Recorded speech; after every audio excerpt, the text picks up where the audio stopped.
Sharpe's Eagle by Bernard Cornwell. Read by William Gaminara. Chapter 1. The guns could be heard long before they came into sight. Children clung to their mothers' skirts and wondered what dreadful thing made such noises. The hooves of the great horses mixed with the jangling of traces and chains, the hollow rumbling of the blurring wheels, and above it all the crashes as tons of brass, iron and timber bounced on the town's broken paving. Then they were in view. Guns, limbers, horses and outriders, and the gunners looked as tough as the squat blackened barrels that spoke of the fighting up north, where the artillery had dragged their massive weapons through swollen rivers and up rain-soaked slopes to pound the enemy into oblivion and defeat. Now they would do it again. Mothers held their smallest children and pointed at the guns, boasted that these British would make Napoleon wish he had stayed in Corsica, and suckled pigs, which was all he was fit for. And the cavalry! The Portuguese civilians applauded the trotting ranks of gorgeous uniforms, the curved, polished sabres unsheathed for display in Abrantes streets and squares, and the fine dust from the horses' hooves was a small price to pay for the sight of the splendid regiments who, the townspeople said, would chase the French clean over the Pyrenees and back into the sewers of Paris itself. Who could resist this army? From north and south, from the ports on the western coast, they were coming together and marching east on the road that led to the Spanish frontier and to the enemy. Portugal will be free, Spain's pride restored, France humbled, and these British soldiers can go back to their own wine shops and inns, leaving Abrantes and Lisbon, Coimbra and Oporto in peace. The soldiers themselves were not so confident. True, they had beaten Soult's northern army, but marching into their lengthening shadows, they wondered what lay beyond Castelo Branco, the next town, and the last before the frontier. Soon they would face again the blue-coated veterans of Jena and Austerlitz, the masters of Europe's battlefields, the French regiments that had turned the finest armies of the world into so much mincemeat.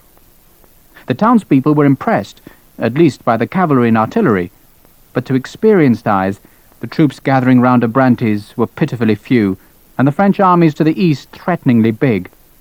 The British army that awed the children of Abrantes would not frighten the French marshals. Lieutenant Richard Sharpe, waiting for orders in his billet on the outskirts of town, watched the cavalry sheathe their sabres as the last spectators were left behind, and then he turned back to the job of unwinding the dirty bandage from his thigh. As the last few inches peeled stickily away, some maggots dropped to the floor, and Sergeant Harper knelt to pick them up before looking at the wound. Healed, sir. Beautiful. Sharpe grunted. The sabre cut had become 9 inches of puckered scar tissue, clean and pink against the darker skin. He picked off a last fat maggot and gave it to Harper to put safely away. There, my beauty. Well fed you are. Sergeant Harper closed the tin and looked up at Sharpe. You were lucky, sir. That was true, thought Sharpe. The French hussar had nearly ended him, the man's blade halfway through a massive downstroke, when Harper's rifle bullet had lifted him from the saddle, and the Frenchman's grimace, framed by the weird pigtails, had turned to sudden agony. Sharpe had twisted desperately away, and the sabre, aimed at his neck, had sliced into his thigh to leave another scar as a memento of 16 years in the British Army. It had not been a deep wound, but Sharpe had watched too many men die from smaller cuts, the blood poisoned, the flesh discoloured and stinking, and the doctors helpless to do anything but let the man sweat and rot to his death in the charnel houses they called hospitals. A handful of maggots did more than any army doctor, eating away the diseased tissue to let the healthy flesh close naturally. He stood up and tested the leg. Thank you, Sergeant. Good as new. Pleasure's all mine, sir. Sharpe pulled on the cavalry overalls he wore instead of the regulation green trousers of the 95th Rifles. He was proud of the green overalls, with their black leather reinforcement panels, stripped from the corpse of a chasseur colonel of Napoleon's Imperial Guard last winter. The outside of each leg had been decorated with more than 20 silver buttons, and the metal had paid for food and drink, as his small band of refugee riflemen had escaped south through the Galician snows. The colonel had been a lucky kill. There were not many men in either army as tall as Sharpe, but the overalls fitted him perfectly, and the Frenchman's soft, rich, black leather boots could have been made for the English lieutenant. Patrick Harper had not been so fortunate. The sergeant topped Sharpe by a full 4 inches, and the huge Irishman had yet to find any trousers to replace his faded, patched and tattered pair that was scarcely fit to scare crows in a turnip field. The whole company was like that, reflected Sharpe. Their uniforms threadbare, their boots literally tied together with strips of hide. And as long as their parent battalion was home in England, Sharpe's small company could find no commissary officer willing to complicate his account books by issuing them with new trousers or shoes. Sergeant Harper handed Sharpe his uniform jacket. "Do you want a Hungarian bath, sir?" Sharpe shook his head. "It's bearable." There were not too many lice in the jacket, not enough to justify steeping it in the smoke from a grass fire and to smell like a charcoal burner for the next 2 days. The jacket was as worn as those of the rest of his company, but nothing, not the best tailored corpse in Portugal or Spain, would have persuaded Sharpe to throw it away. It was green, the dark green jacket of the 95th Rifles, and it was the badge of an elite regiment. British infantry wore red, but the best British infantry wore green, and even after 3 years in the 95th, Sharpe took pleasure in the distinction of the green uniform. It was all he had, his uniform and what he could carry on his back. Richard Sharpe knew no home other than the regiment, no family except for his company, and no belongings except what fitted into his pack and pouches. He knew no other way to live, and expected that it would be the way he would die. Round his waist he tied the red officer's sash and covered it with the black leather belt with its silver snake buckle. After a year in the Peninsula, only the sash and his sword denoted his officer's rank, and even his sword, like the overalls, broke regulations. Officers of the Rifles, like all light infantry officers, were supposed to carry a curved cavalry sabre, but Sharpe hated the weapon. In its place he wore the long, straight sword of the heavy cavalry, a brute of a weapon, ill-balanced and crude. But Sharpe liked the feel of a savage blade that could beat down the slim swords of French officers and crush aside a musket and bayonet. The sword was not his only weapon. For 10 years Richard Sharpe had marched in the red-coated ranks, first as a private, then a sergeant, carrying a smooth-bore musket across the plains of India. He had stood in the line with the heavy flintlock, gone terrified into broken breaches with a bayonet, and he still carried a long arm into battle. The Baker rifle was his mark. It set him aside from other officers, and 16-year-old ensigns, fresh in their bright new uniforms, looked warily at the tall, black-haired lieutenant with the slung rifle and the scar which, except when he smiled, gave his face a look of grim amusement. Some wondered if the stories were true, stories of Seringapatam and Assaye, of Vimero and Lugo, but one glance from the apparently mocking eyes, or a sight of the worn grips on his weapons, stopped the wondering. Few new officers stopped to think of what the rifle really represented, of the fiercest struggle Sharpe had ever fought, the climb from the ranks into the officers' mess. Sergeant Harper looked out of the window into the square soaked in afternoon sunlight. "Here comes Happy, sir." "Captain Hogan." Harper ignored the reproof. He and Sharpe had been together too long, shared too many dangers, and the sergeant knew precisely what liberties he could take with his taciturn officer. "He's looking more cheerful than ever, sir. He must have another job for us. I wish to God they'd send us home." Harper, his huge hands gently stripping the lock of his rifle, pretended not to hear the remark. He knew what it meant, but the subject was a dangerous one. Sharpe commanded the remnants of a company of riflemen who had been cut off from the rearguard of Sir John Moore's army during its retreat to Corunna the winter before. It had been a terrible campaign, in weather that was like the travellers' tales of Russia rather than northern Spain. Men had died in their sleep, their hair frozen to the ground, while others dropped exhausted from the march and let death overtake them. The discipline of the army had crumbled, and the drunken stragglers were easy meat for the French cavalry who flogged their exhausted mounts at the heel of the British army. The rabble was saved from disaster only by the few regiments, like the 95th, which kept their discipline and fought on. 1808 turned into 1809, and still the nightmarish battle went on. A battle fought with damp powder by freezing men peering through the snow for a glimpse of the cloaked French dragoons. Then, on a day when the blizzard bellied in the wind like a malevolent monster, the company had been cut off by the horsemen. The captain was killed, the other lieutenant. The rifles wouldn't fire, and the enemy sabres rose and fell, and the damp snow muffled all sounds except for the grunts of the dragoons and the terrible chopping of the blades cutting into wounds that steamed in the freezing air. Lieutenant Sharpe and a few survivors fought clear and scrabbled into high rocks where horsemen could not follow, but when the storm blew out and the last desperately wounded man died, there was no hope of rejoining the army.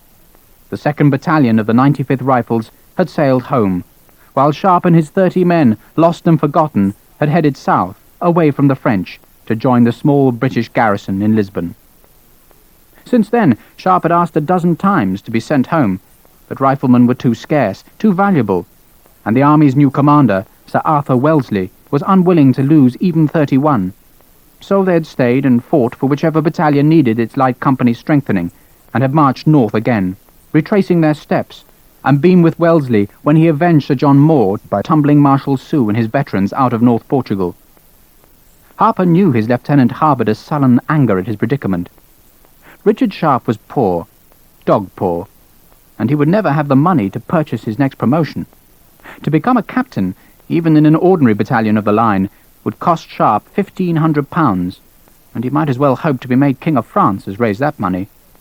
He had only one hope of promotion, and that was by seniority in his own regiment, to step into the shoes of men who died or were promoted and whose own commissions had not been purchased. But as long as Sharpe was in Portugal and the regiment was home in England, he was being forgotten and passed over time and again, and the unfairness soured Sharpe's resentment. He watched men younger than himself purchase their captaincies, their majorities, while he, a better soldier, was left on the heap because he was poor, and because he was fighting instead of being safe home in England. The door of the cottage banged open, and Captain Hogan stepped into the room. He looked in his blue coat and white trousers like a naval officer, and he claimed his uniform had been mistaken for a Frenchman so often that he had been fired on more by his own side than by the enemy. He was an engineer, one of the tiny number of military engineers in Portugal, and he grinned as he took off his cocked hat and nodded at Sharpe's leg. "Ah, the warrior restored. How's the leg?" "Perfect, sir." "Sergeant Harper's maggots, eh? Well, we Irish are clever devils. God knows where you English would be without us." Hogan took out his snuff-box and inhaled a vast pinch. As Sharpe waited for the inevitable sneeze, he eyed the small, middle-aged captain fondly. For a month, his riflemen had been Hogan's escort, as the engineer had mapped the roads across the high passes that led to Spain. It was no secret that any day now Wellesley would take the army into Spain, to follow the river Tagus that was aimed like a spear at the capital, Madrid, and Hogan, as well as sketching endless maps, had strengthened the culverts and bridges which would have to take the tons of brass and wood as the field artillery rolled towards the enemy. It had been a job well done, in agreeable company, until it rained, and the rifles wouldn't fire, and the crazy-eyed French hussar had nearly made a name for himself by his mad solo charge at the riflemen. Somehow Sergeant Harper had kept the damp out of his firing pan, and Sharpe still shivered when he thought of what might have happened if the rifle had not fired. The sergeant collected the pieces of his rifle lock, as if he was about to leave, but Hogan held up his hand. "Stay on, Patrick. I've a treat for you, one that even a heathen from Donegal might like." He took a dark bottle out of his haversack and raised an eyebrow to Sharpe. "You don't mind?" Sharpe shook his head. Harper was a good man, good at everything he did, and in their 3 years' acquaintanceship, Sharpe and Harper had become friends, or at least as friendly as an officer and a sergeant could be. Sharpe could not imagine fighting without the huge Irishman beside him. The Irishman dreaded fighting without Sharpe, and together they were as formidable a pair as Hogan had ever seen on a battlefield. The captain set the bottle on the table and pulled the cork. "Brandy. French brandy from Marshal Soult's own cellars and captured at Oporto, with the compliments of the general." "From Wellesley?" Sharpe asked. "The man himself. He asked after you, Sharpe, and I said you were being doctored, or would have been with me." Sharpe said nothing. Hogan paused in his careful pouring of the liquid. "Don't be unfair, Sharpe. He's fond of you. Do you think he's forgotten a say?" A say. Sharpe remembered all right. The field of dead outside the Indian village, where he had been commissioned on the battlefield. Hogan pushed a tin cup of brandy across the table to him. "You know he can't make you into a captain of the 95th. He doesn't have the power." "I know." Sharpe smiled and raised the cup to his lips. But Wellesley did have the power to send him home, where promotion might be had. He pushed the thought away, knowing the nagging insult of his rank would soon come back. and was envious of Hogan, who, being an engineer, could only gain promotion by seniority. It meant that Hogan was still only a captain, even in his 50s, but at least there was no jealousy and injustice, because no man could buy his way up the ladder of promotion. He leant forward. "So, any news? Are we still with you?" "You are. And we have a job." Hogan's eyes twinkled. "And a wonderful job it is, too." Patrick Harper grinned. "That means a powerful big bang." Hogan nodded. "You're right, Sergeant. A big bridge to be blown into the next world." He took a map out of his pocket and unfolded it onto the table. Sharpe watched a calloused finger trace the river Tagus from the sea at Lisbon, past the Brantes, where they now sat, and on into Spain, to stop where the river made a huge southwards loop. "Val de la Casa," Hogan said. "There's an old bridge there, a Roman one. The General doesn't like it." Sharpe could see why. The army would march on the north bank of the Tagus towards Madrid, and the river would guard their right flank. There were few bridges where the French might cross and harass their supply lines, and those bridges were in towns, like Alcantara, where the Spanish kept garrisons to protect the crossings. Val de la Casa was not even marked. If there was no town, there would be no garrison, and a French force could cross and play havoc in the British rear. Harper leant over and looked at the map. "Why isn't it marked, sir?" Hogan made a contemptuous noise. "I'm surprised the map even marks Madrid, let alone Val de la Casa." He was right. The Thomas Lopez map, the only one available to the armies in Spain, was a wondrous work of the Spanish imagination. Hogan stabbed his finger down onto the map. "The bridge is hardly used. It's in bad repair. We're told you can hardly put a cart across, let alone a gun. But it could be repaired, and we could have old trousers up our backsides in no time." Sharpe smiled. Old trousers was a rifle's strange nickname for the French, and Hogan had adopted the phrase with relish. The engineer lowered his voice conspiratorially. "It's a strange place, I'm told, just a ruined convent and the bridge. They call it El Puente de los Malditos." He nodded as if he had made his point. Sharpe waited a few seconds and sighed. "All right, what does it mean?" Hogan smiled triumphantly. "I'm surprised you need to ask. It means the Bridge of the Accursed. It seems that years ago all the nuns were taken out of the convent and massacred by the Moors. It's haunted, Sharpe, stalked by the spirits of the dead." Sharpe leaned forward to peer more closely at the map. Give or take the width of Hogan's finger, the bridge must be 60 miles beyond the border, and they were that far from Spain already. "When do we leave?" "Now, there's the problem." Hogan folded the map carefully. "We can leave for the frontier tomorrow, but we can't cross until we're formally invited by the Spanish." He leaned back with his cup of brandy. "And we have to wait for our escort." "Escort?" Sharpe bridled. "We're your escort?" Hogan shook his head. "Oh, no, this is politics. The Spanish will let us blow up their bridge, but only if a Spanish regiment goes along with us. It's a question of pride, apparently." "Pride?" Sharpe's anger was obvious. "If you have a whole regiment of Spaniards, then why the hell do you need us?" Hogan smiled placatingly. "Oh, I need you. There's more, you see." He was interrupted by Harper. The sergeant was standing at the window, oblivious of their conversation, and staring into the small square. "That is nice. Oh, sir, that can clean my rifle any day of the week." Sharpe looked through the small window. Outside on a black mare sat a girl dressed in black. Black breeches, black jacket, and a wide-brimmed hat that shadowed her face, but in no way obscured a beauty that was startling. Sharpe saw a wide mouth, dark eyes, coiled hair the colour of fine powder, and then she became aware of their scrutiny. She half smiled at them and turned away, snapped an order at a servant holding the halter of a mule, and stared at the road leading from the plaza towards the centre of Abrantes. Hogan made a small, contented noise. "That is special. They don't come out like that very often. I wonder who she is." "Officer's wife?" Sharpe suggested. Harper shook his head. "No rings her, but she's waiting for someone. Lucky bastard." And a rich bastard, thought Sharpe. The army was collecting its customary tale of women and children who followed the regiments to war. Each battalion was allowed to take 60 soldiers' wives to an overseas war, but no one could stop other women joining the official wives. Local girls, prostitutes, seamstresses and washerwomen, all making their living from the army. This girl looked different. There was the smell of money and privilege about her, as if she had run away from a rich Lisbon home. Sharpe presumed she was the lover of a rich officer, as much a part of his equipment as his thoroughbred horses, his Manton pistols, his silver dinnerware for camp meals, and the hounds that would trot obediently at his horse's tail.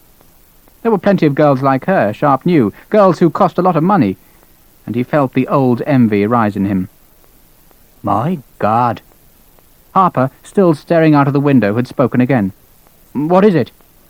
Sharpe leant forward, and, like his sergeant, he could hardly believe his eyes.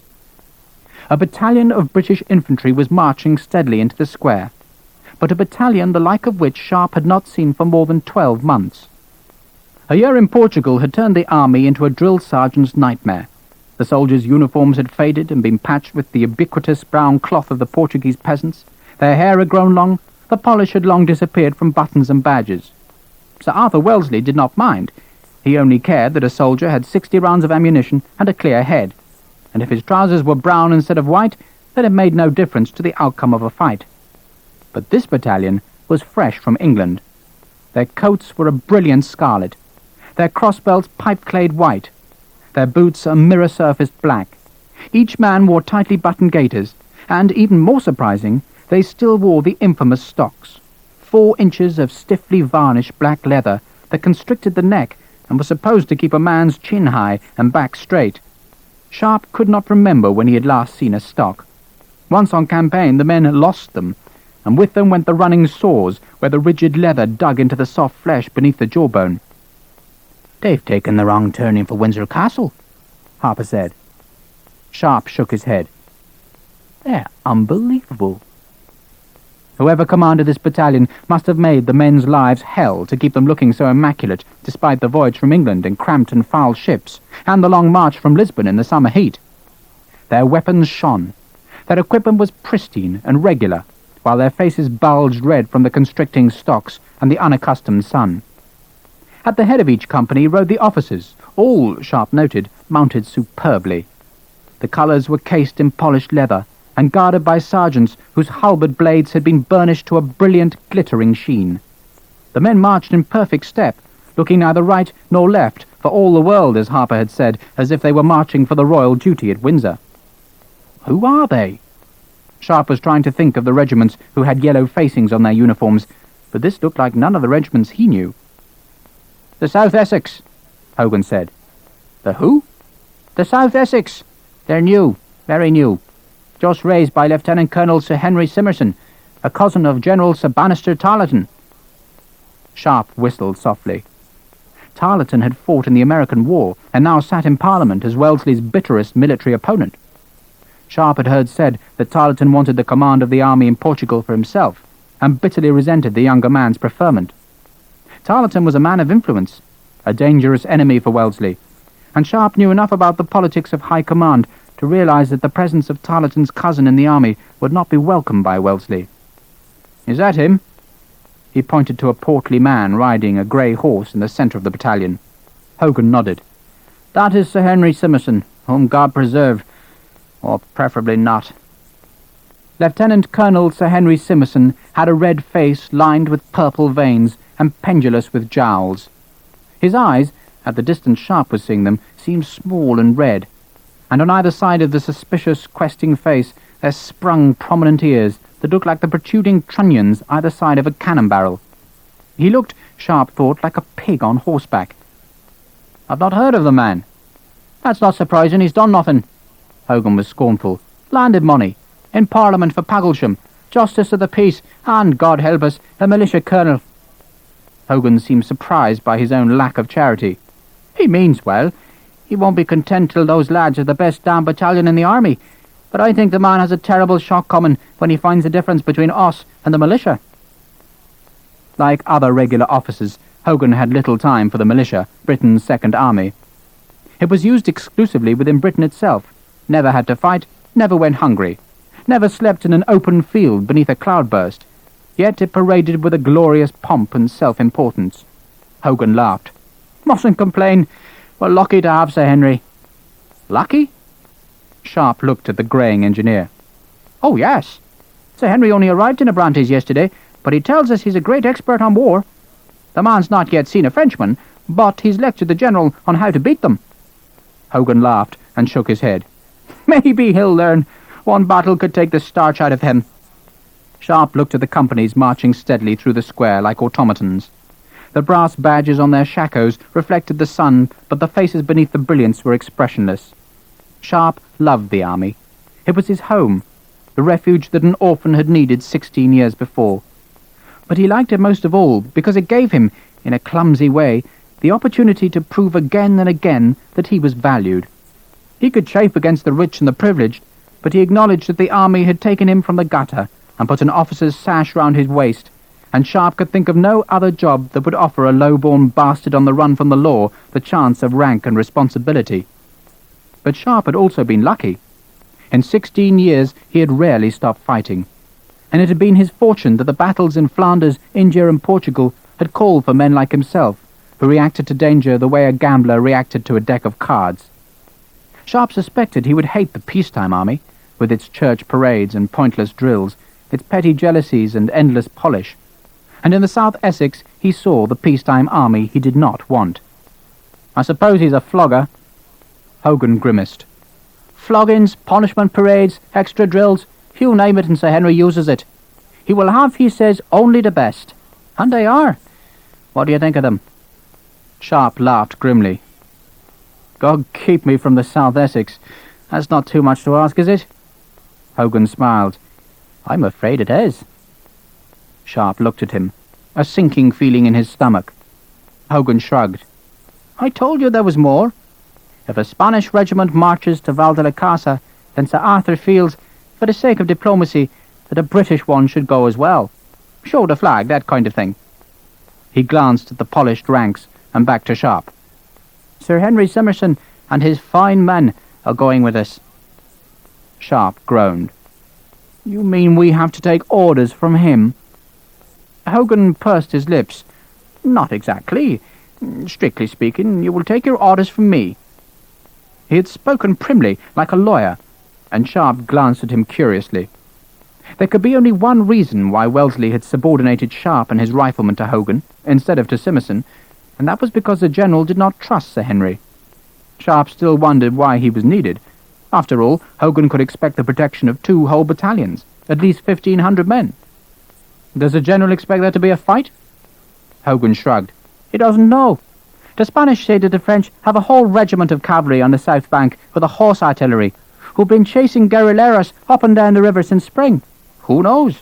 He thinks they may try to stop us blowing the bridge." "I still don't understand why you need us." Hogan smiled. "Perhaps I don't, but there won't be any action for a month. The French will let us go deep into Spain before they fight, so Val de la Casa will at least be the chance of a scramble, and I want someone with me I can trust. Perhaps I just want you along as a favour." Sharpe smiled. Some favour, wet-nursing a militia colonel who thought he knew it all. But he hid his feelings. "For you, sir, it will be a pleasure." Hogan smiled back. "Who knows? It might be. She's going along." Sharpe followed Hogan's gaze out of the window and saw the black-dressed girl raise a hand to an officer of the South Essex. Sharpe had an impression of a blond man, immaculately uniformed, mounted on a horse that had probably cost more than the rider's commission. The girl spurred her mare forward, and, followed by the servant and his mule, joined the rear of the battalion that was marching down the road that led to Castello Branco. The square became empty again, the dust settling in the fierce heat, and Sharpe leaned back and began to laugh. "What's so funny?" Hogan asked. Sharpe pointed with his cup of brandy at Harper's tattered jacket and gaping trousers. "Sir Henry's not exactly going to be fond of his new allies." The sergeant's face stayed gloomy. "God save Ireland." Hogan raised his cup. "Amen to that." End of Side 1.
Side 2. Chapter 2. The drum beats were distant and muffled, sometimes blending with the other sounds of the city, but insistent and sinister, and Sharpe was glad when the sound stopped. He was also glad they had reached Castello Branco, 24 hours after the South Essex, after a tiresome journey that had consisted of forcing Hogan's mules along a road cut with deep, jagged ruts, showing where the field artillery had gone before them. Now the mules, laden with powder kegs, oilskin packets of match fuse, picks, crowbars, spades, all the equipment Hogan needed for Val de la Casa, followed patiently behind the riflemen and Hogan's artificers as they pushed their way through the crowded streets towards the main square. As they spilled into the bright sunlight, Sharpe's suspicions about the drumbeats were confirmed. Someone had been flogged. It was over now. The victim had gone, and Sharpe, watching the hollow square formation of the South Essex, remembered his own flogging years before, and the struggle to keep the agony shut up, not to show to the officers that the lash hurt. Sharpe would carry the scars of his flogging to his grave, but he doubted whether Simmerson knew how savage was the punishment he had just meted to his battalion. Hogan reined in his horse in the shade of the bishop's palace. "This doesn't seem to be the best moment to talk to the good colonel." Soldiers were taking down 4 wooden triangles that were propped against the far wall of the square. 4 men flogged. Dear God, thought Sharpe, 4 men. Hogan turned his horse so that his back was to the battalion.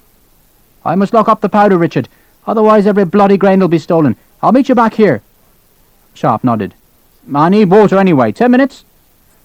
Sharpe's men collapsed at the foot of the wall, their packs and rifles discarded, their moods soured by the reminder before them of a discipline the rifle regiments had virtually discarded. Sir Henry rode his horse delicately to the centre of the square, and his voice carried clearly to Sharpe and his men. "I have flogged 4 men, because 4 men deserted." Sharpe looked up, startled. Deserters already? He looked at the battalion, their faces expressionless, and wondered how many others were tempted to escape from Simmerson's ranks. The colonel was half standing in his saddle. "Some of you know how those men planned their crime. Some of you helped them. But you preferred silence, so I have flogged 4 men to remind you of your duty." His voice was curiously high-pitched. It would have been funny if the man's presence was not so big. He had been speaking in a controlled manner, almost conversationally, but suddenly Sir Henry turned left and right and waved an arm as if to point at every man in his command. "You will be the best!" The loudness was so sudden that pigeons burst startled from the ledges of the convent. Sharpe waited for more, but there was none, and the colonel turned his horse and rode away, leaving the battle cry lingering behind like a menace. Sharpe caught Harper's eye, and the sergeant shrugged. There was nothing to be said. The faces of the South Essex proclaimed Simmerson's failure. They simply didn't know how to be the best. Sharpe watched as the companies marched from the plaza and saw only sullenness and resentment in their expressions. Sharpe believed in discipline. Desertion to the enemy deserved death. Some offences deserved a flogging, and if a man was hung for blatant looting, then it was his fault, because the rules were simple. And for Sharpe, that was the key. Keep the rules simple. He asked 3 things of his men: that they fought, as he did, with a ruthless professionalism, that they stole only from the enemy and the dead, unless they were starving, and that they never got drunk without his permission. It was a simple code, understandable by men who had mostly joined the army because they had failed elsewhere, and it worked. It was backed by punishment, and Sharpe knew, for all that his men liked him and followed him willingly, that they feared his anger when they broke his trust. Sharpe was a soldier. He crossed the square towards an alleyway, looking for a water fountain, and noticed a lieutenant of the South Essex's light company riding his horse towards the same dark-shadowed gap between the buildings. It was the man who had waved to the black-dressed girl, and Sharpe felt a stab of irritation as he entered the alley first. It was an irrational jealousy. The lieutenant's uniform was elegantly tailored, the light infantry curved sabre was expensive, and the black horse he rode was probably worth a lieutenant's commission by itself. Sharpe resented the man's wealth, his privilege, the easy superiority of a man born to the landed gentry, and it annoyed Sharpe because he knew that resentment was based on envy. He squeezed into the side of the alley to let the horseman pass, looked up and nodded affably, and had an impression of a thin, handsome face fringed with blonde hair. He hoped the lieutenant would ignore him. Sharpe was bad at small talk, and he had no wish to make stilted conversation in a fetid alley when he would doubtless be introduced to the battalion's officers later in the day. Sharpe was disappointed. The lieutenant stopped and stared down at the rifleman. "Don't they teach you to salute in the Rifles?" The lieutenant's voice was as smooth and rich as his uniform. Sharpe said nothing. His epaulette was missing, torn off in the winter's fighting, and he realized that the blonde lieutenant had mistaken him for a private. It was hardly surprising. The alleyway was deeply shadowed. Sharpe's profile with slung rifle all helped to explain the lieutenant's mistake. Sharpe glanced up to the thin, blue-eyed face, and was about to explain when the lieutenant flicked his whip so that it slapped Sharpe's face. "But damn you, man, answer me!" Sharpe felt the anger rise in him, but stayed still and waited for his moment. The lieutenant drew the whip back. "What battalion? What company?" "2nd Battalion, 4th Company." Sharpe spoke with deliberate insolence, and remembered the days when he had no protection against officers like this. The lieutenant smiled again, no more pleasantly. "You will call me sir, you know. I shall make you. Who's your officer?" "Lieutenant Sharpe." "Ah!" The lieutenant kept his whip raised. "Lieutenant Sharpe, who we've all been told about. Came up from the ranks, didn't he?" Sharpe nodded, and the lieutenant drew the whip back further. "Is that why you don't say sir? Has Mr. Sharpe strange ideas on discipline? Well, I will have to see Lieutenant Sharpe, won't I, and arrange to have you punished for insolence." He brought the whip slashing down toward Sharpe's head. There was no room for Sharpe to step back, but there was no need. Instead, he put both hands under the man's stirrup and heaved upwards with all his strength. The whip stopped somewhere in mid-stroke. The man started to cry out, and the next instant he was flat on his back on the far side of his horse, where another horse had dunged earlier. "You're going to have to wash your uniform, Lieutenant." Sharpe smiled. The man's horse had whinnied and gone forward a few paces, and the furious lieutenant struggled to his feet and put his hand to the hilt of his sabre. "Hello there!" Hogan was peering into the alley. "I thought I'd lost you." The engineer rode his horse up to the two men and stared cheerfully down on the rifleman. "Mules all stabled, powders locked up."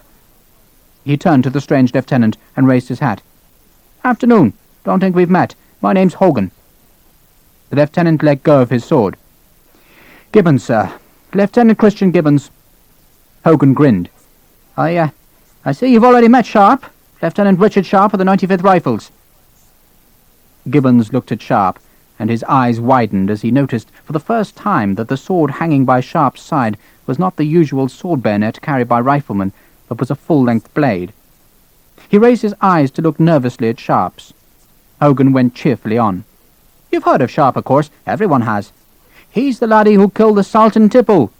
Then let me see. There was that ghastly affair to say, and no one knows how many Sharpe killed there. Do you know Sharpe?" Hogan ignored any possible answer and ground on remorselessly. "Terrible fellow, our Lieutenant Sharpe, equally fatal with a sword or gun." Gibbons could hardly mistake Hogan's message. The captain had seen the scuffle and was warning Gibbons about the likely consequence of a formal duel. The lieutenant took the proffered escape. He bent down and picked up his light company shako, then nodded to Sharpe. "My mistake, Sharpe."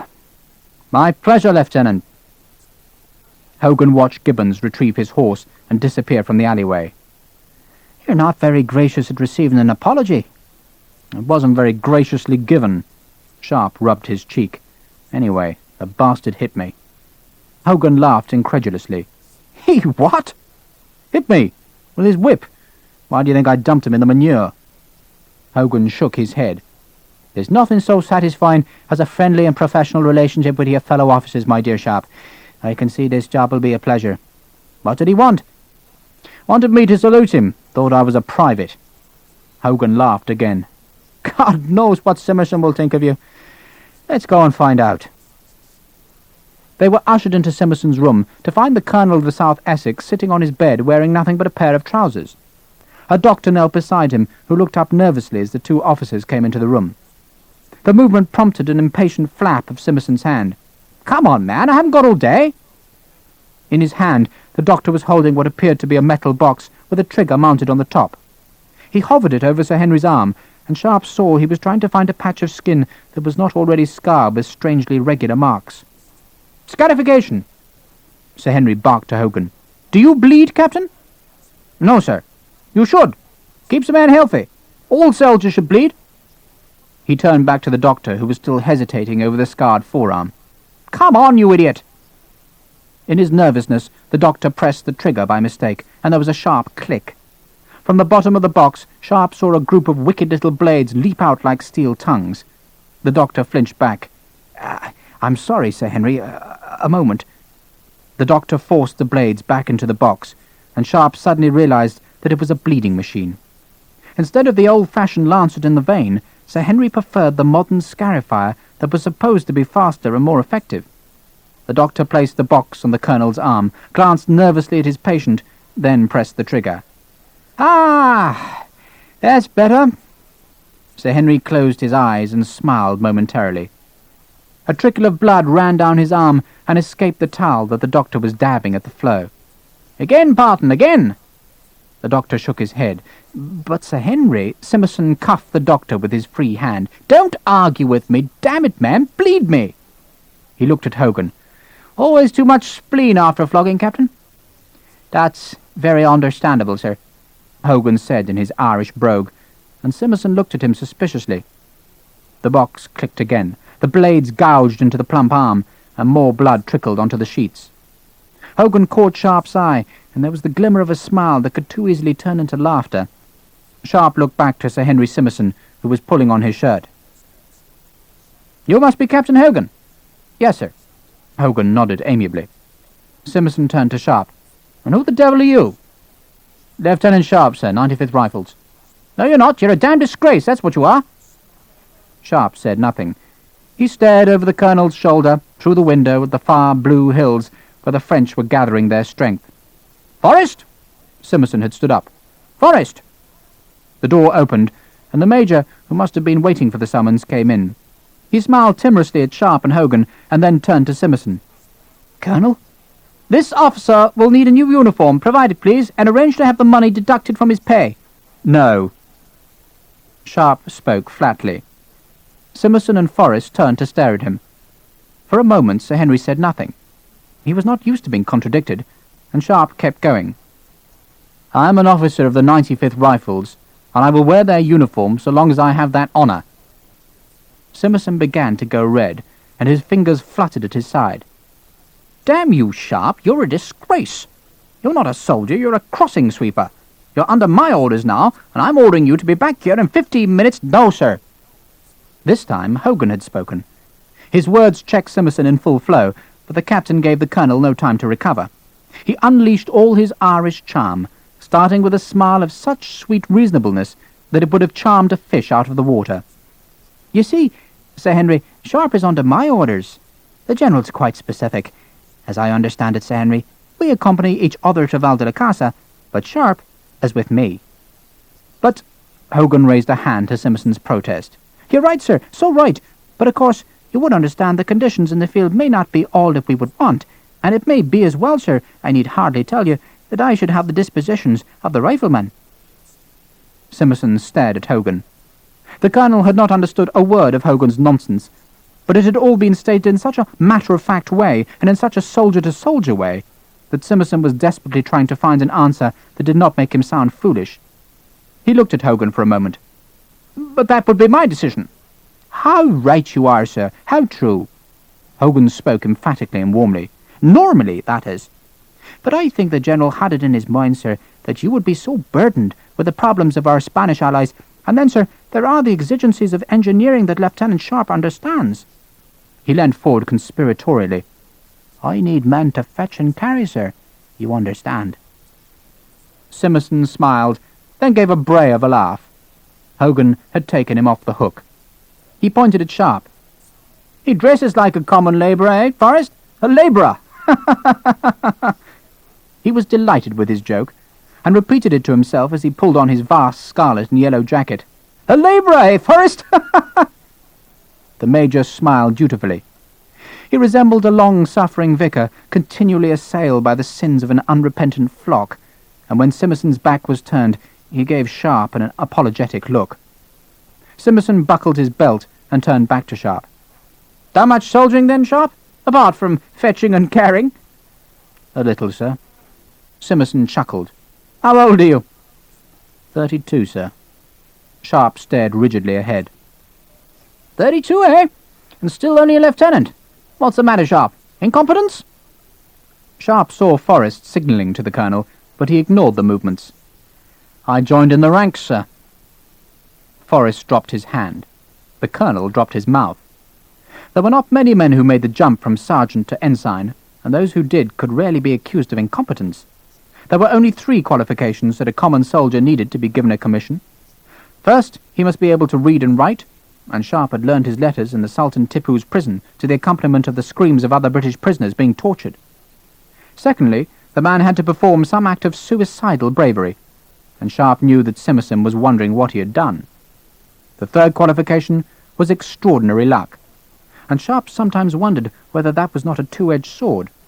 Simmerson snorted. "You're not a gentleman then, Sharpe?" "No, sir." "Well, you could try to dress like one, eh? Just because you grew up in a pigsty, that doesn't mean to say you have to dress like a pig." "No, sir." There was nothing else to say. Simmerson slung his sword over his vast belly. "Who commissioned you, Sharpe?" "Sir Arthur Wellesley, sir." Sir Henry gave a bray of triumph. "I knew it!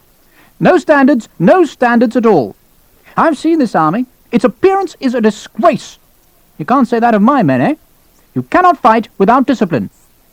He looked at Sharpe. "What makes a good soldier, Sharpe?" "The ability to fire 3 rounds a minute in wet weather, sir." Sharpe invested his answer with a tinge of insolence. He knew the reply would annoy Simmerson. The South Essex was a new battalion, and he doubted whether its musketry was up to the standard of other older battalions. Of all the European armies, only the British practiced with live ammunition, but it took weeks, sometimes months, for a soldier to learn the complicated drill of loading and firing a musket fast, ignoring the panic, just concentrating on outshooting the enemy. Sir Henry had not expected the answer, and he stared thoughtfully at the scarred rifleman. To be honest, and Sir Henry did not enjoy being honest with himself, he was afraid of the army he had encountered in Portugal. Until now, Sir Henry had thought soldiering was a glorious affair of obedient men in drill-straight lines, their scarlet coats shining in the sun, and instead he had been met by casual, unkempt officers who mocked his militia training. Sir Henry had dreamt of leading his battalion into battle, mounted on his charger, sword aloft, gaining undying glory. But staring at Sharpe, typical of so many officers he had met in his brief time in Portugal, he found himself wondering whether there were any French officers who looked like Sharpe. He had imagined Napoleon's army as a herd of ignorant soldiers, shepherded by foppish officers, and he shuddered inside at the thought that they might turn out to be lean, hardened men like Sharpe, who might chop him out of his saddle before he had the chance to be painted in oils as a conquering hero. Sir Henry was already afraid, and he had yet to see a single enemy. But first he had to get a subtle revenge on this rifleman who had baffled him. 3 rounds a minute? Yes, sir. And how do you teach men to fire 3 rounds a minute? Sharpe shrugged. Patience, sir. Practice. One battle does a world of good. Simmerson scoffed at him. Patience? Practice? They aren't children, Sharpe. They're drunkards and thieves. Gutter scourings. His voice was rising again. Flog it into them, Sharpe. Flog. It's the only way. Give them a lesson they won't forget. Isn't that right? There was silence. Simmerson turned to Forrest. Isn't that right, Major? Yes, sir. Forrest's answer lacked conviction. Simmerson turned to Sharpe. Sharpe? It's the last resort, sir. The last resort, sir? Simmerson mimicked Sharpe, but secretly he was pleased. It was the answer he had wanted. You're soft, Sharpe. Could you teach men to fire 3 rounds a minute? Sharpe could feel the challenge in the air, but there was no going back. Yes, sir. Right. Simmerson rubbed his hands together. This afternoon. Forrest? Sir? Give Mr. Sharpe a company. The light will do. Mr. Sharpe will improve their shooting. Simmerson turned and bowed to Hogan with a heavy irony. That is, if Captain Hogan agrees to lend us Lieutenant Sharpe's services. Hogan shrugged and looked at Sharpe. "Of course, sir." Simmerson smiled. "Excellent. So, Mr. Sharpe, you'll teach my light company to fire 3 shots a minute." Sharpe looked out of the window. It was a hot, dry day, and there was no reason why a good man should not fire 5 shots a minute in this weather. It depended, of course, how bad the light company were at the moment. If they could only manage 2 shots a minute now, then it was next to impossible to make them experts in one afternoon. But trying would do no harm. He looked back to Simmerson. "I'll try, sir." "Oh, you will, Mr. Sharpe, you will.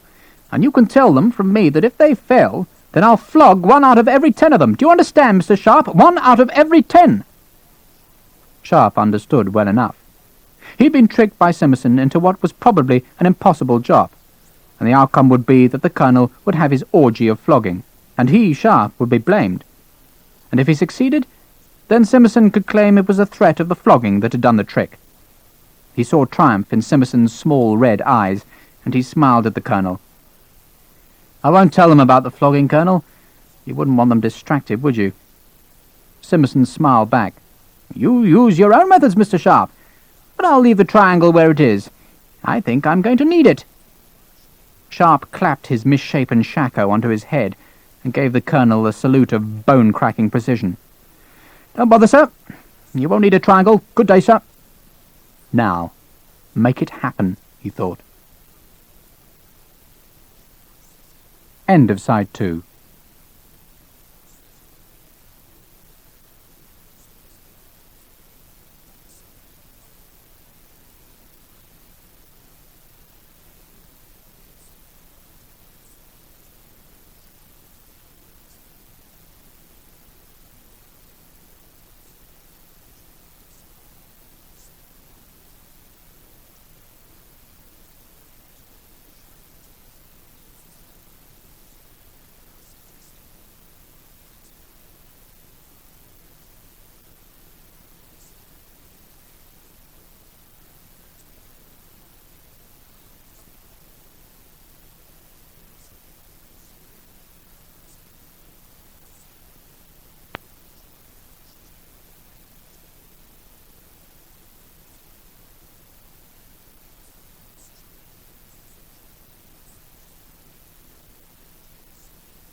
Side 3. Chapter 3. I don't bloody believe it, sir. Tell me it's not true. Sergeant Patrick Harper shook his head as he stood with Sharpe and watched the South Essex Light Company fire 2 volleys to the orders of a lieutenant. Send this battalion to Ireland, sir. We'll be a free country in 2 weeks. They couldn't fight off a church choir. Sharpe gloomily agreed. It was not that the men didn't know how to load and fire their muskets. It was simply that they did it with a painful slowness and a dedication to the drill book that was rigorously imposed by the sergeants. There were officially 20 drill movements for the loading and firing of a musket. 5 of them alone applied to how the steel ramrod should be used to thrust ball and charge down the barrel. And the battalion's insistence on doing it by the book meant that Sharpe had timed their 2 demonstration shots at more than 30 seconds each. He had 3 hours at the most to speed them up to 20 seconds a shot, and he could understand Harper's reaction to the task. The sergeant was openly scornful. God help us if we ever have to skirmish alongside this lot. The French will eat them for breakfast. He was right. The company was not even trained well enough to stand in the battle line, let alone skirmish with the light troops out in front of the enemy. Sharpe hushed Harper as a mounted captain trotted across to them. It was Lennox, captain of the light company, and he grinned down on Sharpe. Terrifying, isn't it? Sharpe was not sure how to reply. To agree might seem to be criticizing the grizzled Scot, who seemed friendly enough. Sharpe gave a non-committal answer, and Lennox swung himself out of the saddle to stand beside him. Don't worry, Sharpe, I know how bad they are, but His Eminence insists on doing it this way. If I left it to me, I'd have the bastards doing it properly. But if we break one little regulation, then it's 3 hours drill with full packs. He looked quizzically at Sharpe. You were at sea. Sharpe nodded, and Lennox grinned again. I remember you. You made a name for yourself that day. I was with the 78th. They made a name for themselves too. Lennox was pleased with the compliment. Sharpe remembered the Indian field and sight of the Highland regiment marching in perfect order to assault the Maratha lines. Great gaps were blown in the kilted ranks as they calmly marched into the artillery storm, but the Scotsmen had done their job, slaughtered the gunners and daringly reloaded in the face of a huge mass of enemy infantry that did not have the courage to counterattack the seemingly invincible regiment. Lennox shook his head. I know what you're thinking, Sharpe. What the devil am I doing here with this lot? He didn't wait for an answer. I'm an old man. I was retired, but the wife died. The half-pay wasn't stretching, and they needed officers for Sir Henry Bloody Simmerson. So here I am. Do you know Leroy? Leroy? Thomas Leroy. He's a captain here too. He's good. Forrest is a decent fellow, but the rest... Just because they put on a fancy uniform, they think they're warriors. Look at that one. He pointed to Christian Gibbons, who was riding his black horse onto the field. Lieutenant Gibbons? Sharpe asked. You've met then? Lennox laughed. I'll say nothing about Mr. Gibbons then, except that he's Summerson's nephew. He's interested in nothing but women, and he's an arrogant little bastard. Bloody English. Begging your pardon, Sharpe. Sharpe laughed. We're not all that bad. He watched as Gibbons walked his horse delicately to within a dozen paces and stopped. The lieutenant stared superciliously at the 2 officers. So this, Sharpe thought, is Simmerson's nephew. Are we needed here, sir? Lennox shook his head. No, Mr. Gibbons, we're not. I'll leave Knowles and Denny with Lieutenant Sharpe while he works his miracles. Gibbons touched his hat and spurred his horse away. Lennox watched him go. Can't do any wrong, that one. Apple of the Colonel's bloodshot eye. He turned and waved at the company. I'll leave you Lieutenant Knowles and Ensign Denny. They're both good lads, but they've learned wrong from Simmerson. You've got a sprinkling of old soldiers, that'll help, and good luck to you, Sharpe. He'll need it. He grunted as he heaved himself into the saddle. Welcome to the madhouse, Sharpe. Sharpe was left with the company, its junior officers, and the ranks of dumb faces that stared at him as though fearful of some new torment devised by their colonel. He walked to the front of the company, watching the red faces that bulged over the constricting stocks and glistened with sweat in the relentless heat, and faced them. His own jacket was unbuttoned, shirt open, and he wore no hat. To the men of the South Essex, he was like a visitor from another continent. You're in a war now. When you meet the French, a lot of you are going to die. Most of you. They were appalled by his words. I'll tell you why." He pointed over the eastern horizon. "The French are over there, waiting for you." Some of the men looked that way, as though they expected to see Bonaparte himself coming through the olive trees on the outskirts of Castello Branco.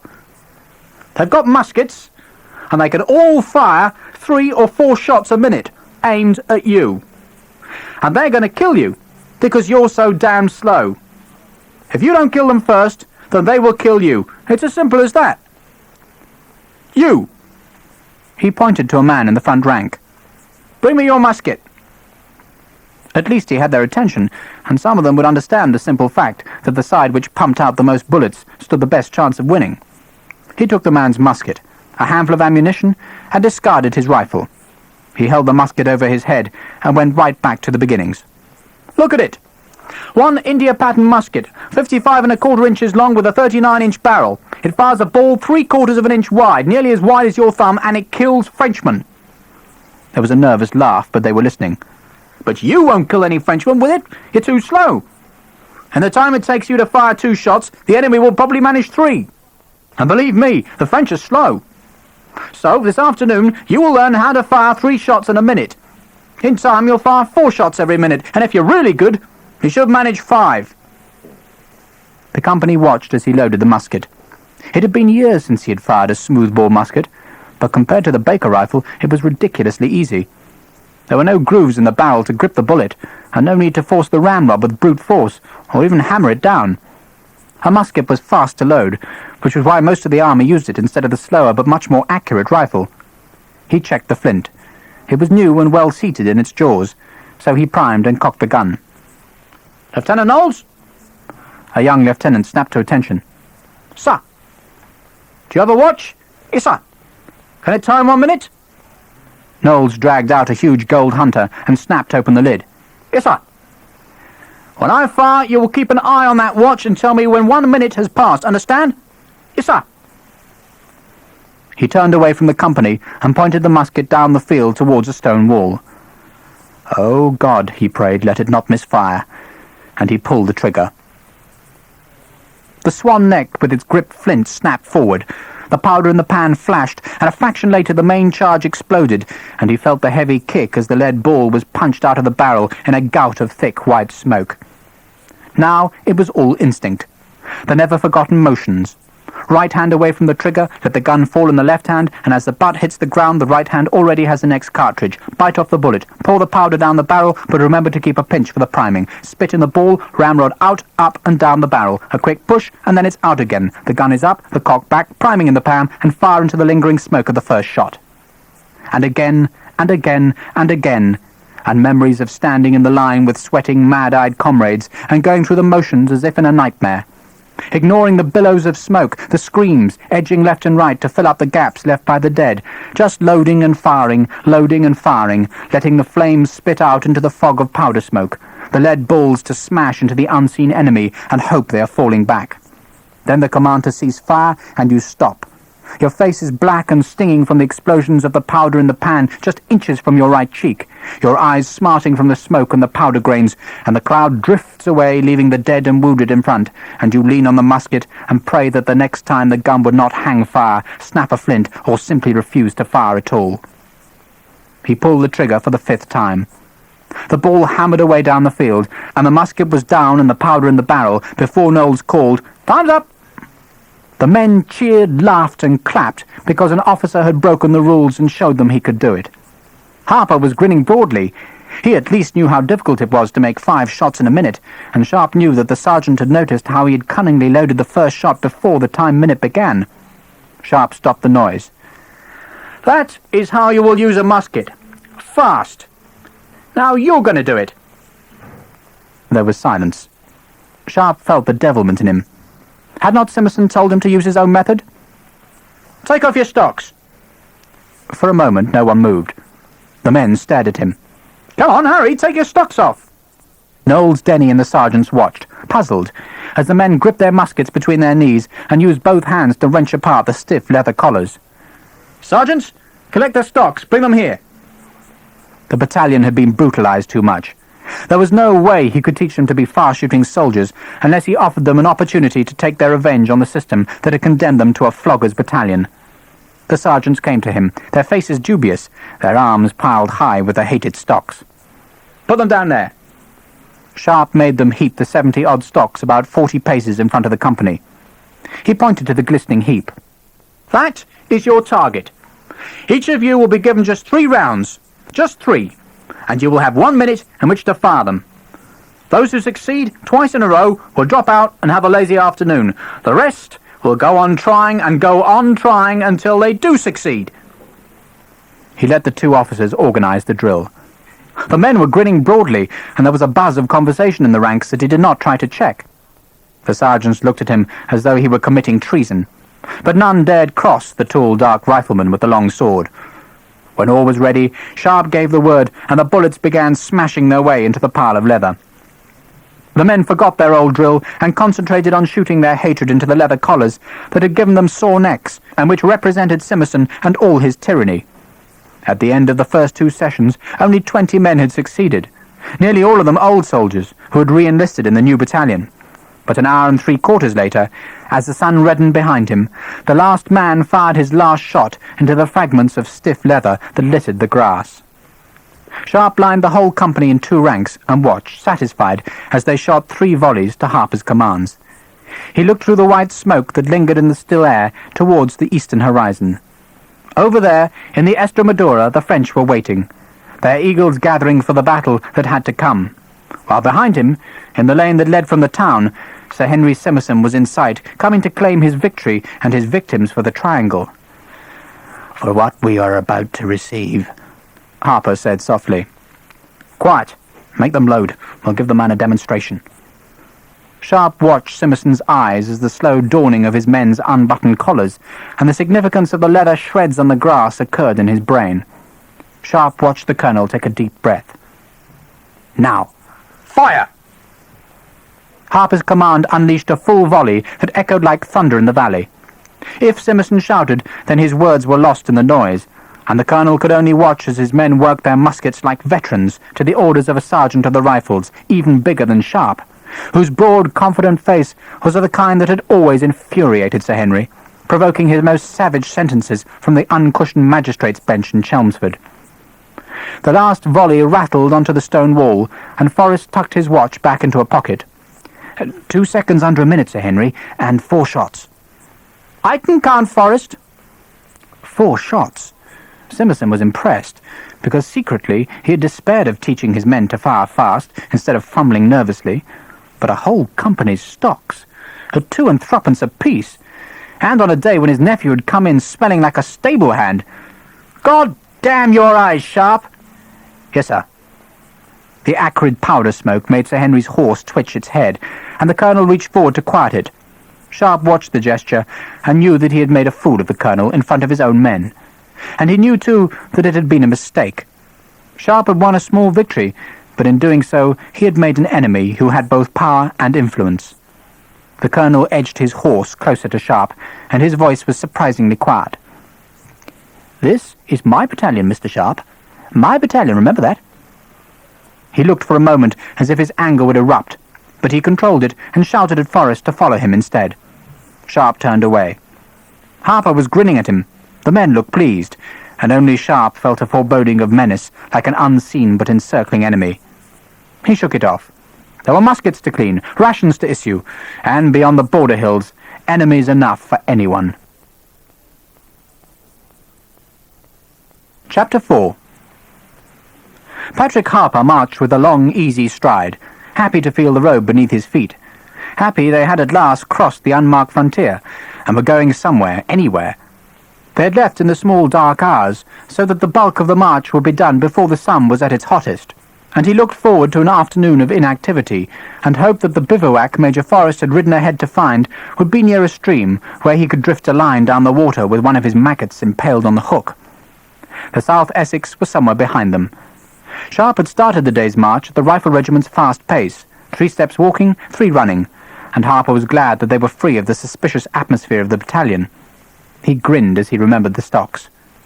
There was a sobering rumour that the colonel had ordered Sharpe to pay for every one of the 79 ruined collars, and that, to Harper's mind, was a terrible price to pay. He had not asked Sharpe the truth of the rumour. If he had, he would have been told to mind his own business, though, for Patrick Harper, Sharpe was his business.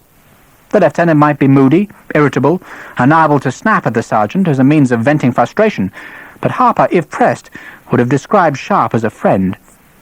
It was not a word that a sergeant could use of an officer, but Harper could have thought of no other. Sharpe was the best soldier the Irishman had seen on a battlefield, with a countryman's eye for ground and a hunter's instinct for using it. But Sharpe looked for advice to only one man in a battle, Sergeant Harper. It was an easy relationship of trust and respect, and Patrick Harper saw his business as keeping Richard Sharpe alive and amused. He enjoyed being a soldier, even in the army of the nation that had taken his family's land and trampled on their religion. He had been reared on the tales of the great Irish heroes. He could recite by heart the story of Cuchulainn, single-handedly defeating the forces of Connaught, and who did the English have to put beside that great hero? But Ireland was Ireland, and hunger drove men to strange places. If Harper had followed his heart, he would be fighting against the English, not for them. But like so many of his countrymen, he had found a refuge from poverty and persecution in the ranks of the enemy. He never forgot home. He carried in his head a picture of Donegal, a country of twisted rock and thin soil, of mountains, lakes, wide bogs, and the small holdings where families scratched a thin living. And what families! Harper was the fourth of his mother's 11 children who survived infancy, and she always said that she never knew how she had come to bear such a big wee one. "To feed Patrick is like feeding 3 of the others," she would say, and he would more often go hungry. Then came the day when he left to seek his own fortune. He had walked from the blue-stacked mountains to the walled streets of Derry, and there got drunk, and found himself enlisted. Now, 8 years later, and 24 years old, he was a sergeant. They would never believe that in Tangaveen. It was hard now to think of the English as enemies. Familiarity had bred too many friendships. The army was one place where strong men could do well, and Patrick Harper liked the responsibility he had earned, and enjoyed the respect of other tough men, like Sharpe. He remembered the stories of his countrymen who had fought the redcoats in the hills and fields of Ireland, and sometimes he wondered what his future would be if he were to go back and live in Donegal again. That problem of loyalty was too difficult, and he kept it in the back of his mind, hidden away with the vestiges of his religion. Perhaps the war would go on forever, or perhaps Sir Patrick would return and convert the English to the true faith. Who could tell? But for the moment he was content to be a soldier, and took his pleasure where it could be found. Yesterday he had seen a peregrine falcon high over the road, and Patrick Harper's soul had soared to meet it. He knew every bird in Ulster, loved them, and as he walked he searched the land and sky for new birds, because the sergeant never tired of watching them. In the hills north of Oporto he had caught a quick glimpse of a strange magpie with a long blue tail, unlike anything he had seen before, and he wanted to see another. The expectation and the waiting were part of his content and his pleasure. A hare started up in a field next to the road. A voice shouted, "Mine!" And they all paused while the man knelt, took quick aim, and fired. He missed, and riflemen jeered as the hare twisted and disappeared in the rocks. Daniel Hagman did not miss often. He had learned to shoot from his poacher father, and all the riflemen were secretly proud of the Cheshire man's ability with the rifle. As he reloaded, he shook his head sorrowfully. "Sorry, sir, getting too old." Sharpe laughed. Hagman was 40, but he could still outshoot the rest of the company. The hare had been running at 200 yards, and it would have been a miracle if it had ended up in the evening's cooking pots. "We'll take a rest," Sharpe said. 10 minutes. He set 2 men as sentries. The French were miles away. There were British cavalry ahead of them on the road, but soldiers stayed alive by taking precautions, and this was strange country, so Sharpe kept a watch, and the men marched with loaded weapons. He took off his pack and pouches, glad to be rid of the 80 pounds of weight, and sat beside Harper, who was leaning back and staring into the clear sky. "A hot day for a march, Sergeant." "It will be, sir, so it will, but better than that damn cold last winter." Sharpe grinned. "You managed to keep warm enough?" "We did what we could, sir, we did what we could." "You remember the Holy Father in the friary?" Sharpe nodded, but there was no way to stop Patrick Harper once he was launched into a good story. "He told us there was no drink in the place. No drink. And we were as cold as the sea in winter. It was a terrible thing to hear a man of God lie so." "You taught him a lesson, Sarge." Pendleton, the baby of the company, just 17 and a thief from the streets of Bristol, grinned over the road at the Irishman. Harper nodded. "We did, lad. You remember? No priest runs out of drink, and we've found it.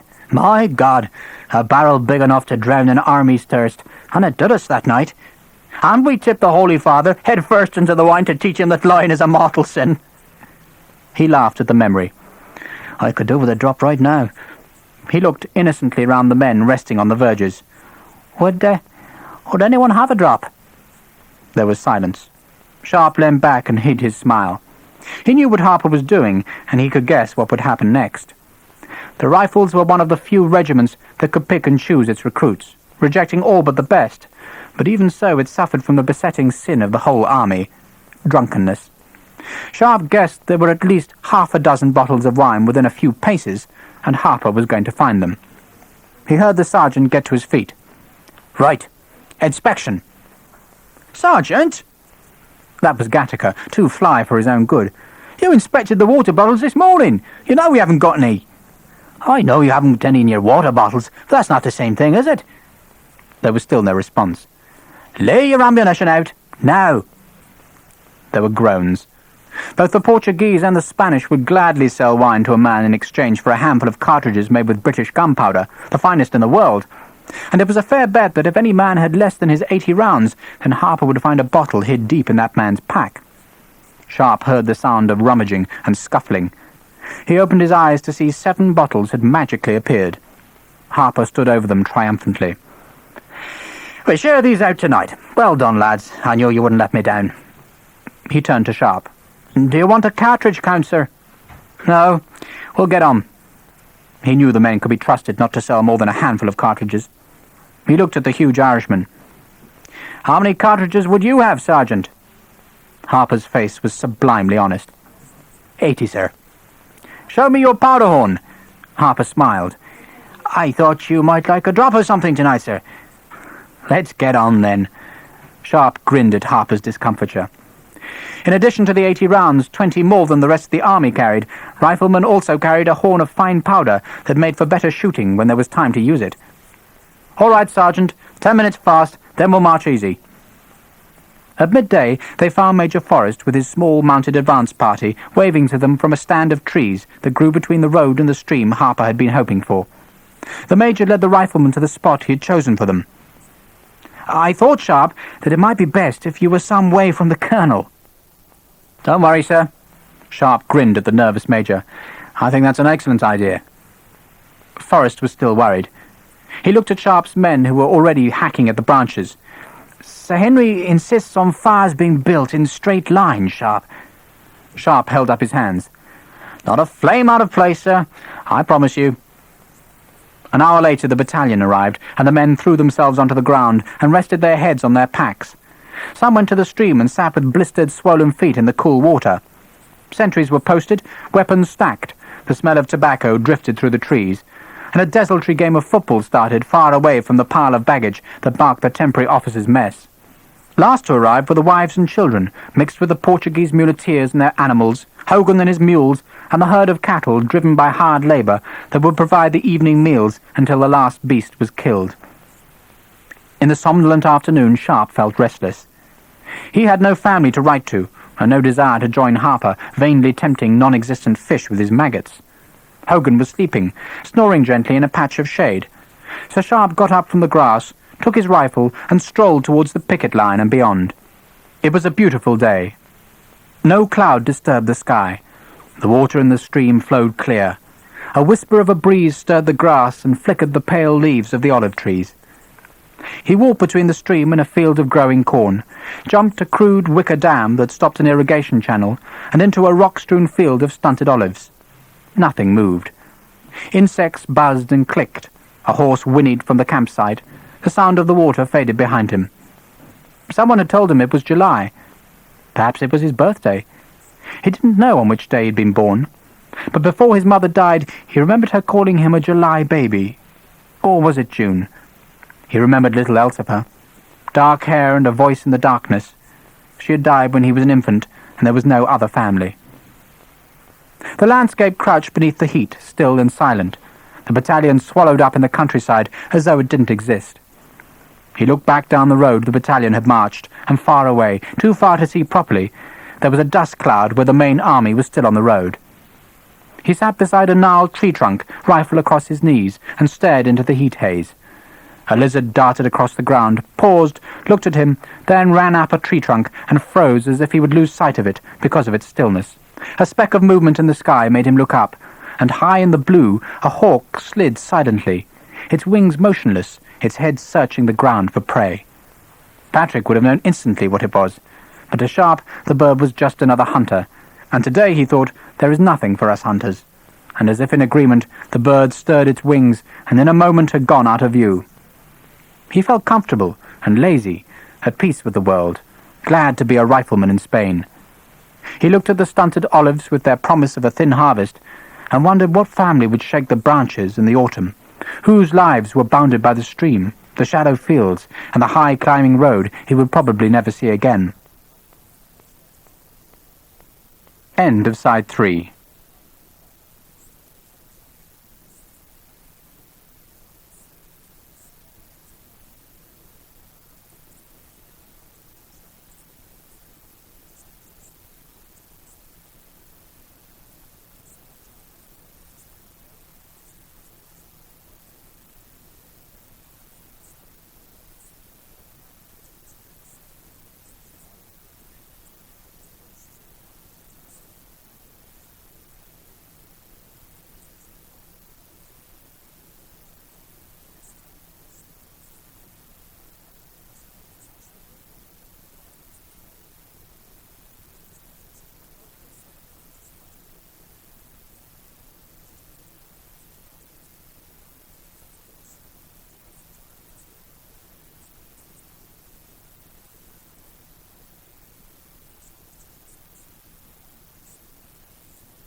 Side 4.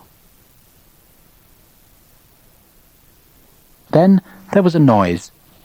Too hesitant and far off to sound an alarm in his head, but strange and persistent enough to make him alert and send his right hand to curl unconsciously round the narrow part of the rifle's stock. There were horses on the road, only two from the sound of their hooves, but they were moving slowly and uncertainly, and the sound suggested that something was wrong. He doubted that the French would have cavalry patrols in this part of Spain, but he still got to his feet and moved silently through the grove, instinctively choosing a path that kept his green uniform hidden and shadowed until he stood in the bright sunlight and surprised the traveller. It was the girl. She was still dressed like a man, in the black trousers and boots, with the same wide-brimmed hat that shadowed her beauty. She was walking, or rather limping, like her horse, and at the sight of Sharpe she stopped and looked at him angrily, as if she was annoyed at being seen unexpectedly. The servant, a slight, dark man leading the heavily loaded mule, stopped 10 paces behind and stared mutely at the tall, scarred rifleman. The mare also looked at Sharpe, swished its tail at the flies, and stood patiently with one hind leg lifted off the ground. The shoe was hanging loose, held by a single nail, and the animal must have suffered agonies on the heat of the stony road. Sharpe nodded at the hind foot. "Why don't you take the shoe off?" Her voice was surprisingly soft. "Can you do it?" She smiled at him, the anger going from her face, and for a second Sharpe said nothing. He guessed she was in her early 20s, but she carried her looks with the assurance of someone who knew that beauty could be a better inheritance than money or land. She seemed amused at his hesitation, as though she was accustomed to her effect on men, and she raised a mocking eyebrow. "Can you?" Sharpe nodded and moved to the horse's rear. He pulled the hoof towards him, holding the pastern firmly, and the mare trembled, but stayed still. The shoe would have fallen off within a few paces, and he pulled it clear with the slightest tug and let the leg go. He held the shoe out to the girl. "You're lucky." Her eyes were huge and dark. "Why?" "It can probably be put back on. I don't know." He felt clumsy and awkward in her presence, aware of her beauty, suddenly tongue-tied because he wanted her very much. She made no move to take the shoe, so he pushed it under the strap of a bulging saddlebag. "Someone will know how to shoe a horse up there." He nodded up the road. "There's a battalion camped up there." "The South Essex?" Her English was good, tinged with a Portuguese accent. "Yes." She nodded. "Good. I was following them when the shoe came off." She looked at her servant and smiled.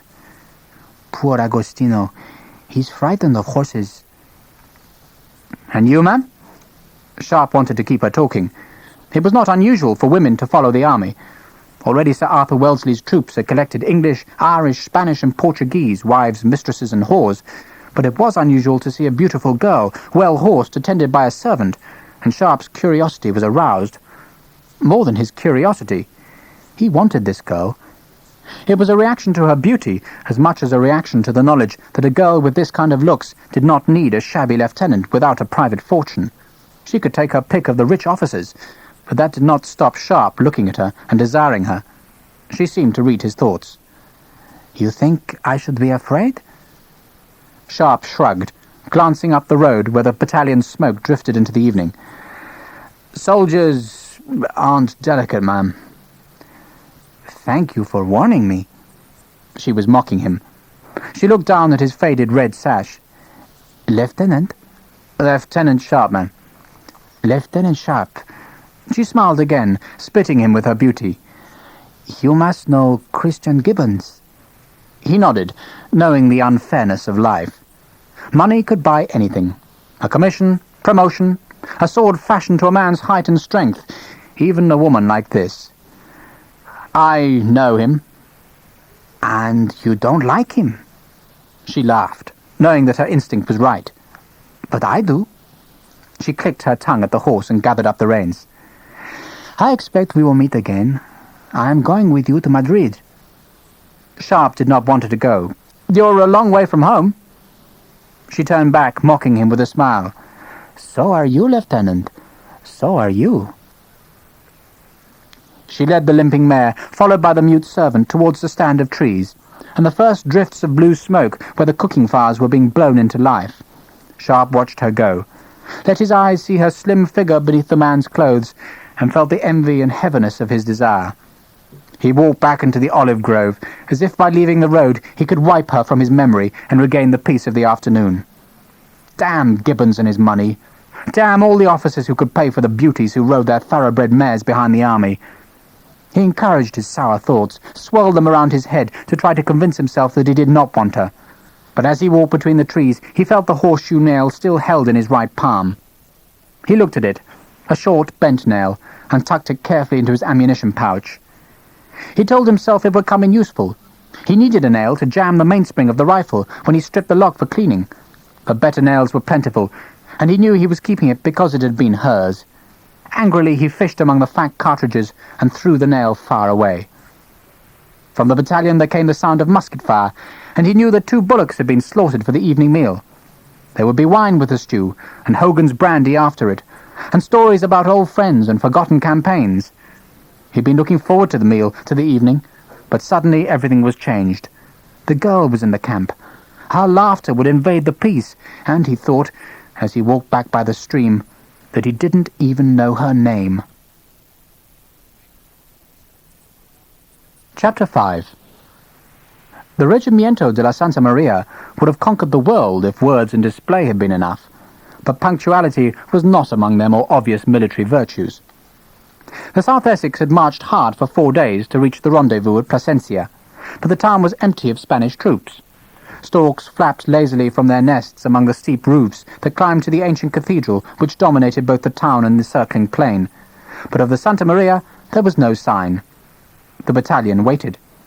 Simmerson had bivouacked outside the walls, and the men watched jealously as other units arrived and marched into the tantalizing streets with their wine shops and women. 3 men disobeyed the standing order to stay away from the town and were caught helplessly drunk by the provost marshal and received a flogging as the battalion paraded beside the river Jerte. Finally, 2 days late, the Spanish regiment arrived, and the South Essex mustered at 5 in the morning to begin their march south to Val de la Casa. There was a chill in the air which the rising sun would disperse, But as 5:30, the hour set for departure, came and went, there was still no sign of the Santa Maria, and the men stamped their feet and rubbed their hands to ward off the cold. The hour of 6 chimed from the bells in the town. The children who were waiting with their mothers to see the battalion depart grew bored and ran through the ranks despite all the shouting that began with Simmerson and worked its way down to the sergeants and corporals. The battalion was paraded beside the Roman bridge that spanned the river, and Sharpe followed a grumbling Captain Hogan on to the ancient arches and stared into the water that tumbled round the vast granite boulders which had been left in the riverbed in some long-ago upheaval of the earth. Hogan was impatient. "Damn them! Why can't we just march and let the beggars catch us up?" He knew well why it was impossible.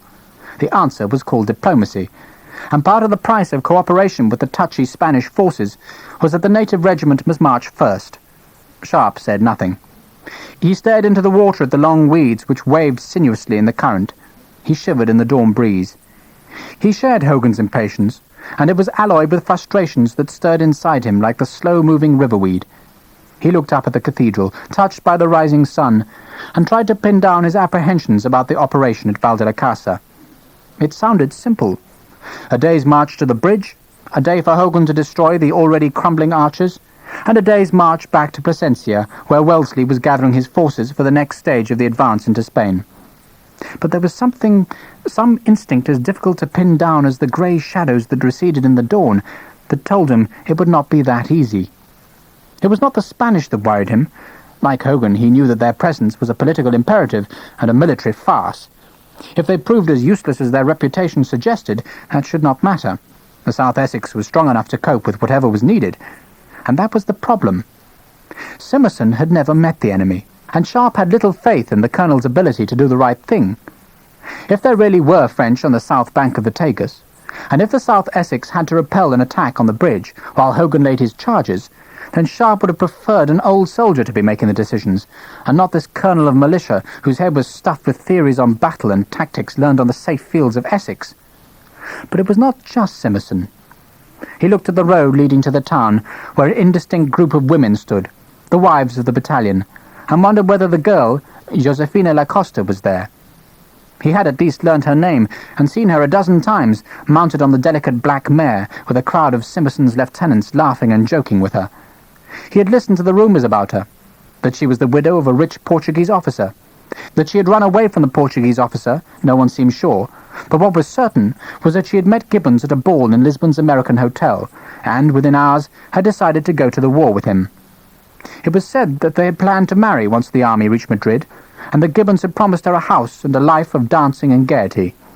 Whatever the truth of Josefina, there was no denying her presence, entrancing the whole battalion, flirting even with Sir Henry, who responded with a heavy gallantry, and told the officers that young men would be young men. "Christian needs his exercise, what?" Simmerson would repeat the joke and laugh each time. The colonel's indulgence reached to letting his nephew break his standing order and take a suite of rooms in the town where he lived with the girl and entertained friends in the long warm evenings. Gibbons was the envy of all the officers, Josefina the jewel in his crown, and Sharpe shivered on the bridge and wondered if she would ever go back to the flatlands of Essex and to a big house built on the profits of salted fish. 7 chimed, and there was a stir of excitement as a group of horsemen appeared from the houses and spurred towards the waiting battalion. The riders turned out to be British, and the ranks relaxed again. Hogan and Sharpe walked back to their men, paraded next to Lennox's light company at the left of the battalion, and watched the newcomers ride to join Simmerson. All the riders but one were in uniform, and the exception wore blue trousers under a grey cloak, and on his head a plain bicorn hat. Ensign Denny, 16 years old and full of barely suppressed excitement, was standing near the rifleman, and Sharpe asked him if he knew who the apparent civilian was. "No, sir." "Sergeant Harper, tell Mr. Denny who the gentleman in the grey cloak is." "That's the General, Mr. Denny, Sir Arthur Wellesley himself. Born in Ireland like all the best soldiers." A ripple of laughter went through the ranks, but they all straightened up and stared at the man who would lead them towards Madrid. They saw him take out a watch and look towards the town from where the Spanish should be coming, but there was still no sign of the Regimento, even though the sun was well over the horizon and the dew fading fast from the grass. One of the staff officers with Wellesley broke away from the group and trotted his horse towards Hogan. Sharpe supposed he wanted to talk to the engineer, and he walked away back to the bridge to give Hogan some privacy. Sharpe! Richard!" The voice was familiar, from the past. He turned to see the staff officer, a lieutenant colonel, waving to him, but the face was hidden beneath the ornate cocked hat. "Richard! You've forgotten me." Lawford. Sharpe's face broke into a smile. "Sir, I didn't even know you were here." Lawford swung easily out of the saddle, took off his hat and shook his head. "Oh, you look dreadful. You must really buy yourself a uniform one of these days." He smiled and shook Sharpe's hand. "It's good to see you, Richard." "And to see you, sir. A lieutenant colonel. You're doing well." "It cost me £3,500, Richard, and well, you know it. Thank God for money." Lawford. Sharpe remembered when the Honourable William Lawford was a frightened lieutenant, and a sergeant called Sharpe had guided him through the heat of India. Then Lawford had repaid the debt. In a prison cell in Seringapatam, the aristocrat had taught the sergeant to read and write. The exercise had stopped them both going mad in the dank hell of the Sultan Tipu's dungeons. Sharpe shook his head. "I haven't seen you for... It's been months. Far too long. How are you?" Sharpe grinned. "As you see me." "Untidy?" Lawford smiled. He was the same age as Sharpe, but there the resemblance stopped. Lawford was a dandy, dressed always in the finest cloth and lace, and Sharpe had seen him pay a regimental tailor 7 guineas to achieve a tighter fit on an already immaculately tailored jacket. He spread his hands expansively. "You can stop worrying, Richard. Lawford is here. The French will probably surrender when they hear. God, it's taken me months to get this job. I was stuck in Dublin Castle changing the bloody guard, and I pulled 100 strings to get onto Wellesley's staff, and here I am, arrived 2 weeks ago." The words tumbled out. Sharpe was delighted to see him. Lawford, like Gibbons, summed up all that he hated most about the army. How money and influence could buy promotion, while others like Sharpe rotted in penury. Yet Sharpe liked Lawford, could feel no resentment, and he supposed that it was because the aristocrat, for all the assurance of his birth, responded to Sharpe in the same way. And Lawford, for all his finery and assumed languor, was a fighting soldier. Sharpe held up a hand to stop the flow of news. "What's happening, sir? Where are the Spanish?" Lawford shook his head. "Well, still in bed. At least they were. But the bugles have sounded. The warriors have pulled on their trousers, and we're told they're coming." He leant closer to Sharpe and dropped his voice. "How do you get on with Simmerson?" "I don't have to get on with him. I work to Hogan." Lawford appeared not to hear the answer. "He's an extraordinary man. Did you know he paid to raise this regiment?" Sharpe nodded. "Do you know what that cost him, Richard? Unimaginable." "So he's a rich man. It doesn't make him a soldier." Sharpe sounded sour. Lawford shrugged. "He wants to be. He wants to be the best. I sailed out on the same boat, and all he did every day was sit there reading the rules and regulations for His Majesty's forces." He shook his head. "Perhaps he'll learn. I don't envy you, though." He turned to look at Wellesley. "Well, I can't stay all day. Listen, you must dine with me when you get back from this job. Will you do that?" "With pleasure." "Good." Lawford swung up into the saddle. "You've got a scrap ahead of you. We send the light dragoons down south, and they tell us there's a sizable bunch of Frenchies down there with some horse artillery. They've been trying to flush the guerrilleros out of the hills, but they're moving back east now, like us, so good luck." He turned his horse away, then looked back. "And Richard?" "Sir?" "Sir Arthur asked to be remembered." "He did?" Lawford looked down on Sharpe. "You're an idiot." He spoke cheerfully. "Shall I remember you to the General? It's a done thing, you know." He grinned, raised his hat and turned away. Sharpe watched him go, the apprehension of the cold dawn suddenly dissipated by the rush of friendship. Hogan joined him. "Friends in high places?" "Old friend. We were in India." Hogan said nothing. He was staring across the field, his jaw sagging in astonishment, and Sharpe followed his gaze. My God! The Regimento had arrived. 2 trumpeters in powdered wigs led the procession. They were mounted on glossy black horses, bedecked in uniforms that were a riot of gold and silver, their trumpets festooned with ribbons, tassels, and banners. "Hell's teeth!" The voice came from the ranks. "The fairies are on our side!" The colours came next. 2 flags covered in armorial bearings, threaded with gold, tasselled, looped, crowned, curlicued, emblazoned, carried by horsemen whose mounts stepped delicately high, as though the earth was scarcely fit to carry such splendid creations. The officers came next. They should have delighted the soul of Sir Henry Simmerson, for everything that could be polished had been burnished to an eye-hurting intensity, whether of leather or bronze, silver or gold. Epaulets of twisted golden strands were encrusted with semi-precious stones. Their coats were piped with silver threads, frogged and plumed, sashed and shining. It was a dazzling display. The men came next. A shambling mess, rattled onto the field by energetic but erratic drummers. Sharpe was appalled. All he had heard of the Spanish army seemed to be true in the Regimento. Their weapons looked dull and uncared for. There was no spirit in their bearing, and Madrid seemed suddenly a long way off, if this was the quality of the Allies who would help clear the road. There was a renewed energy from the Spanish drummers as the two trumpeters challenged the sky with a resounding fanfare, then silence. "Now what?" Hogan muttered. Speeches. Wellesley, wise in the ways of diplomacy, escaped as the Spanish colonel came forward to harangue the South Essex. There was no official translator, but Hogan, who spoke passable Spanish, told Sharpe the colonel was offering the British a chance, a small chance, to share in the glorious triumph of the Spanish warriors over the enemy. The glorious Spanish warriors, prompted by their non-commissioned officers, cheered the speech, while the South Essex, prompted by Simmerson, did the same. Salutes were exchanged, arms presented. There were more fanfares, more drums, all climaxing in the appearance of a priest who, riding a small grey donkey, blessed the Santa Maria with the help of small white surpliced boys. Pointedly, the pagan British were not included in the pleas to the Almighty. Hogan took out his snuff-box. "Do you think they'll fight?" "God knows."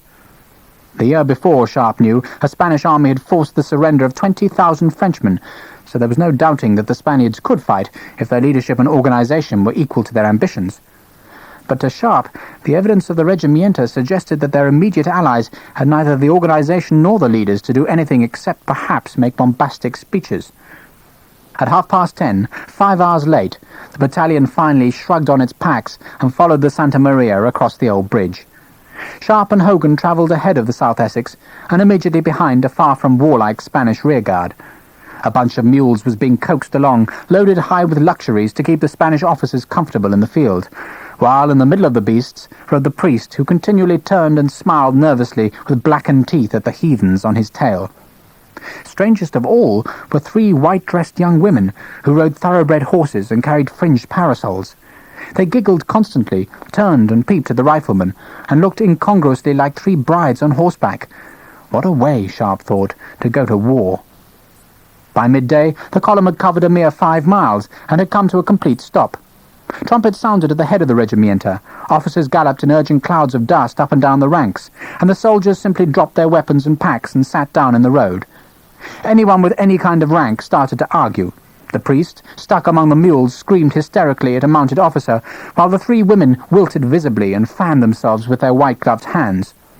Christian Gibbons walked his horse to the head of the British column and sat staring at the 3 women. Sharpe looked up at him. "The middle one's the prettiest." "Thank you." Gibbons spoke with a heavy irony. "That's civil of you, Sharpe." He was about to urge his horse forward when Sharpe put a hand on the bridle. "Spanish officers, I hear, are very fond of duelling." "Ah." Gibbons stared icily down on Sharpe. "You may have a point." He wheeled his horse back down the road. Hogan was shouting at the priest in Spanish, trying to discover why they had stopped.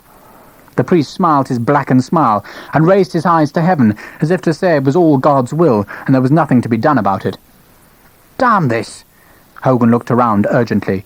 "Damn! Don't they know how much time we've lost? Where's the colonel?" Simmerson was not far behind. He and Forrest arrived with a clatter of hooves. "What the devil's happening?" "I don't know, sir. Spanish have sat down." Simmerson licked his lips.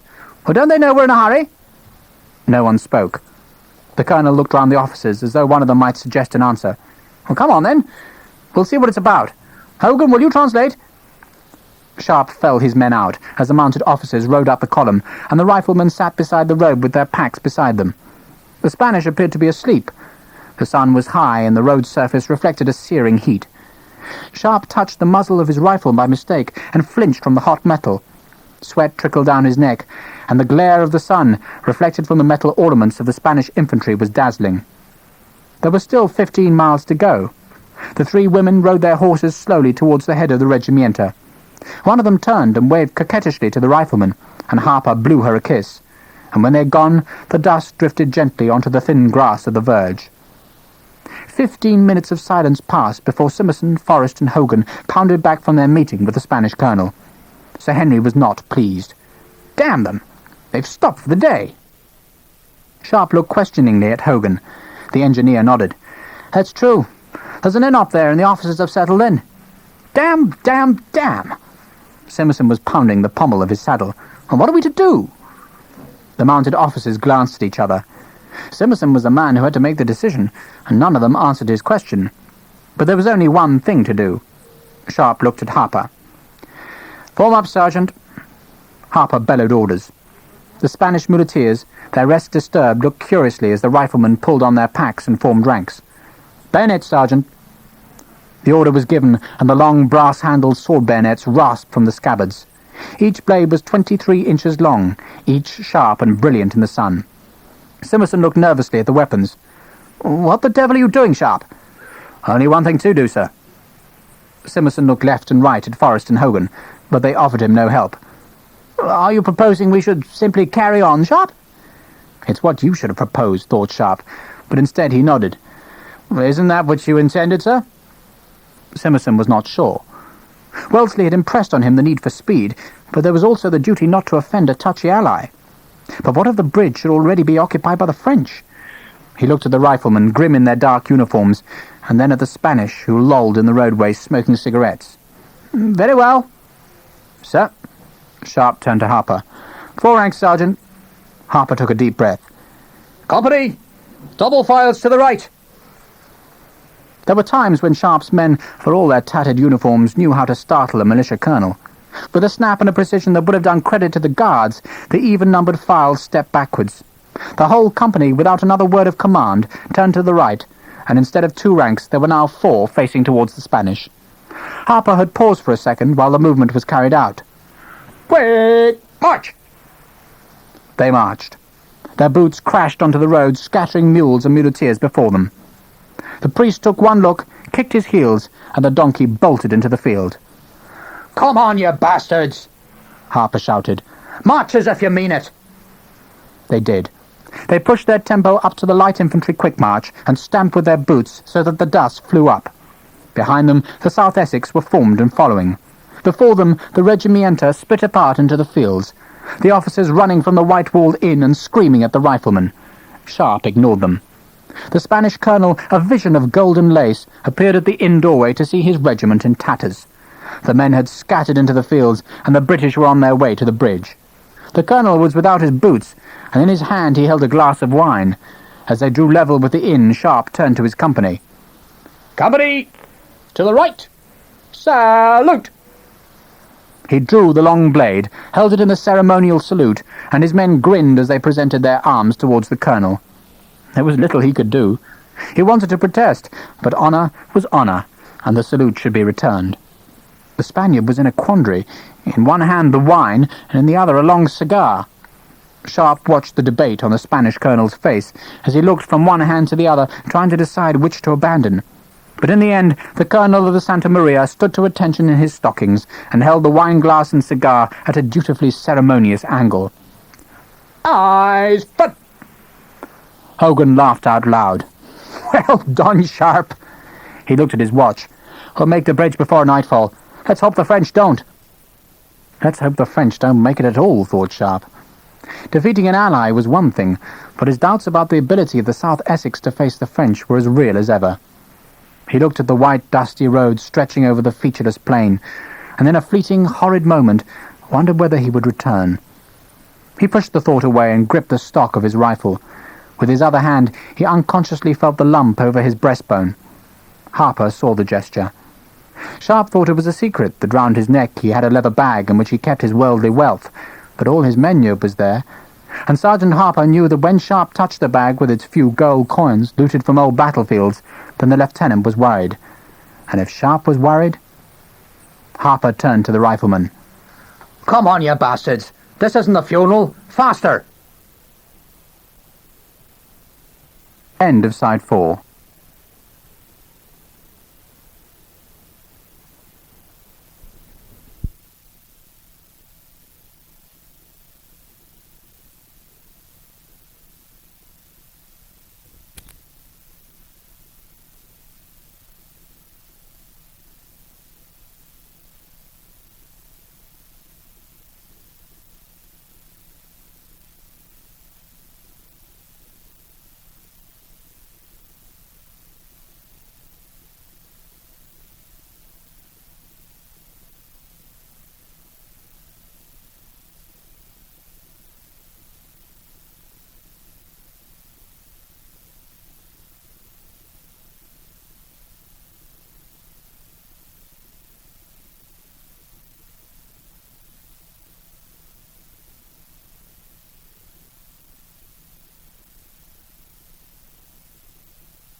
Side 5.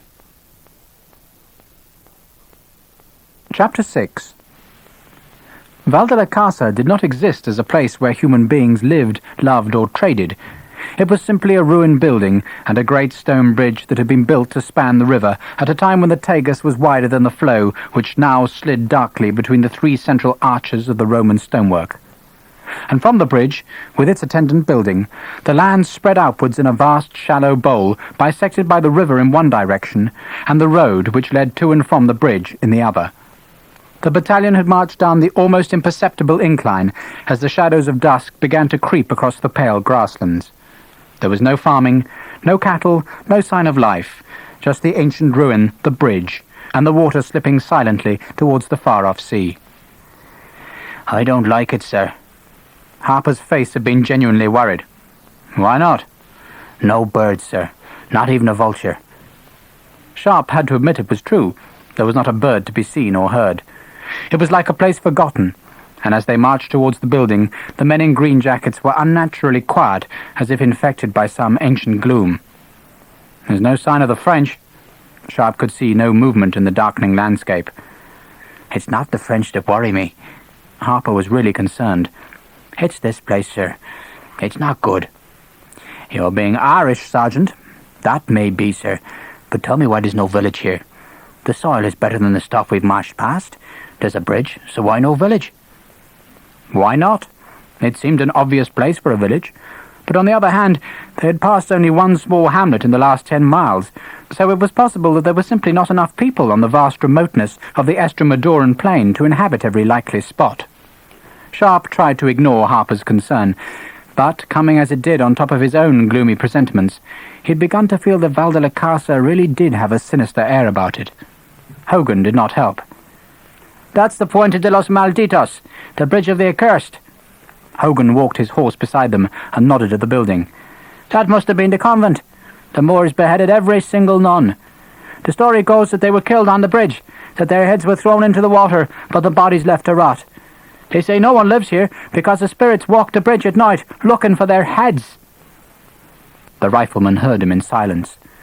When Hogan had finished, Sharpe was surprised to see his huge sergeant surreptitiously cross himself, and he guessed that they would spend a restless night. He was right. The darkness was total. There was no wood on the plain, so the men could build no fires, and in the small hours a wind brought clouds that covered the moon. The riflemen were guarding the southern end of the bridge, the bank on which the French were loose, and it was a nervous night, as shadows played tricks and the chilled sentries were not certain whether they imagined the noises that could either be headless nuns or patrolling Frenchmen.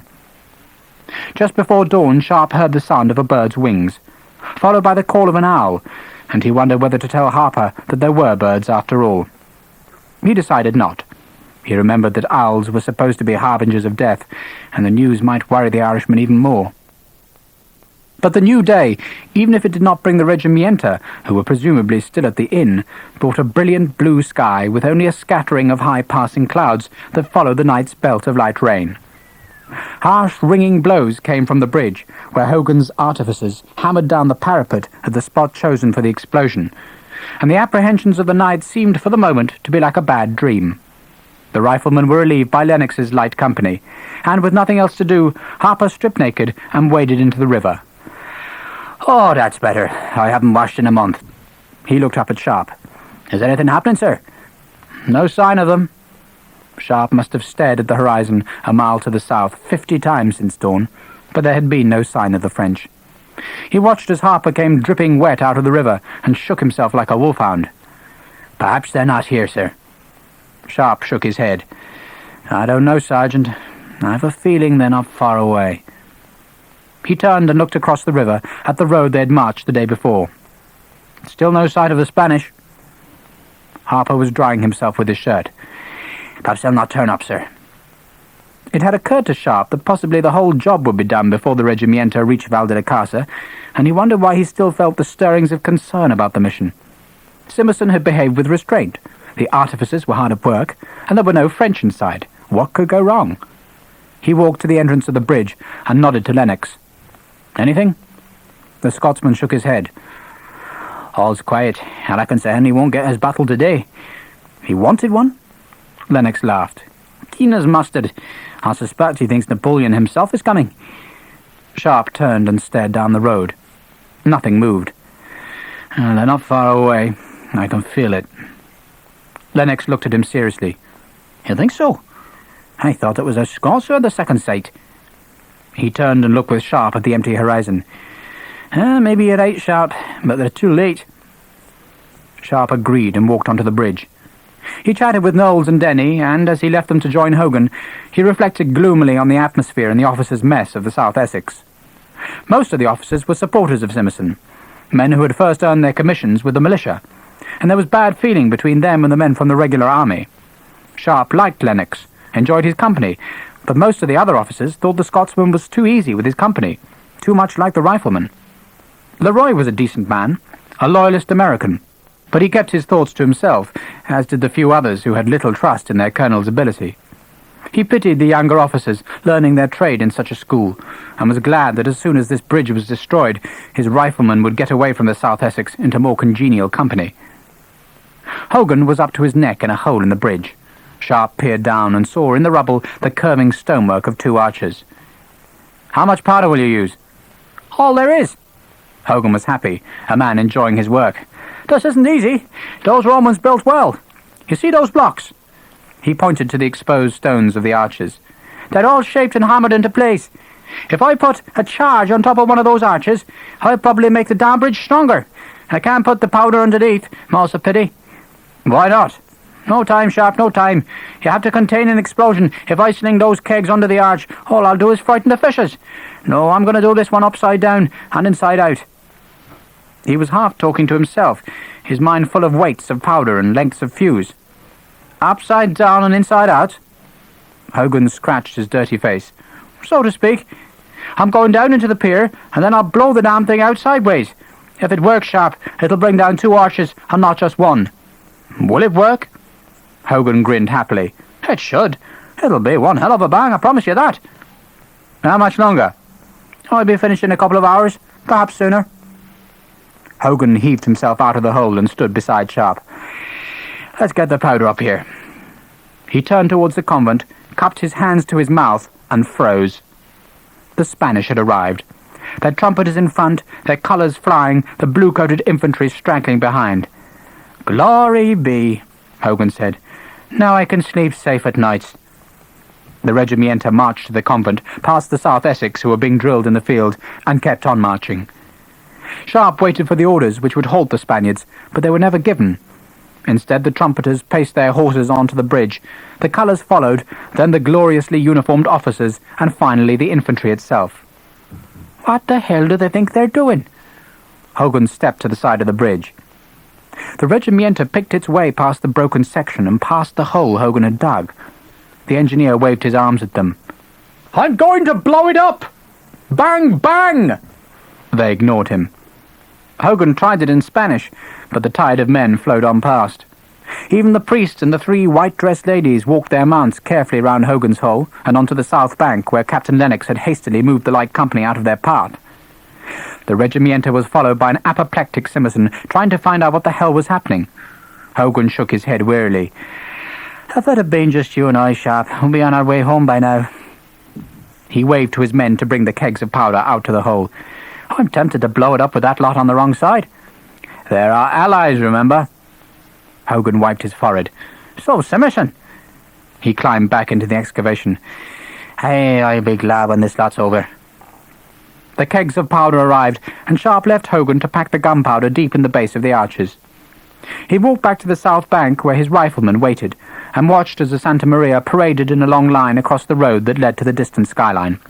Lennox grinned down from his horse. "What do you think of this, Sharpe?" He waved at the Spaniards, who resolutely faced an empty skyline. "What are they doing?" "They told the colonel that it was their duty to cross the bridge. It has something to do with Spanish pride. We got here first, so they have to go further." He touched his hat to Simmerson, who was recrossing the bridge. "You know what he's thinking of doing?" "What, Simmerson?" Sharpe looked after the retreating colonel, who had pointedly ignored him. "Hey, he's thinking of bringing the whole battalion over." "He's what?" "If they cross, we cross." Lennox laughed. "Mad! That's what he is." There were shouts from Sharpe's riflemen, and he followed their pointing arms to look at the horizon. "Do you see anything?" Lennox stared up the track. Not a thing." A flash of light. "There!" Sharpe climbed onto the parapet and dug into his pack for his only possession of value, a telescope made by Matthew Burge of London. He had no idea of its real worth, but he suspected it had cost at least 30 guineas. There was a brass plate curved and inset into the walnut tube, and engraved on the plate was an inscription, "In gratitude, A.W., September the 23rd, 1803. He recalled the piercing blue eyes looking at him when the telescope had been presented. "Remember, Mr. Sharpe, an officer's eyes are more valuable than his sword." He snapped the tube open and slid the brass shutters that protected the lens apart. The image danced in the glass. He held his breath to steady his arms and panned the tube sideways. "There! Oh, damn the tube, it wouldn't stay still." "Pendleton?" The young rifleman came running to the bridge, and on Sharpe's instructions jumped onto the parapet and crouched so that Sharpe could rest the telescope on his shoulder. The skyline leapt towards him. He moved the glass gently to the right. Nothing but grass and stunted bushes. The heat shimmered the air above the gentle slope as the telescope moved past the innocent horizon. "Do you see anything, sir?" "Keep still, damn you." He moved the glass back, concentrating on the spot where the white dusty road merged with the sky. Then, with the suddenness of an actor coming through a stage trapdoor, the crest was lined with horsemen. Pendleton gasped. The image wavered, but Sharpe steadied it. Green uniforms, a single white crossbelt. He closed the glass and straightened up. Chasseurs. There was a murmur from the Regimento. The men nudged each other and pointed up the hill. Sharpe mentally split the line in half, then in half again, and counted the distant silhouettes in groups of 5. Lennox had ridden across. 200, Sharpe? That's what I make it." Lennox fiddled with his sword hilt. "Oh, they won't bother us." He sounded resentful. A second line of horsemen appeared. Sharpe opened the tube again and rested it on Pendleton's shoulder. The French were making a dramatic appearance. 2 lines of cavalry, 200 men in each, walking slowly towards the bridge. Through the lens, Sharpe could see the carbines slung on their shoulders, and on each horse there was an obscene lump behind the stirrup where the rider had strapped a netful of forage for his mount. He straightened up again and told Pendleton he could jump down. "Are they going to fight, sir?" Like Lennox, the young boy was eager for a brush with the French. Sharpe shook his head. "They won't come near. They're just having a look at us. They've nothing to gain by attacking." When Sharpe had been locked in the Tippoo's dungeon with Lawford, the lieutenant had tried to teach him to play chess. It had been a hopeless task. They could never remember which chip of stone was supposed to represent which piece, and their jailers had thought the scratched grid on the floor was an attempt at magic. They had been beaten, and the chessboard scratched out. But Sharpe remembered the word stalemate. That was the position now. The French could not harm the infantry, and the infantry could not harm the French. Simmerson was bringing the rest of the battalion across the bridge, threading them past an exasperated Hogan and his excavation. But it made no difference how many men the Allies had. The cavalry was simply too quick. The foot soldiers would never get anywhere near them, and if the cavalry chose to attack, they'd be annihilated by the dreadful close-range volleys, and any horse that survived the bullets would swerve away or pull up rather than gallop into the close-packed, steel-tipped ranks. There would be no fight today. Simmerson thought otherwise. He waved his drawn sword cheerfully at Lennox. "We've got them, Lennox! We've got them!" "Aye, sir." Lennox sounded gloomy. He would have liked to fight. "Doesn't the fool realise they won't attack us? Does he think we're going to lumber around this field like a cow chasing a fox? Damn it, we've done the job, Sharpe. We've mined the bridge, and it'll take an hour to get this lot back over." "Lennox!" Simmerson was in his element. "Form your company on the left. Mr. Sterrett's company will guard the bridge, and, if you please, I'll borrow Mr. Gibbons from you as my aide-de-camp." "Your gain is my loss, sir." Lennox grinned at Sharpe. "Aide-de-camp. He thinks he's fighting the Battle of Blenheim. What will you do, Sharpe?" Sharpe grinned back. "I'm not invited. I'll watch your gallant efforts. Enjoy yourself." The cavalry had stopped half a mile away, lined across the road, their horses' uncropped tails swishing at the summer flies. Sharpe wondered what they made of the scene in front of them. The Spanish advancing clumsily in 4 ranks, 800 men round their colours marching towards 400 French horsemen, while at the bridge another 800 infantry prepared to advance. Simmerson assembled his company commanders, and Sharpe listened as he gave his orders. The South Essex were to form line, in 4 ranks like the Spanish, and advance behind them. "We'll wait and see, gentlemen, what the enemy does, and deploy accordingly. Unfurl the colours." Lennox winked at Sharpe. It was farcical that 2 clumsy regiments of foot thought they could attack 400 horsemen who would dance out of the way and laugh at the efforts made against them. The French commander probably didn't believe what was happening, and at the very least it would provide him with an amusing story to tell when he rejoined Victor's army. Sharpe wondered what Simmerson would do when it finally dawned on him that the French would not attack. Probably the colonel would claim that he had scared the enemy away. The ensigns pulled the leather covers from the South Essex colours, unfurled them, and hoisted them into their sockets. They made a brave sight, even in the middle of this comedy, and Sharpe felt the familiar pang of loyalty. The first raised was the King's colour, a great Union Jack with the regiment's number in the centre, and next the South Essex's own standard, a yellow flag emblazoned with the crest, and with the Union flag stitched in the upper corner. It was impossible to see the flags, the morning sun shining through them, and not be moved. They were the regiment. Should only a handful of men be left on a battlefield, the rest slaughtered, the regiment still existed if the colours flew and defied the enemy. They were a rallying point in the smoke and chaos of battle, but more than that. They were men who would hardly fight for England's king and country, but they would fight for the colours, for their regiment's honour, for the gaudy flags that cost a few guineas and were carried in the centre of the line by the youngest ensigns and guarded by veteran sergeants armed with long, wicked-bladed pikes. Sharpe had known as many as 10 men to carry the colours in battle, replacing the dead, picking up the flags even though they knew that then they became the enemy's prime target. Honour was all. The flags of the South Essex were new and gleaming, the regimental colour devoid of battle honours. Neither was torn by bullet or round shot. But seeing them filled Sharpe with a sudden emotion, and had changed the farce of Simmerson's mad hopes into an affair of honour. The South Essex followed the Regimento towards the horsemen. Like the Spanish, the British line was 150 yards wide, its 4 ranks tipped with bayonets, the company officers riding or walking with drawn swords. The Spanish had halted some 400 yards up the road, and Simmerson had no choice but to stop the battalion to find out what the Regimento intended. Hogan joined Sharpe and nodded at the 2 regiments. "Not joining in the battle?" "I think it's a private party. Captain Sterrett and I are guarding the bridge." Sterrett, a mild man, smiled nervously at Sharpe and Hogan. Like his colonel, he was appalled at the appearance of these veteran soldiers, and secretly frightened that the enemy might prove to be as tough and carefree as the rifleman or the engineer. Hogan was wiping his hands on a piece of rag, and Sharpe asked him if the job was finished. "Aye, it's all done. 10 kegs of powder snuggled down, fuses laid and the hole filled in. As soon as these gallant soldiers get the hell out of my way, I can find out whether it works or not. Now what's happening?" The Spanish were forming square. A good battalion could march from line into square in 30 seconds, but the Spanish took 4 times as long. It was the proper formation when faced by attacking cavalry, but as the French showed no lunatic inclination to charge 4 times their own number, the Spanish convolutions were hardly necessary. Sharpe watched as the officers and sergeants harried and chivied their men into the rough semblance of a square. A slightly lopsided square, but it would do. Sharpe remembered the 3 women.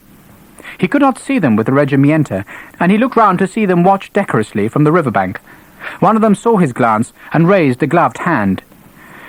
"It's a good job the French don't have those guns." Hogan raised his eyebrows. "I'd forgotten that rumour. That would heat things up." There was no more fatal combination than cavalry and artillery for men on foot. Infantry and square were totally safe from cavalry. All the horsemen could do was ride round and round the formation, hacking uselessly at the bayonets.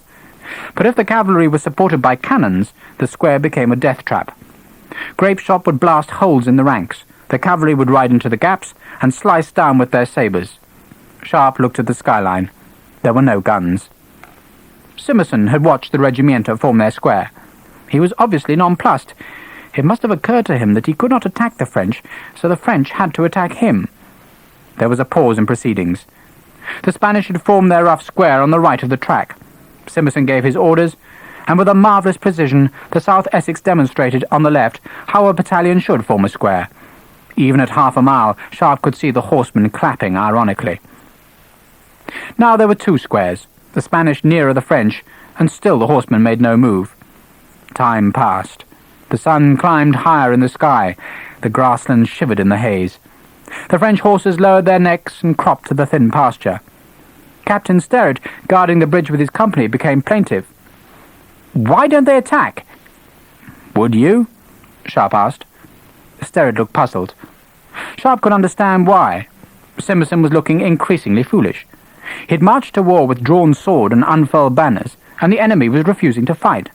Now he was stranded, like a beached whale in a defensive square. It was virtually impossible to make an ordered march while in a square formation.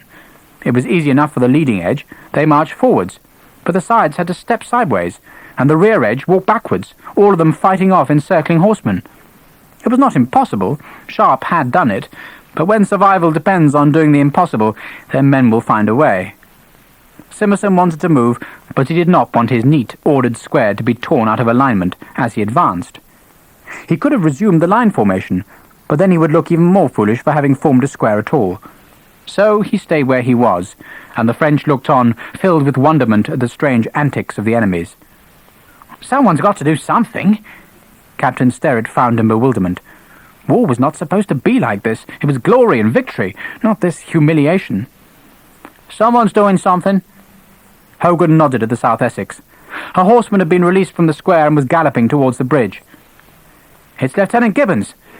Sterrett raised a hand to his colonel's nephew, who pulled his horse to a violent stop. His features were stern, filled with the seriousness of the moment. He looked down on Sharpe. "You're to report to the colonel." "Why?" Gibbons looked astonished. "The colonel wants you. Now." Hogan coughed. "Lieutenant Sharpe is under my orders. Why does the colonel want him?" Gibbons flung an arm towards the immobile French. "We need a skirmish line, Sharpe, something to sting the French into action." Sharpe nodded. "How far ahead of the square am I supposed to take my men?" He spoke in sweet reasonableness. Gibbons shrugged. Near enough to move the cavalry. Hurry! I'm not moving, it would be madness. Gibbons stared down at Sharpe. I beg your pardon? I will not kill my men. I go more than 50 yards from that square and the French will ride us down like hares. Don't you know that skirmishers fall back from cavalry? Are you coming, Sharpe? Gibbons made it sound like an ultimatum. No. The lieutenant turned to Hogan. Sir, will you order Lieutenant Sharpe to obey? Listen, laddie. Sharpe noticed that he had broadened his Irish accent. Tell your colonel from me that the sooner he gets back over the bridge, the sooner we can put a hole in it, and the sooner we get home. And no, I will not instruct Lieutenant Sharpe to commit suicide. Good day, sir. Gibbons wrenched his horse round, tearing at its mouth with the bit, and clapped his spurs into its side, shouted something unintelligible at Sharpe or Hogan, and galloped back towards the impotent square in spurts of dust. Sterrett turned to them, appalled. You can't refuse an order. Hogan's patience snapped. Sharpe had never heard the little Irishman lose his temper, but the events had exasperated him. Don't you bloody understand? Do you know what a skirmish line is? It's a line of men scattered in front of the enemy. They'll be written down like scarecrows. Christ! What does he think he's doing? Sterrett blanched in front of Hogan's anger.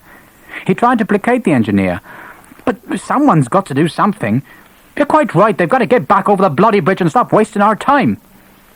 Some of Sterrett's company began tittering. Sharpe felt his own patience snap. He did not care if it was his job or not. Quiet! An embarrassed silence settled over the end of the bridge. It was broken by the giggling of the 3 Spanish women. We can start with them.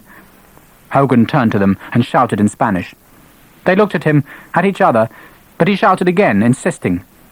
Reluctantly, they walked their horses past the riflemen, past the officers, and back to the north bank. And that's 3 less to get over the bridge anyway. Hogan looked at the sky. It must be midday already. The French must have been as bored as anyone else. Sharpe heard the notes of a bugle and watched as they formed into 4 squadrons. They still faced the bridge, their leading squadron about 300 yards beyond the Spanish square. Instead of the 2 long lines, they efficiently made ranks of 10 men. Their commander ironically saluted the squares with his sword and gave the order to move. The horsemen went into a trot. They circled towards the Spanish, kept on circling. They were turning to ride away, back up the hill and off to the east, where they would rejoin Marshal Victor and his army waiting for Wellesley's advance. The disaster happened when the French were at the closest point, where a wide turn would take them to the Regimento de la Santa Maria. In frustration, or in pride, but in complete stupidity, the Spanish colonel gave the order to fire. Every musket that could be brought to bear exploded in flame and smoke. The balls shot uselessly away. A musket was optimistically effective at 50 yards. At 200, the distance between the French and the Spanish, the volley was simply thrown away. Sharpe saw just 2 horses fall. Oh, Christ! He had spoken out aloud. There was a simple mathematics to what happened next. The Spanish had shot their volley, and would take at least 20 seconds to reload. A galloping horse could cover 200 yards in much less time. The French colonel had no hesitation. His column was sideways to the Spanish. He gave his orders. The bugle sounded, and with a marvellous precision, the French turned from a column of 40 ranks of 10 men each into 10 lines of 40 men. The first 2 spurred straight into the gallop, their sabres drawn. The others trotted or walked behind. There was still no reason for them to succeed. An infantry square, even without loaded muskets, was impervious to cavalry. All the men had to do was stay still and keep the bayonets firm, and the horses would sheer away, flow down the sides of the square, and be blasted by the loaded muskets at the sides and back of the formation. Sharpe ran a few paces forward. With a dreadful certainty, he knew what would happen. The Spanish soldiers were ill-led, frightened. They had fired a volley terrifying in its noise and smoke, but their enemy was suddenly on them. The horses baring their teeth through the veils of musket smoke, the riders tall in their stirrups, shrieking, sabres aloft, and galloping straight for them. Like beads off a burst string, the Spanish broke. The French launched another 2 lines of cavalry as the first crashed into the panicked mass. The sabres fell, rose bloodied, and fell again.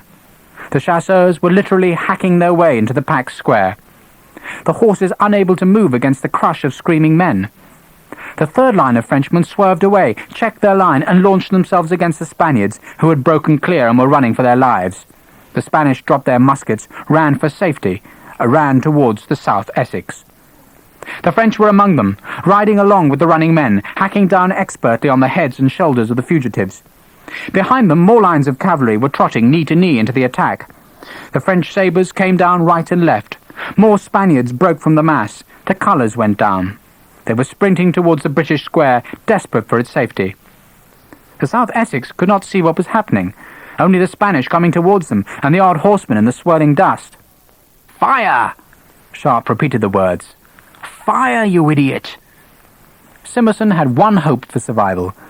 He had to blast the Spanish out of his way, otherwise the fugitives would break into his own square and let the horsemen through after them. He did nothing. With a groan, Sharpe watched the Spanish reach the red ranks and beat aside the bayonets as they scrambled to safety. The South Essex gave ground. They split to let the desperate men into the hollow centre. The first Frenchman reached the ranks, cut down with his sabre, and was blasted from the saddle by musket fire. Sharpe watched the horse stagger from bullet wounds. It crashed sideways into the face of the square, dragging down all four ranks. Another horseman came to the gap. He hacked left and right. Then he too was plucked from his horse by a volley. Then it was over. The French came into the gap. The square broke. The men mixed with the Spanish and ran. This time there was only one place to go. The bridge. Sharpe turned to Sterrett. "Get your company out of the way." "What? Move! Come on, man, move!" If the company stayed at the bridge, it would be swamped by fugitives. Sterrett sat on his horse and gaped at Sharpe, stunned and overwhelmed by the tragedy before him. Sharpe turned to the men. "This way, at the double!" Harper was there, dependable Harper. Sharpe led, the men followed. Harper drove them. Off the road and down the bank. Sharpe saw Hogan alongside. "Get back, sir! I'm coming with you! You're not! Who'll blow the bridge?" Hogan disappeared. Sharpe ignored the chaos to his right. He ran down the bank, counting his steps. At 70 paces he judged they'd gone far enough. Sterrett had disappeared. He whirled on them. "Halt! 3 ranks!" His riflemen were there. They had needed no orders. Behind him he could hear screams, the occasional cough of a musket, but above all the sound of hooves and of blades falling. He did not look. The men of the South Essex stared past him. "Look at me!" They looked at him, tall and calm.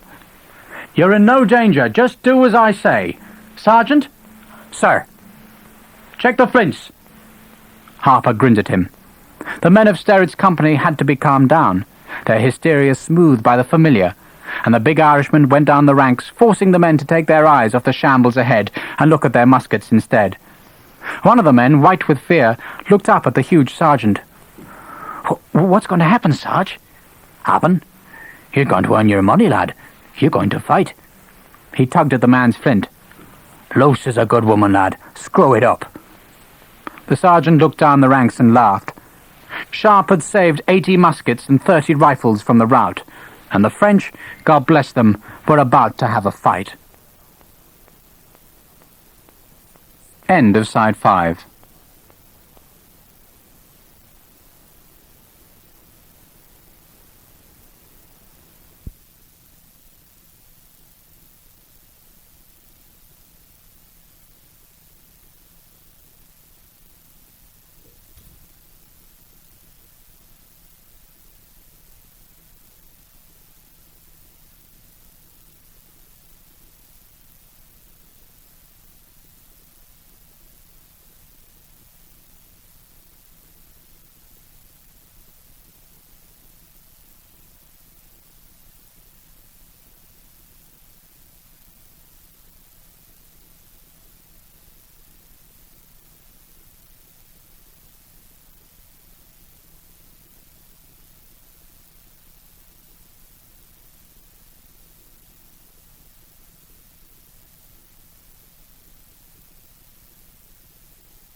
Side 6.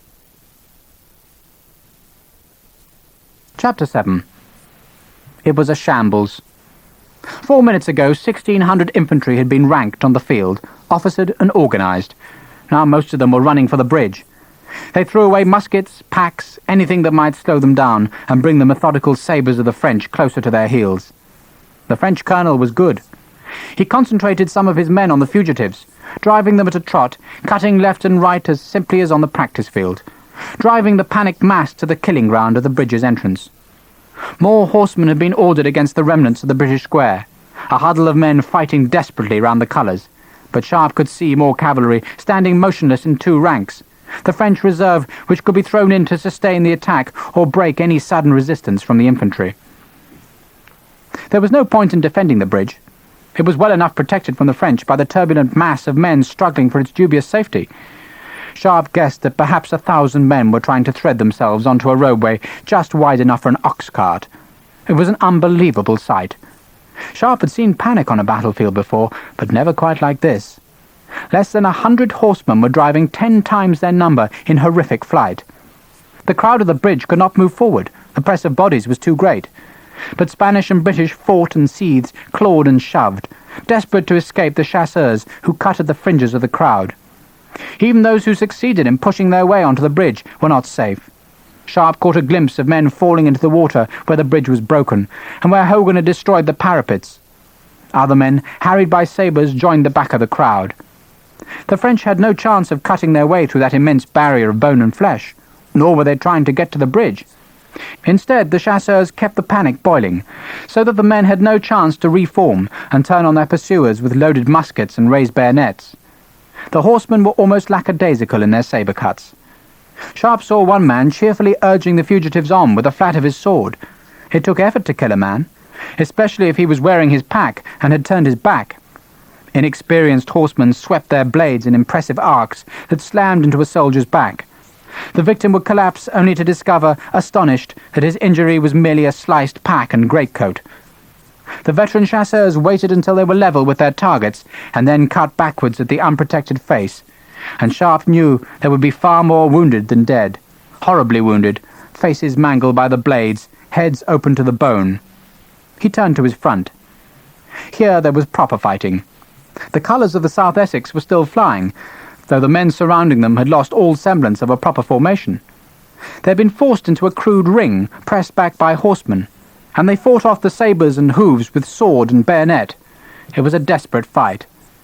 The French had thrown most of their men against the small band. They may have stood no chance of capturing the bridge, but inside the terrified ring was a greater prize: the colours. For the French to ride off the field with captured colours was to ride into glory, to become heroes, to know that the tale would be told throughout Europe. The man who captured the colours could name his own reward, whether in money, women, or rank. And the chasseurs tried to break the British resistance with a savage fury. The South Essex were fighting back, no less desperate, their efforts fired by the fanatical determination that their flag should not fall. To lose the colours was the ultimate disgrace. It had taken Sharpe only a few seconds to comprehend the utter chaos in front of him. There were no choices to be made. He would go forward towards the colours, hoping the ring of survivors could hold out against the horsemen long enough for his company to bring their muskets and bayonets into range. He turned to the men. Harper had done his work well. Riflemen were scattered through the ranks to bolster the frayed nerves of the men from Sterrett's company. The men in green jackets grinned at Sharpe. The men in red stood appalled and nervous. Sharpe noted that Harper had put a file of riflemen at each end of the company, the vulnerable flanks, which would be the weakest points of his force, and where only steady nerves and rigid bayonets would deter the swooping horsemen. 2 nervous lieutenants had been pushed into the files, and like the other men of Sterrett's company, they flicked their eyes at the crowd near the bridge. They wanted to run. They wanted the safety of the other bank, but Sharpe could also see 2 steady sergeants who had seen battle before and calmly waited for orders. "We're going forward. To the colours." Some of the faces were white with fear. "There's nothing to be frightened about. As long as you stay in ranks. Understand? You must stay in ranks." He spoke simply and forcibly. Some of the men still looked towards the fugitives in the bridge. "If anyone breaks ranks, they will be shot." Now they looked at him. Harper grinned. "And no one fires without my orders. No one." They understood. He unslung his rifle, threw it to Pendleton and drew his killing blade. Forward! He walked a few paces in front, listening to Harper call out the dressing and rhythm of the advance. He hurried. There was little time, and he guessed that the first 200 yards would be easy enough. They advanced over the flat, open ground, unencumbered by horsemen. The difficult stretch was the final 100 paces, when the company would have to keep in ranks while they stepped over the dead and wounded, and when the French would realize the danger and challenge them.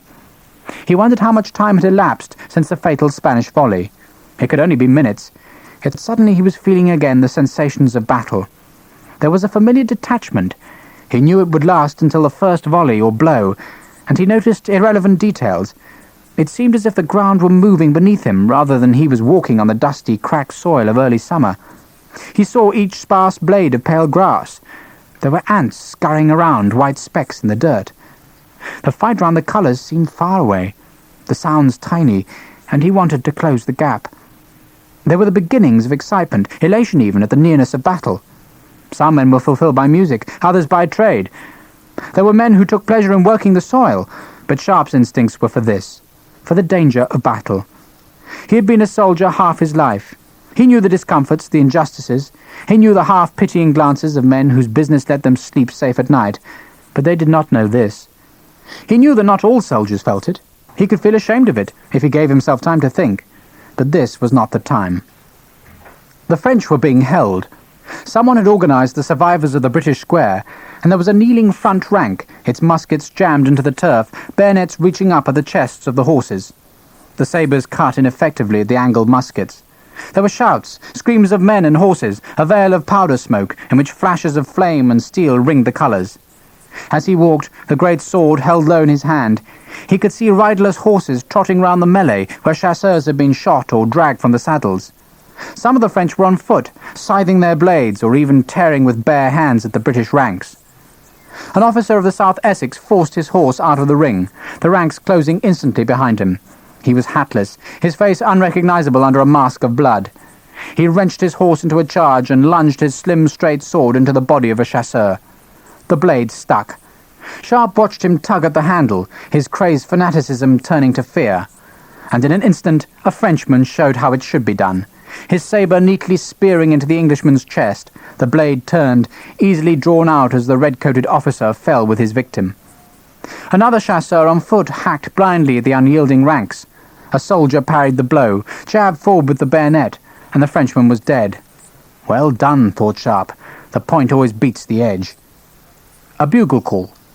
He looked right and saw the French reserve walk forward. They advanced deliberately towards the carnage round the colours. They held no sabres, and Sharpe knew what was in the mind of the French colonel. The British square, or what was left of it, had held, and the light cavalry sabres could not break it. But chasseurs, unlike most cavalry, carried carbines, and they planned to pour a volley from close range into the red-coated ranks that would tear them apart and let the swordsmen into the gap. He increased his pace, but knew they could not reach the colours before the fresh cavalry, and he watched sickened as with meticulous discipline some of the hacking swordsmen wheeled their mounts away from the crude square to give the carbines a field of fire. The horsemen picked their way through the dead and wounded. Sharpe saw the British feverishly loading muskets, skinning their knuckles on the bayonet blades as they rammed the charges into the barrels, but they were too late. The French stopped, fired, wheeled to let a second rank stop and hurl their volley at the South Essex. A few muskets replied. One chasseur toppled to the ground. A ramrod wheeled wickedly through the air as some terrified soldier shot it from his half-loaded musket. The French volleys tore the front ranks apart. A great wound was opened in the red formation, and the enemy poured in their curved blades to hold it apart and clawed deeper into the infantry, where they could snatch and win the greatest prize a man could win on a battlefield. Sharpe's men were among the bodies now. He stepped over a British private whose head had been virtually severed by a sabre cut. Behind him someone retched. He remembered that most of the men of the South Essex had never seen a battle, had no idea what weapons did to a man's flesh. The survivors of the square were falling back towards him, retreating from the wounded edge, losing cohesion. He saw the colours dip and rise again, caught a glimpse of an officer screaming at the men, urging them to fight back at the horses that lashed with their hooves and carried the terrible sabres. There was so little time. More Frenchmen were fighting on foot, trying to beat aside the bayonets and force their way to the flagstaffs, to glory. Then he had his own problems. He saw a French officer tugging and hitting at his men, Sharpe's company had been spotted, and the Frenchman knew what 100 loaded muskets could do to the packed horsemen who were concentrated round the flags. He pulled some of the men out of the fight, aligned them hurriedly, and launched them against the new danger. He had only managed to scrape together a dozen men and horses. Sharpe turned. "Halt!" He kept his back to the horsemen. In his head he knew how many seconds he had, and the frightened men of the South Essex who stared at him desperately needed a demonstration of what well-fought infantry could do to cavalry. "Rear rank, about turn!" He needed to guard the rear in case any horsemen circled round. Harper was there. "Front rank, kneel!" He walked towards them calmly and climbed over the kneeling front rank so that he was in the safety of the formation. The horses were 50 yards away.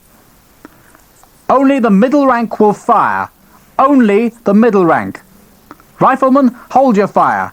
Only the middle rank. Wait for it. Aim low. Aim at the stomach. We're going to let them come close. Wait, wait, wait." The swords of the French were bloodied to the hilt. Their horses were lathered, their riders' faces drawn back in the rictus of men who have fought and killed desperately. Yet their victory over 4 times their number had been so easily gained that these horsemen thought themselves capable of anything. The dozen Frenchmen rode at Sharpe's company, oblivious of their danger, confident in their ecstasy that these British would collapse as easily as the 2 squares. Sharpe watched them come at a reckless gallop, saw the clods of turf thrown up by the hooves, the bared teeth and flying manes of the horses. He waited, kept talking in a measured, loud voice. "Wait for them! Wait! Wait!" 40 yards, 30. At the last moment the French officer realized what he had done. Sharpe watched him saw at his horse's bit, but it was too late. "Fire!" The chasseurs disintegrated. It was a small volley, only a couple of dozen muskets, but he fired it murderously close. The horses fell. A couple skidded almost to the front rank. Riders were hurled onto the ground in a maelstrom of hooves, sabres and arms. Not one chasseur was left. "On your feet! Forward!" He stepped in front again and led them past the bloody remains of their attackers. One Frenchman was alive, his leg broken by his falling horse, and he slashed upwards at Sharpe with his sabre. Sharpe did not bother to cut back. He kicked the wounded man's wrist so that the blade fell from his hand. The company stepped round the dead men and horses. They began to hurry. The fight round the colours was being lost, the British being forced back, the French inching forward behind the searing blades. Sharpe saw the long pikes of the sergeants who guarded the colours being used. One of them swung over the chaos. It crashed onto a horse's head so that it reared up, throwing its rider, blood streaming from its forelock. The discipline of the square had vanished with the French carbine fire. Sharpe could see no officers. They had to be there, but now the French were close to the colours, and men from the shattered square were running towards Sharpe and the safety of his levelled bayonets. He beat them aside with his sword, screamed at them to go to the side. He had to halt, unable to make headway against the fugitives, and he swung the flat of his blade at them. Harper joined him, and beat at the fugitives with his rifle butt. The Irishman's huge bulk forced the running men to the flanks where they could safely join Sharpe's company. Then it was clear, and he went on, the blade still swinging, his blood seething with the joy of it. He had not intended a bayonet charge, but there was so little time. The colours were swaying. A Frenchman's hand on a staff was cut down by an officer's sword, and then the colours collapsed. Sharpe screamed unintelligible words. He was running, the men behind him stumbling on bodies and slipping on the smears of new blood. A dismounted chasseur came for him, the sabre cutting at him in a great sweep. He put up his blade, the Frenchman's sword shattered. He cut at his neck, felt the man fall, and stumbled on.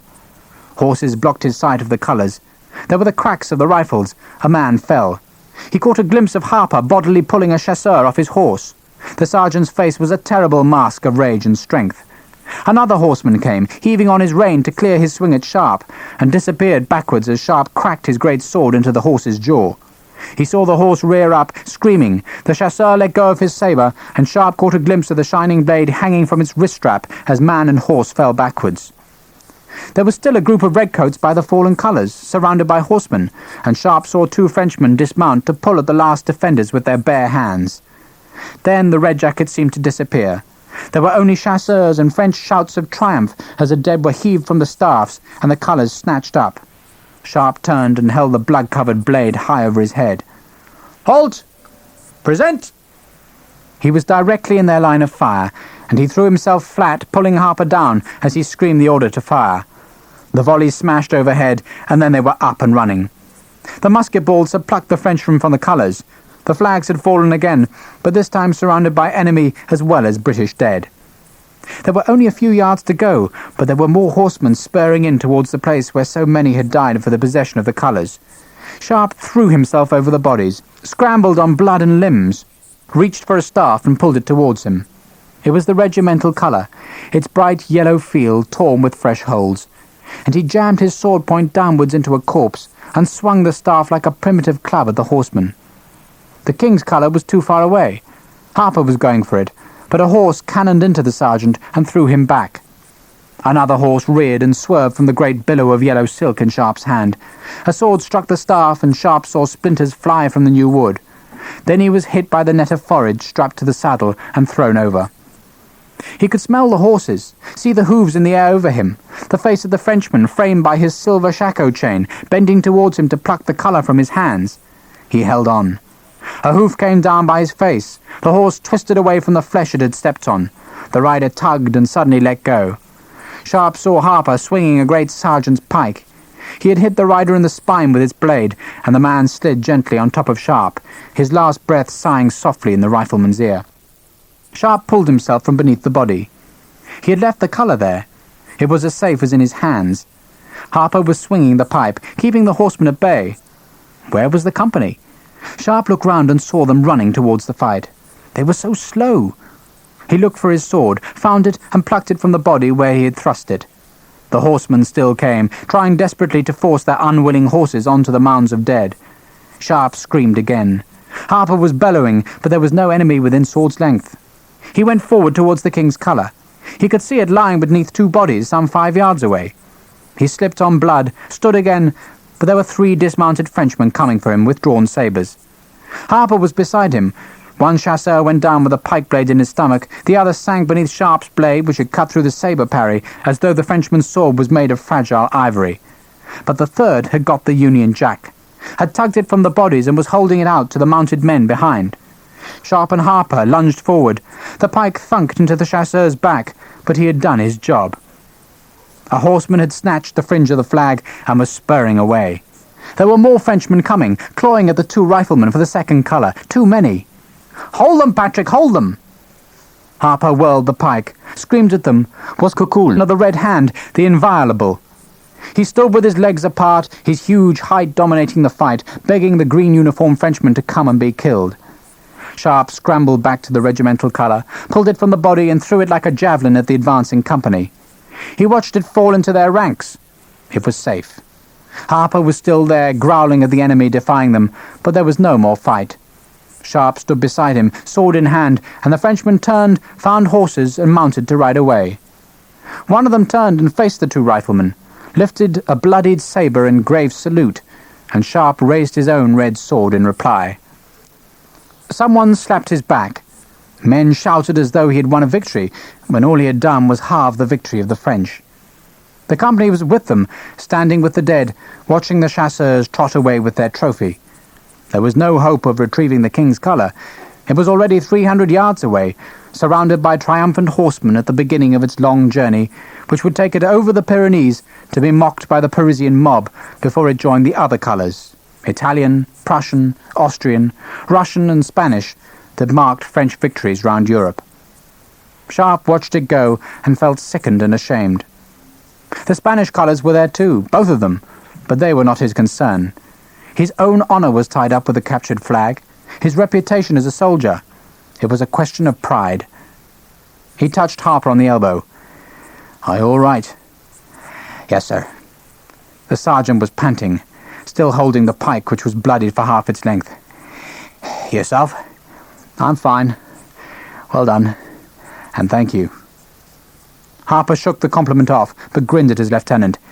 "That was a rare one, sir. At least we got one back." Sharpe turned to look at the colour. It hung above the company, tattered and blood-stained, lost and regained. An officer was below it, and Sharpe recognised Leroy, morose, solitary Captain Leroy, whom Lennox had described as the only other decent soldier in the battalion. His face was masked in blood, and Sharpe pushed through the ranks towards him. "Sir, Well done, Sharpe. This is miserable shambles. The captain's voice was strange, the accent unusual, and Sharpe remembered he came from America, one of the small band of loyalists who still fought for the mother country. Sharpe indicated Leroy's head. Are you badly hurt? That's just a scratch. I've been cut in the leg, though. Sharpe looked down. Leroy's thigh was smothered in blood. What happened? I was at the colours. Thank God you came, though Simmerson deserves to lose both, the bastard. Sharpe looked towards the bridge. Little could be seen of it because the field between was still full of French horsemen. There were puffs of smoke and the crackle of musketry, so someone had organised a scratch defence, but the chasseurs were no longer fighting. Bugles called them from the slaughter back up the road to where they formed ranks round their 3 trophies. They should feel proud of themselves, thought Sharpe. 400 light cavalry had broken 2 regiments, captured 3 colours, and all because of the stupidity and pride of Simmerson and the Spanish colonel. He wondered where Simmerson was. He had not been in the group round the colours, unless his dead body lay in one of the heaps. He turned to Leroy. Have you seen Simmerson? God knows what happened to him. Forrest was there. Dead? Leroy shrugged. I don't know. Lennox? I haven't seen him. He was in the square. Sharpe looked round the field. It was an appalling sight. The spot where they stood, where the colours had been fought for, was ringed with bodies. There were wounded men stirring and crying, horses that lay on their sides, coughed blood, and beat the soil in a frantic tattoo. Sharpe found a sergeant. Get those horses shot, Sergeant. Sir? The man stared dumbly at Sharpe. Shoot them, hurry! He could not stand the sight of the wounded animals. Men walked to them and pointed muskets at their heads, and Sharpe turned to count his riflemen. They're all safe, sir. Harper had counted already. Thanks. They'd been in little danger as long as they stayed in ranks and kept the bayonets steady.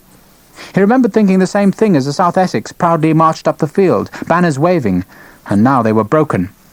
He tried to estimate the butcher's bill. There were no more than 30 or 40 dead Frenchmen on the field, a high enough price from 400, but they had gained glory for their regiment and had inflicted appalling losses on the British and Spanish. 100 dead? He looked at the piles of dead, the broken trail of bodies leading to the bridge. It was impossible to guess the numbers. It would be high, and there would be far more wounded, men whose faces had been laid open by the horsemen, blinded men who would be led to Lisbon, shipped home, and abandoned to the cold charity of a society long inured to maim beggars. He shivered. But it was not just the dead and injured. In its first fight, Simmerson's battalion had lost its pride as well. For 16 years Sharpe had fought for the army, had defended colours in the melee of battle and thrust with a bayonet as he tried to reach the enemy's standard. He had seen captured banners paraded through camp and felt the fierce elation of victory. But this was the first time he had seen a British flag taken on the field, and he knew how his enemies would celebrate when the trophy reached Marshal Victor's army. Soon Wellesley's army would have to fight a battle, not a skirmish against 4 squadrons of chasseurs, but a real battle, in which the killing machines of the artillery made survival a game of chance, and their enemies would now go into that battle with their spirits raised because they had already humiliated the British. He felt the beginnings of an idea so outrageous that he smiled, and young Pendleton, waiting to return his rifle, grinned back at his officer. "We did it, sir! We did it!" Did what? Sharpe wanted to savour his idea, but there was too much to do. "Saved the flag, sir, didn't we?" Sharpe looked at the teenager's face. After a life of thieving in the streets of Bristol, the boy had a pinched, hungry face, but his eyes were shining and there was a desperate plea for reassurance in his expression. Sharpe smiled. "We did it." "I know we lost the other one, sir, but that wasn't our fault, was it, sir?" "No. If it hadn't been for us, they'd have lost both flags. Well done." The boy beamed. "And you and Sergeant Harper, sir?" The boy's words tumbled out in his urgent need to share the excitement. "They were terrified of you, sir." Sharpe took his rifle and laughed. "I don't know about Sergeant Harper, but I was fairly frightened too." Pendleton laughed.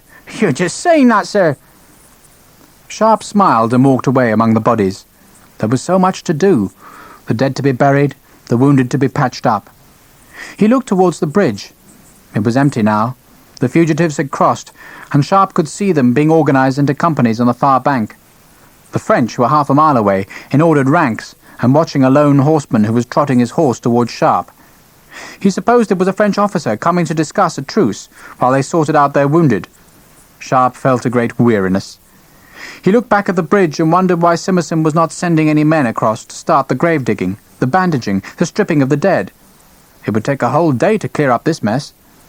Sharpe slung his rifle and started walking towards the chasseur officer, whose horse was picking a delicate course through the bodies. He raised a hand in salute, and at that moment the bridge exploded. End of side 6.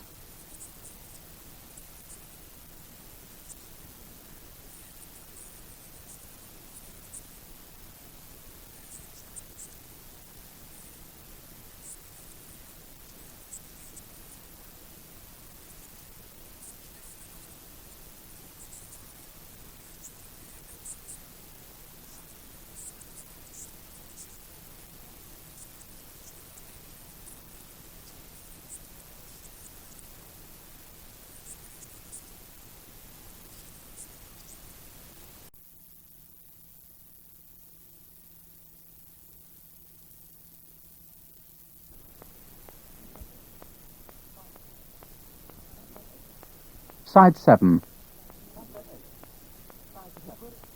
Chapter 8. The bridge was reluctant to be destroyed. It had stood through 2 millennia over the waters of the Tagus, and the old stonework yielded slowly to the modern explosives. The central pier gave a deep shudder that was felt as far away as Sharpe and his company. They wheeled round to see what had caused it, and dust flew from the crevices of the masonry. For a second, it seemed as if the bridge might hold. The stones bulged and then tore themselves apart with an agonizing slowness, until the black powder finally won, and the masonry was blasted outwards in an obscene gout of smoke and flame. The road on the bridge rose into the air, hung suspended for a fraction, and then collapsed into the water.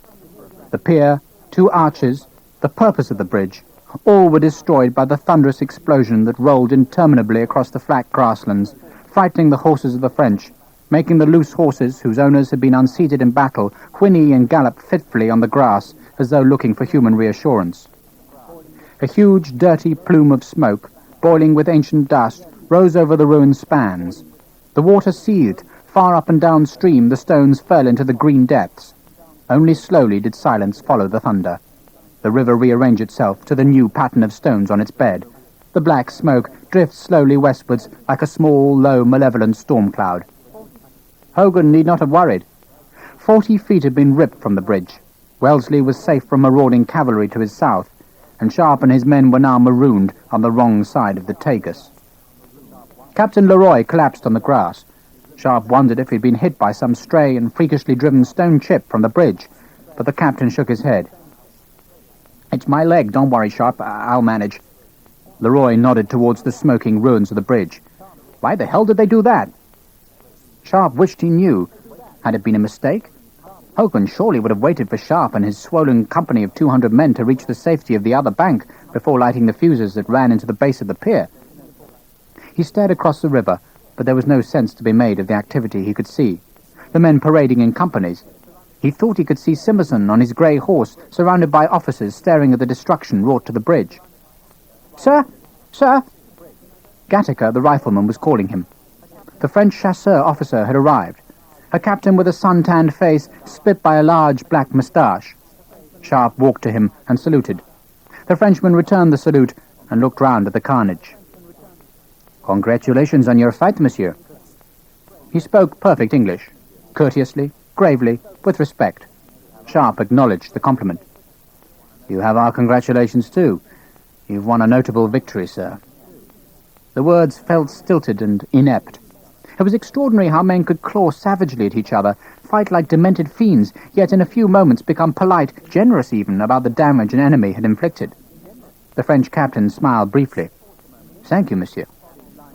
He paused a moment, looked at the bodies lying near the bridge, and when he turned back to Sharpe, his expression had changed. It had become less formal and more curious. "Why did you come across the river?" Sharpe shrugged. "I don't know." The Frenchman dismounted and looped his reins on his wrist. "You were unlucky." He smiled at Sharpe. "But you and your men fought well, and now this?" He nodded at the bridge. Sharpe shrugged again. The chasseur captain with the big moustache looked at him for a moment. "I think perhaps you are most unlucky in your colonel, yes?" He spoke quietly, so that the men who were staring curiously at their erstwhile enemy should not hear. Sharpe did not react, but the Frenchman spread his hands. "We have them too. My regrets, monsieur." It was all getting too polite, too cozy. Sharpe looked at the bodies lying untended in the field. "You wish to discuss the wounded?" "I did, monsieur, I did. Not that I think we have too many, but we need your permission to search this piece of the field. As for the rest," he bowed slightly to Sharpe, "we are the masters of it." It was true. Chasseurs were now riding around the field, corralling the stray horses. They were gaining a bonus, for there were half a dozen English thoroughbreds, lost by officers of the South Essex, and Sharpe knew they would be better remounts than anything the French could hope to buy in Spain. But there was something curious about the wording the captain had used. "You did, sir?" "Did?" Sharpe looked into the sympathetic brown eyes of the Frenchman, who shrugged slightly. "The situation, monsieur, has changed." He waved a hand at the destroyed bridge. "I think you will have problems on reaching the other side, yes?" Sharpe nodded. It was undeniable. "I think, monsieur, my colonel will want to renew the fight after a suitable period." Sharpe laughed. He pointed at the muskets, the rifles, the long bayonets. "When you're ready, sir. When you're ready." The Frenchman laughed too. "I will inquire, monsieur, and inform you in ample time." He pulled out a watch. "Shall we say that we have 1 hour in which to look after our wounded? After that, we shall talk again." He was giving Sharpe no choice. An hour was not nearly enough for his 200 men to collect the wounded, carry them despite their agony, bring them to the entrance of the bridge, and devise a way of getting them to safety. On the other hand, an hour was far more than the French needed, and he knew there was no point in asking for more time. The captain unlooped his reins and prepared to mount. "My congratulations again, Lieutenant." Sharpe nodded. "And my sincere regrets. Bonne chance." He mounted and cantered back towards the skyline. Sharpe took stock of his new company. The survivors from the square had added some 70 men to his small command. Leroy was the senior officer, of course, but his wound forced him to leave the decisions to Sharpe. There were 2 more lieutenants, Knowles from the light company, and a man called John Berry. Berry was overweight with fleshy lips, a young man who petulantly demanded the date of Sharpe's commission, and, on finding Sharpe was his senior, complained sulkily that his horse had been shot. Sharpe suspected that it was the only reason Berry had stayed with the colours. The working parties took jackets from the dead, threaded the sleeves onto abandoned muskets, and made crude stretchers on which wounded men were carried to the bridge. Half the men worked on the piles round the spot where Sharpe and Harper had clambered across the blood and corpses to rescue the colour. The other half worked among the bodies that formed a fan shape, ending at the entrance to the bridge. The French were swiftly finished, and started rummaging through the blue-coated bodies of the Spanish. It was not mercy they were showing, but a desire to loot the dead and the wounded. The British did the same. There was no stopping them. The spoils of a fight were the one reward of the survivors. The riflemen, on Sharpe's orders, collected abandoned muskets, dozens of them, and took ammunition pouches from the dead. If the French should attack, then Sharpe planned to arm each man with 3 or 4 loaded guns and meet the horsemen with a continuous volley that would destroy the attackers. It would not bring back the lost colour. That had gone forever, or until in some unimaginable future the army might march into Paris and take back the trophy. As he moved among the carnage, directing the work, he doubted if the French really meant to attack again. The losses they would incur would hardly be worth the effort. Perhaps instead they were hoping for his surrender. He helped Leroy to the bridge, propped him against the parapet, and cut away the white breeches. There was a bullet wound in the American's thigh, dark and oozing, but the carbine ball had gone clean through, and despite Leroy's evident disgust, Sharpe summoned Harper to put maggots in the wound before binding it with a strip torn from the shirt of a dead man. Forrest was alive, stunned and bleeding, found where the colours had fallen with his sword still gripped in his hand. Sharpe propped him next to Leroy. It would be minutes before Forrest recovered himself, and Sharpe doubted whether the Major, who looked like a vicar, would want to take any more military action that day. He put the colour with the 2 wounded officers, propped its great yellow flag over the parapet as a symbol of defiance to the French. But what about the British? Twice he had walked gingerly to the edge of the broken roadway and hailed the far bank, but it was as if the men there inhabited a different world, went about their business oblivious of the carnage just a few 100 feet away.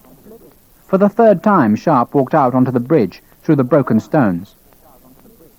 "Hello?" There could only be 30 minutes of the hour left.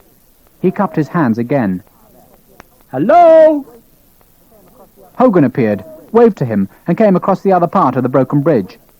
It was reassuring to see the engineer's blue coat and cocked hat, but there was something different about the uniform.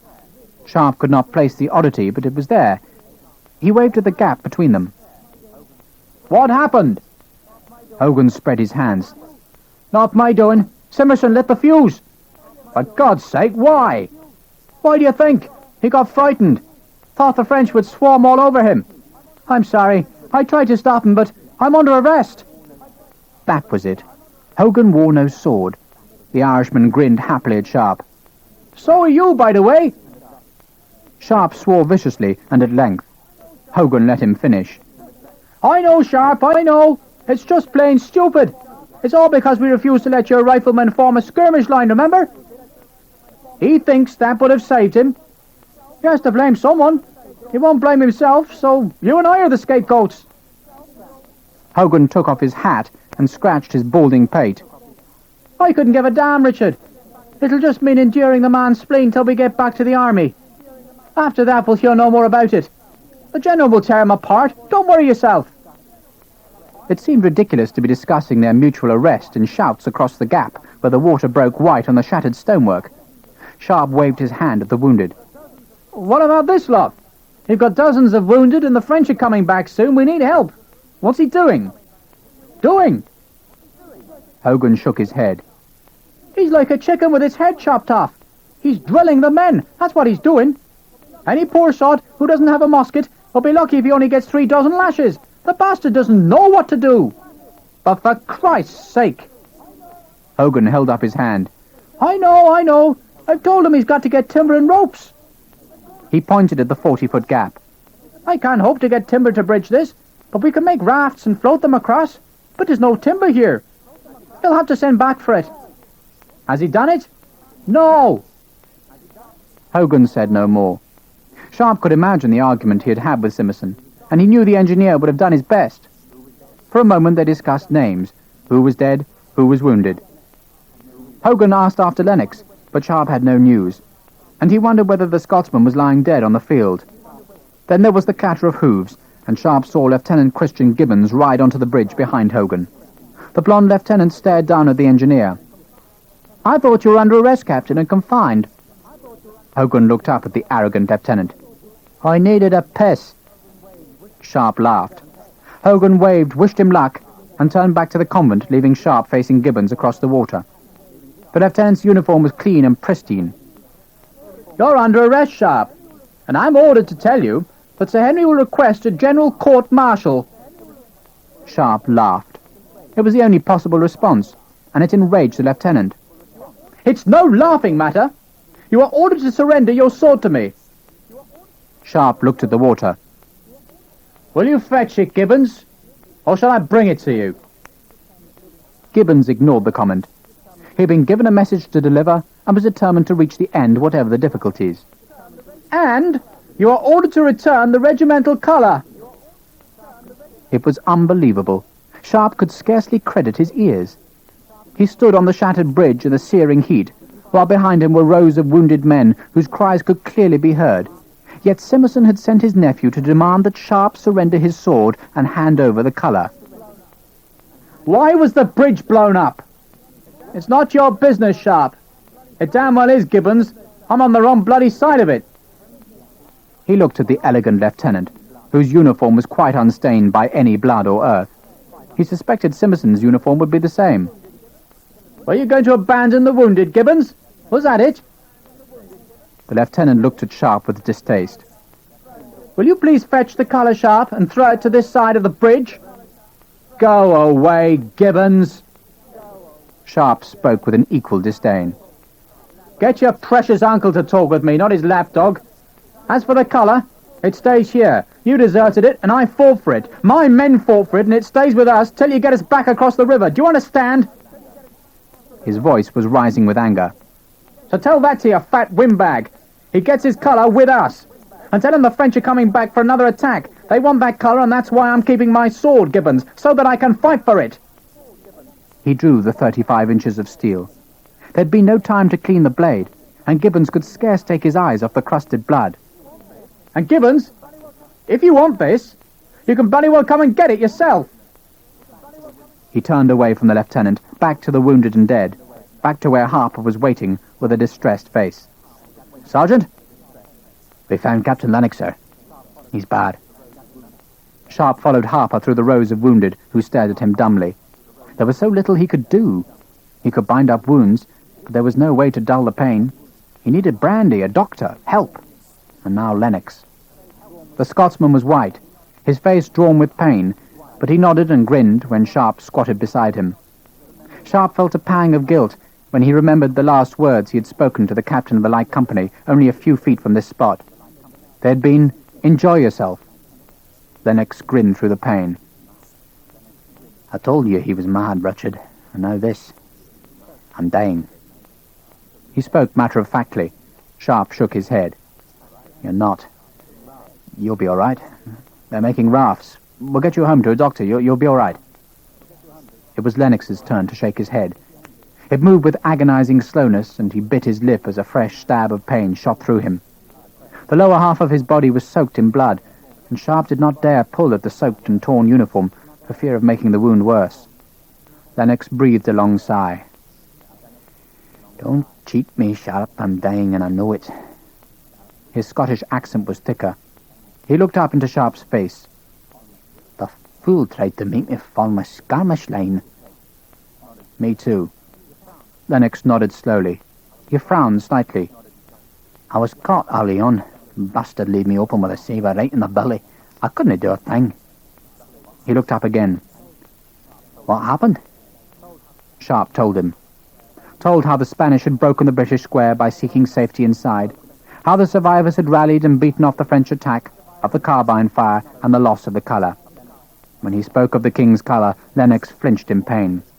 The disgrace of it hurt more than the ripped-open body that was killing him. "Sir! Sir!" A private was calling Sharpe, but he waved him away. Lennox was trying to say something, but the private insisted. "Sir!" Sharpe turned and saw 3 chasseurs trotting towards him. The hour must be up. "More trouble?" Lennox grinned weakly. "Yes, but it can wait." Lennox's hand gripped Sharpe's. "No, I can wait. I'll not die yet. Listen, I've something I want to ask you. You and that big Irishman, will you come back? Promise?" Sharpe nodded. "Promise?" "I promise." He stood up, surprised that he had to wipe his vision clear, and walked between the wounded to where the chasseurs waited.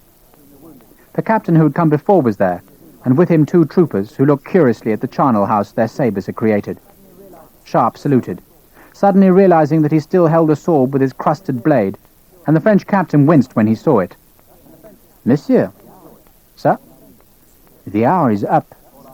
We have still not collected all our wounded." The Frenchman nodded gravely. He looked round the field. There was another hour's work, and that was before Sharpe could hope to begin dealing with the dead. He turned back to Sharpe and spoke gently. "I think, monsieur, you must consider yourselves our prisoners." He waved down Sharpe's protests. "No, monsieur, I understand.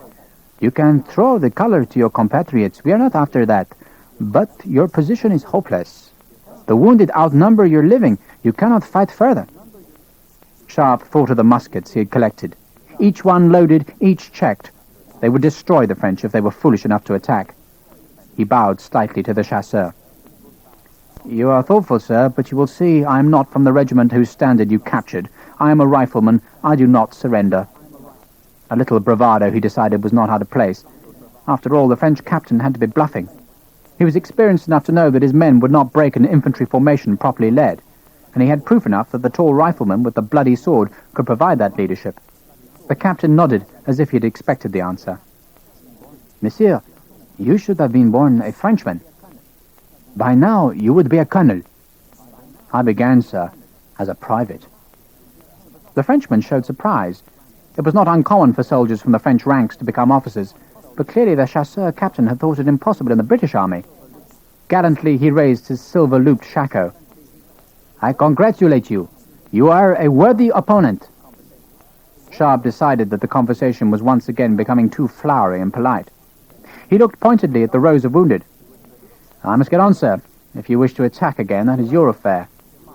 He turned away, but the Frenchman demanded his attention. "You do not understand, Lieutenant." Sharpe turned back. "Sir, I understand. Please permit me to continue?" The captain shook his head.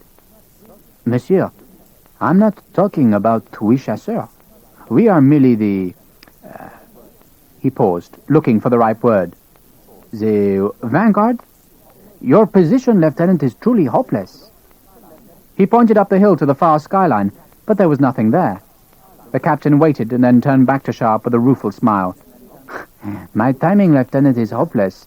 I would have been a terrible actor." "I'm sorry, sir, I don't understand." But then he did. The captain needed to say nothing more because there was a sudden movement on the crest, and Sharpe had no need of his telescope to tell him what he saw. Horses. Riderless horses. Just a dozen, but Sharpe knew what they meant. A gun. The French had brought up a gun, a field gun that could pound his small force into oblivion. He looked back to the captain, who shrugged. "Now you understand, Lieutenant." Sharpe stared at the horizon. Only one gun? It was probably a small 4-pounder, so why only one? Were there more coming, or had the French bent all their effort into getting one gun into action? If they were short of horses, then it was possible that the others were miles behind. Presumably the chasseurs had sent a message back to their main force that they were faced with 2 regiments of infantry, and the French had sent the gun as fast as they could to help break the squares. There was an idea far back in his head. He looked at the captain. "It makes no difference, monsieur." He held up his sword. "Today you are the second person who has demanded my sword. I give you the same answer. You must come and take it for yourself." The Frenchman smiled, raised his own sword, and bowed. "It will be my pleasure, monsieur. I trust you will survive the encounter and do me the honor of dining with me afterwards. It is poor food." "Then I'm glad I shall not have the honor of tasting it."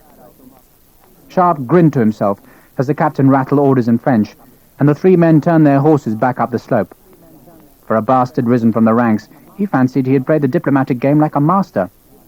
Then the thought of Lennox came to him, and he hurried back, all the time trying to pin the thought in his head. There was so much to be done, so many arrangements to make, and so little time, but he had promised Lennox. He glanced backwards. The gun with its limber was coming slowly down the hill. He had a half-hour yet. Lennox was still alive. He spoke softly and quickly to Sharpe and Harper, who looked at each other, back at the Scotsman, but promised him his last request. Sharpe remembered the moment on the battlefield when he had watched the French drag away the king's colour. He remembered now the nature of that fleeting idea which had eluded him, and he squeezed Lennox's hand. "I'd already promised that to myself." Lennox smiled. "You'll not let me down, I know. Now, Harper, and you can do it. I know you can." They had to leave him to die alone. There was no choice. But the Scotsman's only other request was that he should die with a sword in his hand. They walked reluctantly away, and the big sergeant looked at Sharpe. "Can we do it, sir?" "We promised, didn't we?" "Aye, but has never been done." "Then we'll be the first." Sharpe spoke fiercely. "Now come on, we've got work to do." He stared at the gun. It crept closer and closer, and he knew now that his idea could work. It had loose ends. There were always unanswered questions. And he put himself in the place of his enemies and tracked the answers down. Harper saw the excitement on his lieutenant's face, watched his hand grip and re-grip the sword hilt, and waited patiently for the orders. Sharpe measured distances, angles, lines of fire. He was excited, the elation returning. There was hope despite the field gun. He summoned the lieutenants, the sergeants, faced them, and slammed a fist into his open palm. "Listen." Chapter 9. The time for regrets would come later, the time to be saddened by the carnage, to reflect on being alive and unwounded, most of all to regret that he could not have spent more time with the dying Lennox. Sharpe drew the great sword, hefted his rifle in his left hand, turned to the 170 men who paraded in 3 ranks across the road. "Forward!"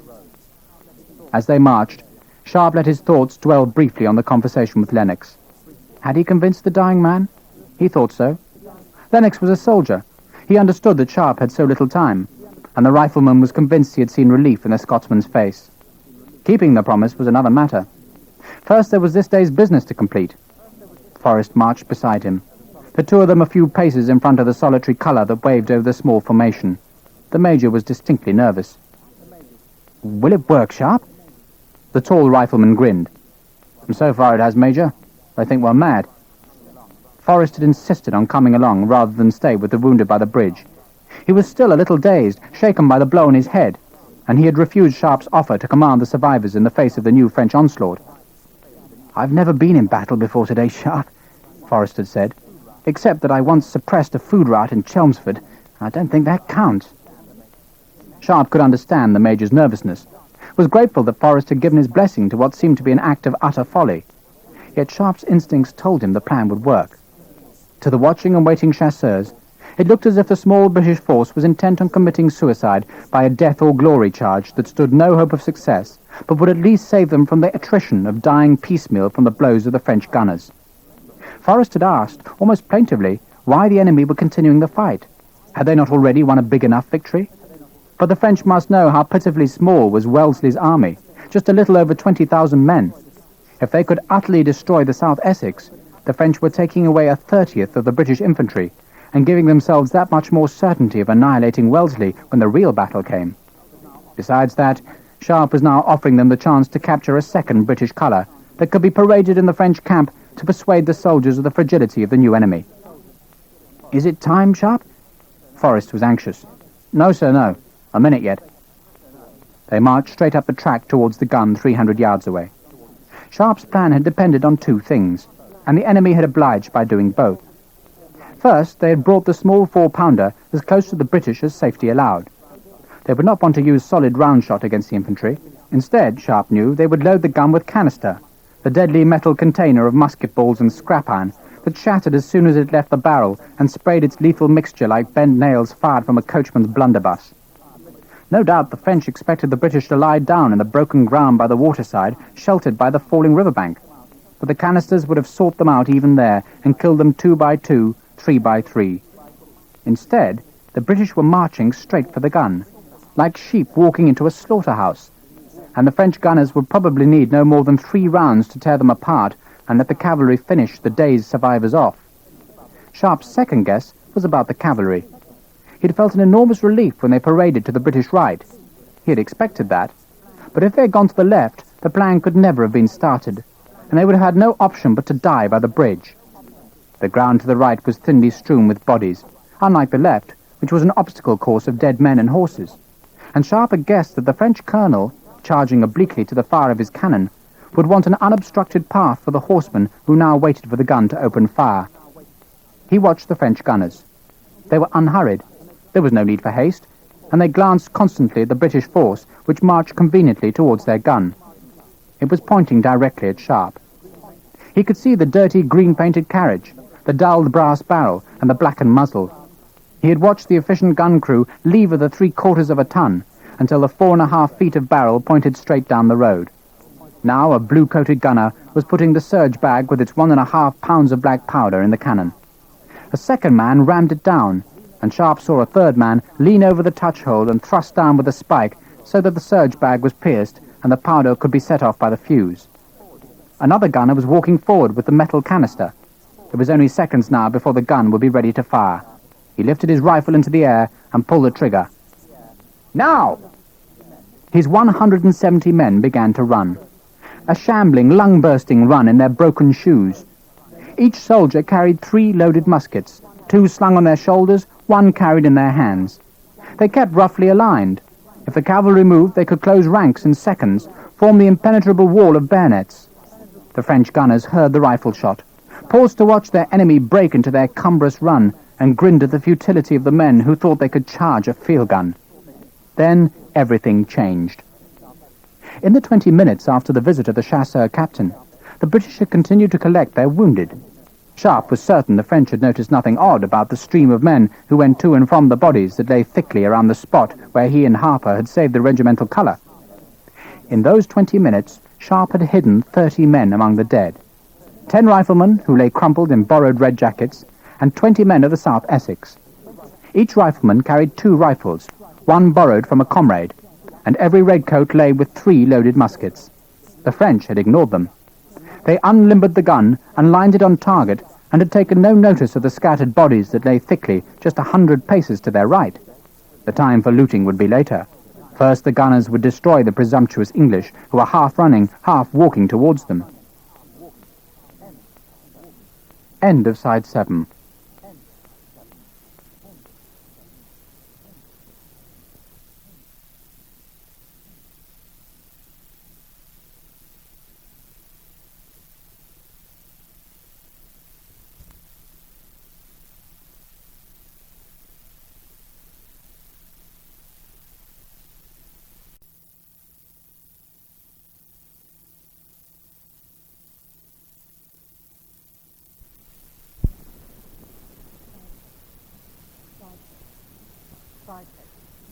Side 8. Harper sweated in his borrowed jacket. It was much too small for him, and he had ripped the seams in both armpits, but even so he could feel the sweat trickling down to the small of his back. The red jackets were essential. The French had become accustomed to the sight of the dead men, and would have been certain to notice if suddenly 10 bodies in green uniforms had appeared amongst the corpses. Harper's biggest fear had been that the French might wander over to loot the bodies, but they had been ignored. He watched Sharpe march towards them, still 250 yards away, and heard Lieutenant Knowles sigh with relief as Sharpe lifted his rifle in the air. Knowles was nominally in charge of the 30 men, but Harper was satisfied the inexperienced lieutenant would do nothing without first talking to him, and he suspected Sharpe had told Knowles in no uncertain way to leave the decisions to Harper. The sound of the shot came flatly up the field. With relief, Harper stretched his muscles and knelt upwards. "Take your time, lads. Make the shots tell." To hurry could destroy their purpose. The riflemen aimed deliberately. Let the cramp ease in their arms. The first shots would be the most important. Hagman was first. Harper had expected that, and he watched approvingly as the Cheshire poacher grunted over his backside and pulled the trigger. The gunner, who was on the point of inserting the fuse, spun away from the barrel and fell. In the next 2 seconds, another 8 bullets slaughtered 3 more of the French gun crew. The 4 survivors scrambled desperately for the scanty cover provided by the trail and the spokes of the gun's wheels. The gun could not be fired now. The canister was still not loaded. Harper could see it lying beside a dead gunner who had fallen by the brass muzzle, and any man who dared to try to thrust the projectile into the barrel would be sure to be cut down by the deadly rifles. The French had stopped using rifles on the battlefield. They had abandoned them because they were too slow to load. But these gunners were learning that even the slow rifle had its advantages over the speedy musket, which could never hope to be accurate at 100 paces. "Cease firing!" The rifleman looked at Harper. "Hagman!" "Sarge?" "Keep them busy. Gattaker, Sims, Harvey." The 3 looked at him expectantly. "You load for Hagman. You others aim for the cavalry officers." Lieutenant Knowles ran and crouched beside the sergeant. "Is there anything we can do?" "Not yet, sir. We'll move in a minute." Knowles and the 20 men with muskets were there to protect the riflemen if the French cavalry charged them, as surely they must. Harper stared at the horsemen. They seemed as surprised as the gunners, and sat on their horses staring at the slaughtered artillerymen as if not believing their eyes. They had expected the gun to blow the British infantry into ragged ruin, and now it dawned on them that there was no gun, no easy victory. Harper raised his first rifle, snapped the backside into the upright position, and guessed the horsemen were 300 yards away. It was a long shot for a rifle, but not impossible, and the French had conveniently bunched their senior officers in a small group forward of their first line. As he pulled the trigger, he heard other rifles fire. He saw the group pull apart. A horse went down. 2 officers fell dead or wounded. The French were temporarily leaderless. The initiative, as Sharpe had planned, had gone totally to the British. Harper stood up. "Hagman's group, keep firing. You others, follow me." He ran towards the gun, curving wide so that Hagman had an uninterrupted field of fire, and the men followed him. The plan had been for the riflemen to destroy the gunners and let Sharpe's company capture the gun, but Harper could see his lieutenant still had a long way to go, and neither he nor Sharpe had expected the gun to be placed so conveniently close to the ambush party. Knowles felt astonished at the rush for the gun. but the huge Irishman was so infectious that he found himself urging the redcoats on as they dodged the bodies and ran for the gun that loomed larger and larger. The surviving artillerymen took one look at the seeming dead who had come to life and fled. As Harper sprinted the final few yards, he was aware of Hackman's space shot ceasing, and then he was there, his hands actually on the brass muzzle, the men surrounding him. "Sir? Sergeant?" Knowles was panting. "Two ranks between the gun and the cavalry?" Harper made it sound like a request, but Knowles nodded as if it had been an order. The young lieutenant was frantically nervous. He had seen his new battalion destroyed by cavalry, watched the King's colour dragged from the field, and fought off the sabres with the sword his father had bought him for 15 guineas at Kerrigan's in Birmingham. He had watched Sharpe and Sergeant Harper recover the regimental colour and had been astonished by their action. Now he wanted to prove to the riflemen that his men could fight just as effectively, and he lined up his small force and stared at the cavalry which was at last moving. It seemed as if 100 horsemen were advancing towards the gun. The rest were slanting off towards Sharpe, and Knowles remembered the sabres, the smell of fear, and gripped his sword tightly. He was determined not to let Sharpe down. He thought of Sharpe's last words to him, the hands that gripped his shoulders and eyes that bored into him. "Wait," Sharpe had said. "Wait until they're 40 paces away, then fire the volley. Wait, wait, wait." Knowles found it incredible that he was the same rank as Sharpe. He felt sure he would never have the easy manner of command that seemed so natural to the tall rifleman. Knowles was awed by the French. They were the conquerors of Europe, yet Sharpe saw them as men to be outwitted and outfought, and Knowles desperately wanted the same confidence. Instead, he felt nervous.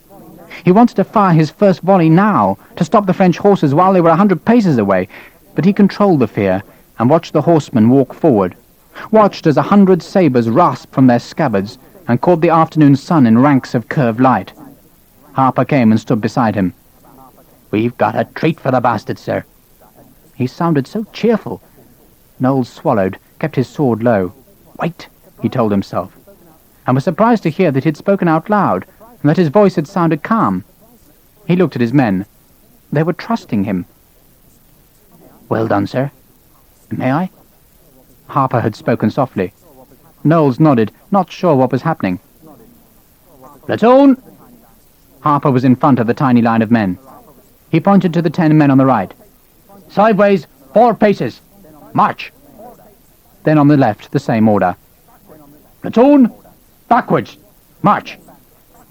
Knowles stepped back with them, watching as the French eased their horses into a trot, and then understood.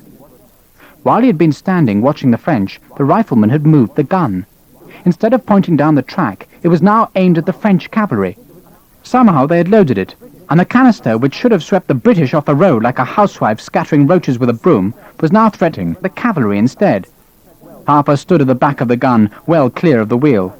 The gunners had done most of the loading. The rifleman had thrust the canister into the barrel and found the slow match that burned red at the end of the pole. The fuse was in the touch hole. It was a reed filled with fine powder, and when Harper touched it, the fire would flash down the tube and ignite the powder charge in its surge bag. "Hold your fire!" Harper shouted clearly. He did not want the inexperienced men of the South Essex to fire when the gun went off.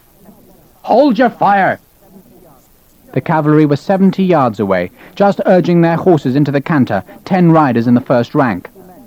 Harper guessed that 50 men were aimed at the tiny party around the gun, and there were 50 more in reserve. He touched the fuse onto the reed. There was a fizzing, a puff of smoke from the touch hole, and then the enormous explosion. Grey-white smoke belched from the muzzle. The gun on its 5-foot wheels lurched back its 15 hundredweight that dug the trail into the soil and bounced the wheels off the ground. The thin metal canister split apart as it left the muzzle, and Harper watched through the smoke as the musket balls and scrap irons snatched the cavalry off the field. The first 3 ranks were destroyed. The other 2 were dazed, unable to advance over the bloody corpses, and the wounded who staggered upright, bleeding and shocked. Harper heard Knowles shouting, "Hold your fire! Hold your fire!" Good lad, thought the Irishman. The cavalry had split either side of the carnage. Some of the reserve was galloping forward, but the horsemen seemed dazed by the sudden blow. They came on towards the gun, but stayed clear of its line of fire, and Knowles watched the 2 wings of horsemen as they drew nearer. He waited until they put spurs to their horses, and tried to gallop the last few paces, and slashed his sword down. "Fire!" The muskets coughed out flame and smoke. The leading horses dropped, making a barrier to those behind. "Change muskets!" Knowles felt the stirrings of confidence, the realization that he could do it. "Fire!" A second volley destroyed the horsemen trying to close on the two sides of the gun. More horses fell, more men were pitched from their saddles in a flurry of arms, legs, sabres and scabbards. The horsemen behind went on, lapped round the back of the gun, and the rifles started their sharper reports, and more horses were shot. Knowles was startled to see no more horsemen in front of the cannon. He turned his men round, changed to the third musket, and blasted a third volley over the heads of the kneeling riflemen. "Thank you, sir." Harper grinned at the lieutenant. The cavalry had gone, shattered by the canister. Bloodied by the close volleys, prevented from closing with the infantry because of the barriers of dead and wounded horses. Harper watched as Knowles started his men reloading their muskets. He turned back to the gun. There was so much to remember. Sponge out, stop the vent. He summoned the riflemen to reload their captured cannon.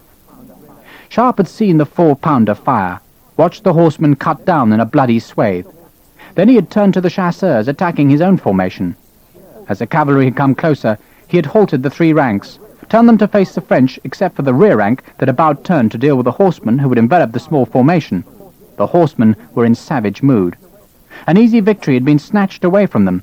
The gun had been captured.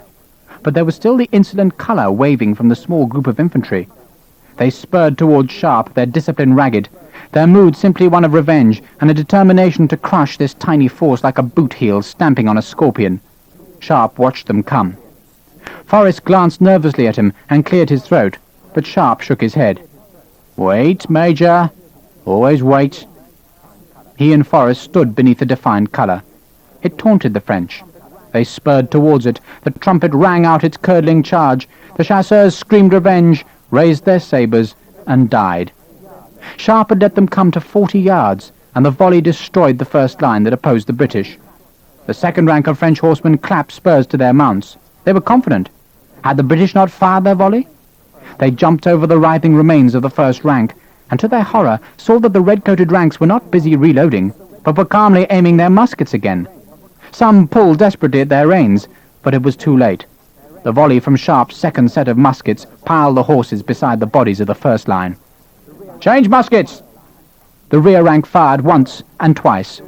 Sharpe whirled, but the experienced sergeants had done well. His men were ringed with horses, dead and dying. Stunned and wounded chasseurs struggled from the mess and ran into the wide expanse of the field. The French had lost all cohesion, all chance of a further attack. "Left turn! Forward!" He ran on. He could see Harper and Knowles.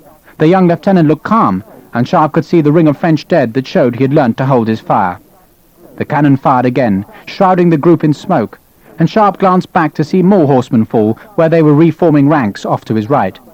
A few horsemen still galloped round them. Once Sharpe stopped and fired a volley of 20 muskets to drive off a group of 6 chasseurs who came galloping up on the flank. Then his men reached the gun. Sharpe grabbed Harper, pounded him on the back, grinned up at the huge Irishman, and turned to congratulate Knowles. They had done it. Captured the gun, driven off the cavalry, inflicted terrible damage on men and horses, and without a single scratch to themselves. And that was it. With the gun in his hands, Sharpe knew the French dare not attack again. He watched them circle well clear of its range as the British formed square. Forrest was beaming, looking for all the world like a bishop who had conducted a particularly pleasing confirmation service. "We did it, Sharpe! We did it!" Sharpe looked up at the colour over the small square. A little honour had been regained, not enough, but a little. A French gun had been captured, the chasseurs had been mauled, some of the South Essex had learnt to fight. But that was not all. Lashed to the trail of the captured gun, festooned on the limber, were ropes. Long, tough French ropes that could span a broken bridge instead of haul the gun up steep slopes. Ropes and timber, all he needed to start taking the wounded back across the river. At the bridge, Lennox watched as a chasseur officer walked his horse towards the British square. Negotiating again, but it would be too late for him. He felt cold and numb. The pain had passed, and he knew that there was not long. He gripped the sword. Some atavistic memory told him it was his pass into a better heaven, perhaps where his wife waited. He felt content, lazy, but content. He had watched Sharpe walk suicidally forward, wondered what he was doing, then heard the distinctive crack of rifles, seen the figures running on the gun, and watched as the French cavalry broke themselves on the massed volleys of the infantry. Now it was over. The French would pick up their wounded and go, and Sharpe would come back to the bridge, and he would keep the promise. Lennox knew that now. A man who could plan the capture of that gun would have the daring to do what Lennox wanted. That way there could be no shame in this day's work. The image of the colour far up the smoke-veiled field dimmed in the Scotsman's eyes. The sun was hot, but it was damned cold all the same. He gripped the sword and closed his eyes. Chapter 10. Damn you, Sharpe! I will break you. I will see you never hold rank again. You will go back to the gutter you came from. Simmerson's face was contorted with anger. Even his jug ears had reddened with fury. He stood with Gibbons and Forrest, and the Major tried ineffectually to stem Sir Henry's anger. The Colonel shook Forrest's arm off his elbow. I'll have you court-martialed. I'll write to my cousin, Sharpe. You are finished. Done. Sharpe stood on the other side of the room, his own face rigid with the effort of controlling his own anger and scorn. He looked out of the window. They were back in Plasencia, in the Mirabelle Palace, which was Wellesley's temporary headquarters, and he stared down the Sancho Polo street at the huddled rooftops of the poorer quarter of the town, which were crammed inside the city's ramparts. Carriages passed below, smart equipage with uniformed drivers carrying veiled Spanish ladies on mysterious journeys. The battalion had limped home the night before, its wounded carried in commandeered ox carts, which had solid axles that screeched, Harper said, like the banshees. Mingled with the endless noise was the cries of the wounded. Many had died. Many more would die in the slow grip of gangrene in the days ahead. Sharpe had been under arrest, his sword taken from him, marching with his incredulous riflemen who decided the world had gone mad and swore vengeance for him should Simmerson have his way. The door opened, and Lieutenant Colonel Lawford came into the room. His face had none of the animation Sharpe had seen at their reunion just 5 days before. He looked coldly on them all. Like the rest of the army, he felt demeaned and shamed by the loss of the colour. "Gentlemen," his voice was icily polite, "Sir Arthur will see you now. You have 10 minutes. Simmerson marched through the open door, Gibbons close behind him. Forrest beckoned Sharpe to precede him, but Sharpe hung back. The Major smiled at him, a hopeless smile. Forrest was lost in this web of carnage and blame. The General sat behind a plain oak table piled with papers and hand-drawn maps. There was nowhere for Simmerson to sit, so the 4 officers lined up in front of the table like schoolboys hauled in front of the headmaster. Lawford went and stood behind the General, who ignored all of them, just scratched away with a pen on a piece of paper. Finally, the sentence was done. Wellesley's face was unreadable. "Well, Sir Henry?" Sir Henry Simmerson's eyes darted round the room, as though he might find inspiration written on the wall. The General's tone had been cold. The Colonel licked his lips and cleared his throat. "We destroyed the bridge, sir." "And your battalion." The words were said softly. Sharpe had seen Wellesley like this before, masking a burning anger with an apparent and misleading quietness. Simmerson sniffed and tossed his head. "The fault was hardly mine, sir." "Ah." The General's eyebrows went up. He laid down his quill and leant back in the chair. "Whose then, sir?" "I regret to say, sir, that Lieutenant Sharpe disobeyed me in order, even though it was repeated to him. Major Forrest heard me give the order to Lieutenant Gibbons, who then carried it to Sharpe. By his action, Lieutenant Sharpe exposed the battalion and betrayed it." Simmerson had found his rehearsed theme, and he warmed to his task. "I am requesting, sir, that Lieutenant Sharpe be court-martialed." Wellesley held up a hand and stopped the flow of words. He looked almost casually at Sharpe, and there was something frightening about those blue eyes over the great hooked nose that looked, judged, and were quite inscrutable. The eyes flicked to Forrest. "You heard this order, Major?" "Yes, sir." "You, Lieutenant. What happened?" Gibbons arched his eyebrows and glanced at Sharpe. His tone was bored, supercilious. I ordered Lieutenant Sharpe to deploy his riflemen, sir. He refused. Captain Hogan joined in his refusal. Simmerson looked pleased. The General's fingers beat a brief tattoo on the table. Ah, Captain Hogan. I saw him an hour ago. Wellesley drew out a piece of paper and looked at it. Sharpe knew it was all an act. Wellesley knew precisely what was on the paper, but he was drawing out the tension. The blue eyes came up to Simmerson again. The tone of voice was still mild. I have served with Captain Hogan for many years, Sir Henry. He was in India. I have always found him a most trustworthy man. He raised his eyebrows in a query, as though inviting Simmerson to put him right. Simmerson inevitably accepted the invitation. Hogan, sir, is an engineer. He was not in a position to make decisions about the deployment of troops. He sounded pleased with himself, even anxious to show Wellesley that he bore the General no ill will despite their political opposition. Somewhere in the palace a clock whirred loudly, and then chimed 10 o'clock. Wellesley sat, his fingers drumming the table, and then jerked his gaze up to Simmerson. Your request is denied, Sir Henry. I will not court-martial Lieutenant Sharpe.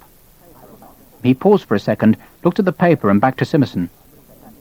We have decisions to take about your battalion, Sir Henry. I think you had better stay.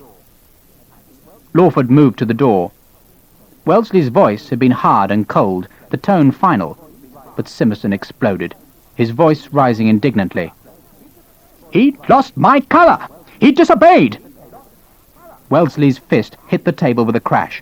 Sir, I know what order he disobeyed. I would have disobeyed it. You propose sending skirmishers against cavalry. Is that right, sir? Simmerson said nothing. He was aghast at the tumult of anger that had overwhelmed him. Wellesley went on. First, Sir Henry, you had no business in taking your battalion over the bridge. It was unnecessary, time-wasting, and damned foolish. Secondly, he was ticking off on his fingers. Only a fool, sir, deploys skirmishers against cavalry. Third, you have disgraced this army, which I have spent a year in the making in the face of our foes and of our allies. Fourthly, Wellesley's voice was biting hard.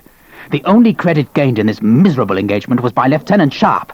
I understand, sir, that he regained one of your lost colours and moreover captured a French gun and used it with some effect on your attackers. Is that correct? No one spoke. Sharpe stared rigidly ahead at a picture on the wall behind the General. He heard a rustle of paper. Wellesley had picked up the sheet from the desk. His voice was lower.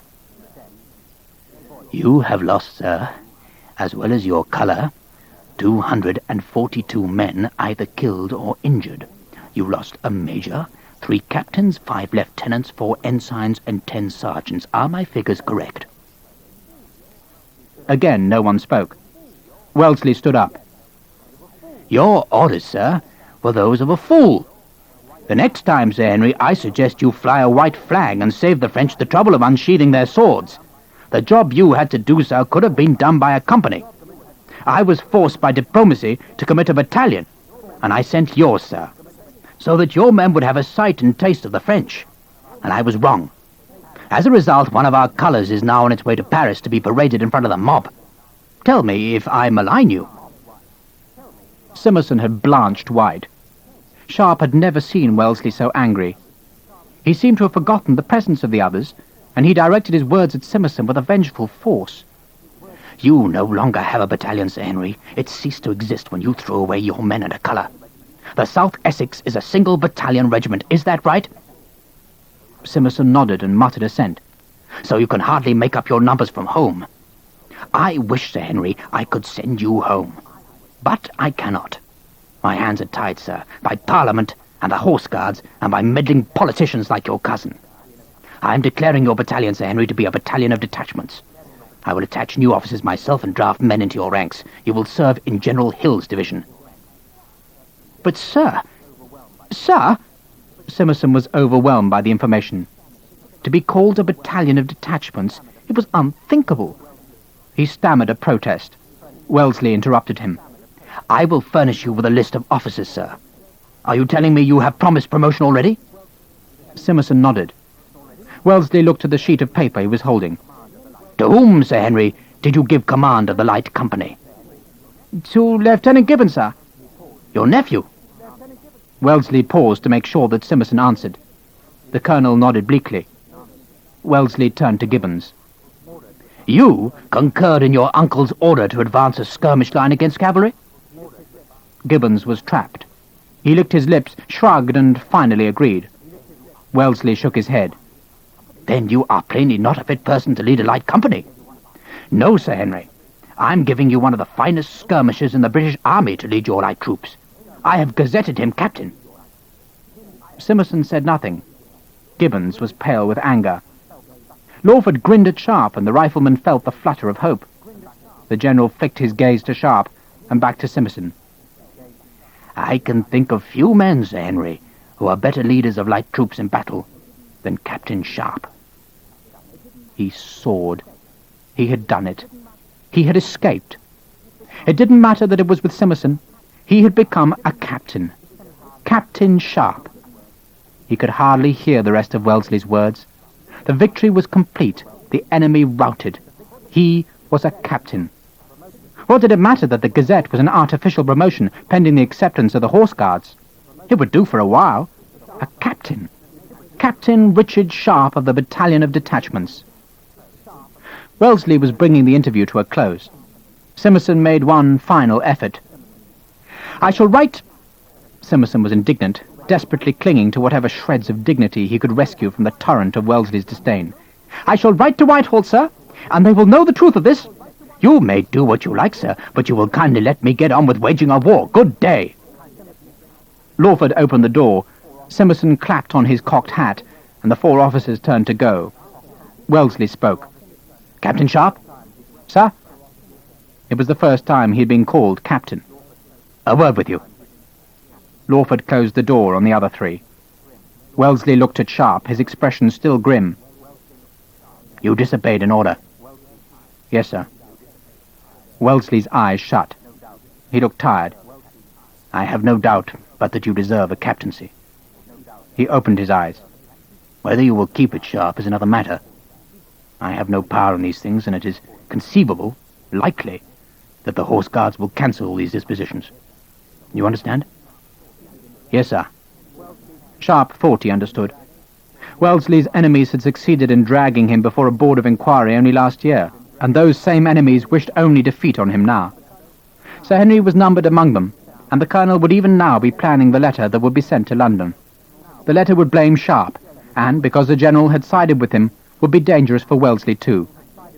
Thank you, sir. Don't thank me. I've probably done you no favour. He looked up at Sharpe with a kind of wry distaste. You have a habit, Sharpe, of deserving gratitude by methods that deserve condemnation. Am I plain? Yes, sir. Was he being told off? Sharpe kept his face expressionless. Wellesley's face showed a flash of anger, but he controlled it, and quite suddenly replaced it with a rueful smile. I'm glad to see you well. He leant back in his chair. Your career is always interesting to watch, Sharpe, though I constantly fear it will end precipitately. Good day, Captain. The quill pen was picked up and began to scratch on the paper. There were real problems. The Spanish had delivered none of the food they had promised, the army's pay had not arrived, the cavalry needed horseshoes and nails, and there was a need for ox carts, always more ox carts. On top of that, the Spanish hithered and dithered. One day all for charge and glory, the next preaching caution and withdrawal. Sharpe left. End of Side 8.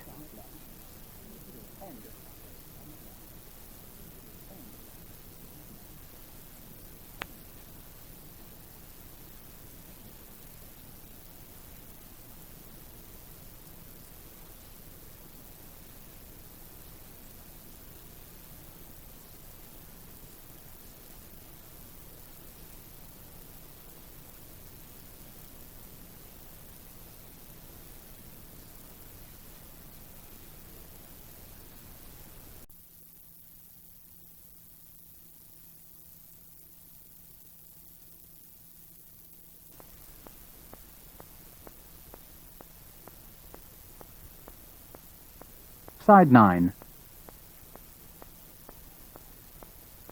Lawford followed him into the empty anteroom and put out his hand. Congratulations. Thank you, sir. A battalion of detachments, eh? Lawford laughed. That won't please Sir Henry. That was true. In every campaign there were small units of men, like Sharpe and his riflemen, who got separated from their units. They were the flotsam and jetsam of the army, and the simplest solution, when there were enough of them, was for the general to tie them together as a temporary battalion of detachments. It gave the general a chance, as well, to promote men, even temporarily, in the new battalion.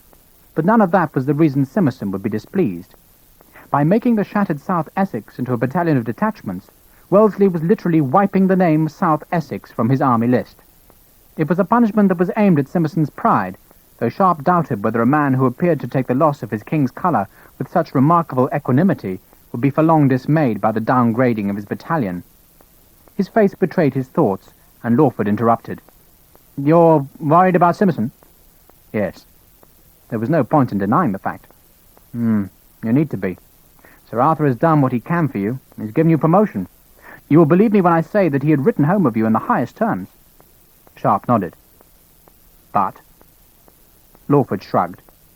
He walked across to the window and stared past the heavy velvet curtains at the plain beyond the walls. The whole scene drowsed in the relentless sun. He turned back. "Yes, there is a but." "Go on." Lawford looked embarrassed. "Simmerson is too powerful. He has friends in high places." He shrugged again. "Richard, I'm afraid that he will damage you. You're a pawn in the battle of politicians. He is a fool, agreed. But his friends in London will not want him to look a fool. They'll demand a scapegoat. He's their voice. Do you understand that?" Sharpe nodded. "When he writes from Spain and says the war is being conducted wrongly, and people listen to his letter being read in Parliament, it doesn't matter that the man is as mad as a turkey cock. He's their voice from the war, and if they lose him, then they lose credibility." Sharpe nodded wearily. "What you're saying is that pressure will be applied for me to be sacrificed so that Simmerson can survive?" Lawford nodded. "I'm afraid so, and Sir Arthur's defence of you will be seen as mere party politics. But for God's sake, I was in no way responsible." I know.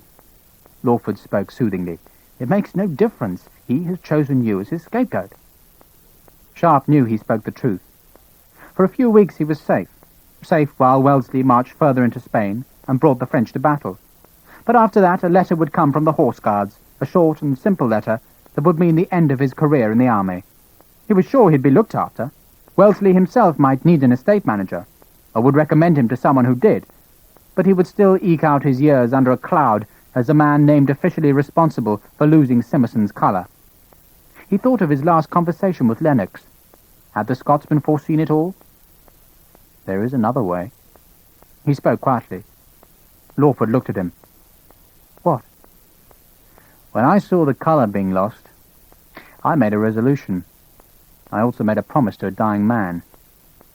It sounded desperately melodramatic, but it was the truth. "I promised to replace that colour with an eagle." There was a moment of silence.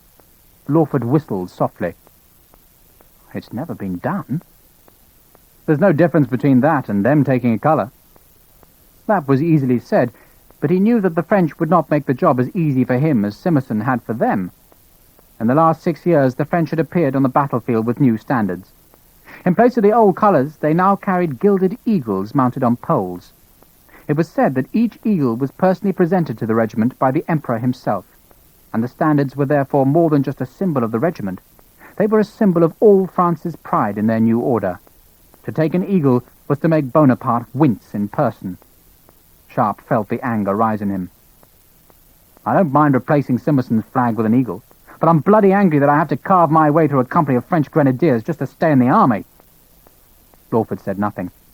He knew that Sharpe spoke the truth. The only thing that could stop the officials in Whitehall singling out Sharpe for punishment was if the rifleman performed a deed of such undoubted merit that they would look foolish to make him a scapegoat.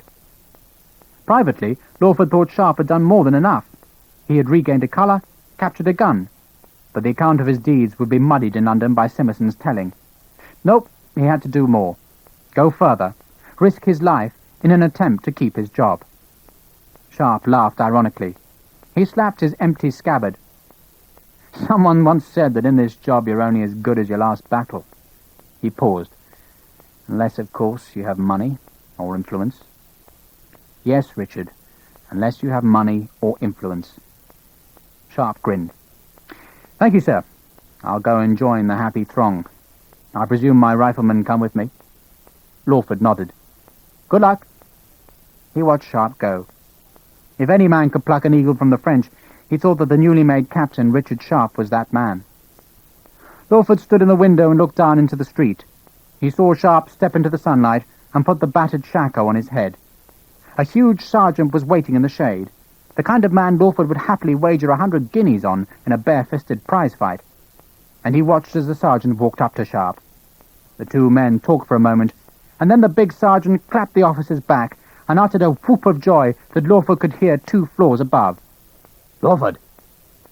"Sir." Lawford crossed to the other room and took the dispatch from Wellesley's hand. The general rattled the quill in the inkpot. "Did you explain to him?" "Yes, sir." Wellesley shook his head. "Poor devil. What did he say?" "He said he'd take his chance, sir." Wellesley grunted. "No, we all have to do that." He picked up another piece of paper. "My God. They've sent us 4 cases of gum ammoniac, 3 of Glauber's salts, and 200 assorted stump caps. They think I'm running a bloody hospital instead of an army." Chapter 11.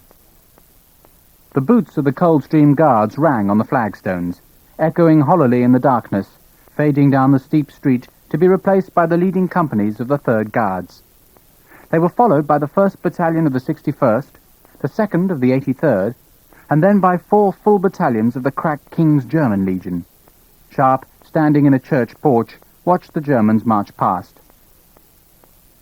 "They're good troops, sir." Forrest, shivering despite a greatcoat, peered into the darkness. "What are they?" "King's German Legion." Forrest thrust his hands deeper into his pockets. "I've not seen them before." "You wouldn't have, sir."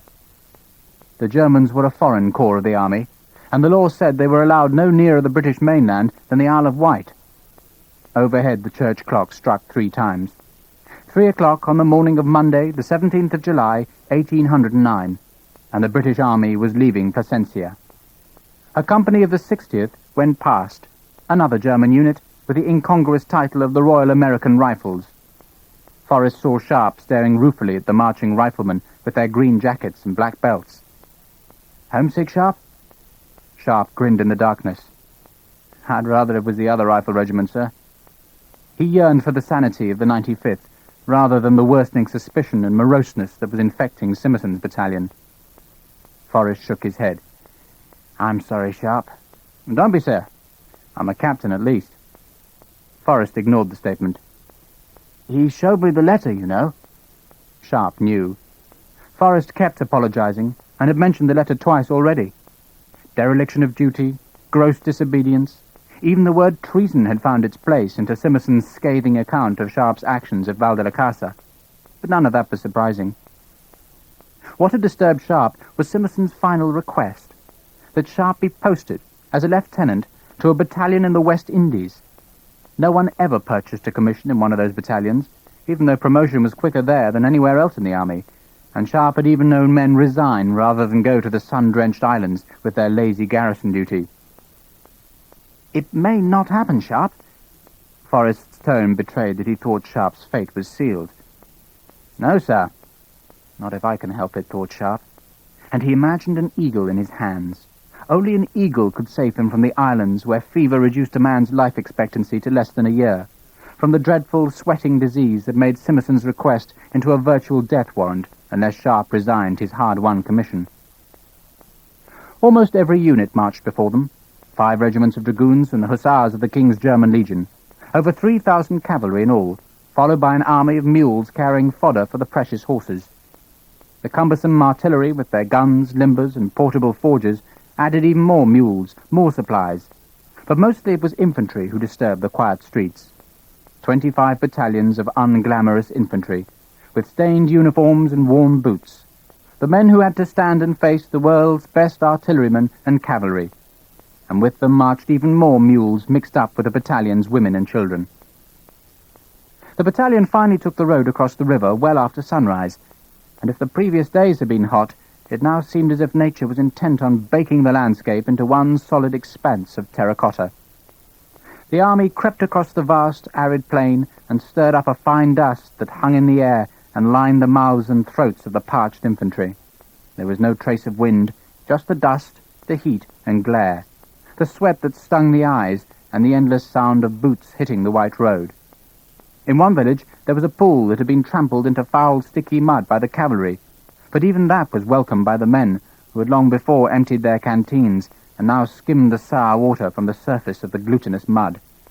There was not much else to be grateful for. The rest of the army shunned the new battalion of detachments as if the men were harbouring a repulsive disease. The loss of the colour had stained the reputation of the whole army, and when the battalion bivouacked on the first night, they were turned away from a capacious farm by a colonel of dragoons who wanted nothing to do with the regiment which had failed so shamefully. The battalion's morale was not helped by a shortage of food. The herd of cattle which had left Portugal had long been slaughtered and eaten.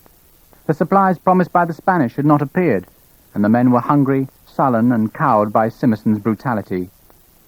He had found his own reasons for the loss of the colour, the behaviour of Sharpe and the actions of his own men, and if he could not punish the first, it was well within his practised power to punish the second. Only the light company retained some vestiges of pride. The men were proud of their new captain.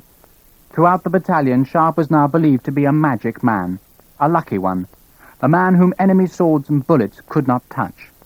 The light company believed, in the way of soldiers, that Sharpe would bring them luck in battle, would keep them alive, and pointed to the action at the bridge as proof. Sharpe's riflemen agreed. They had always known their officer was lucky, and they revelled in his new promotion. Sharpe had been embarrassed by their pleasure, blushed when they offered him drinks from hoarded bottles of Spanish brandy, and covered his confusion by pretending to have duties elsewhere.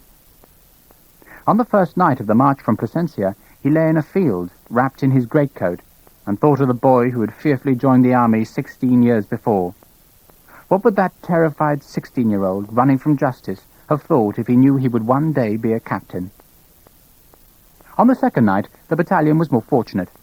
They bivouacked near another nameless village, and the woods were filled with soldiers hacking at branches to build the fires on which they could boil the tea leaves they carried loose in their pockets. Provosts guarded the olive groves. Nothing made the army so unpopular as the French habit of cutting down a village's olive trees and denying them harvests for years to come, and Wellesley had issued strict orders that the olives were not to be touched. The officers of the South Essex, the battalion still thought of itself as that, were billeted in the village inn. It was a large building, evidently a way station between Plasencia and Talavera, and behind it was a courtyard with big cypress trees beneath which were tables and benches. The three-sided yard opened onto a stream, and on the far bank the men of the battalion made fires and beds in a grove of cork trees. There had been pigs in the grove, and as Sharpe stripped off his uniform to search the seams for lice, he could smell pork cooking on the myriad small fires that showed through the foliage. Such looting was punishable by instant hanging, but nothing could stop it. The officers, the provosts, everyone was short of food, and the surreptitious offer of some stolen pork would ensure that the provosts would take no action. The courtyard gradually filled with officers from the dozen battalions bivouacked in the village. The heat of the day mellowed into a warm, clear evening, and the stars came like the campfires of a limitless army seen far away. From the main room of the inn came the sound of music and cheering, as the officers egged on the Spanish dancers to twitch their skirts higher.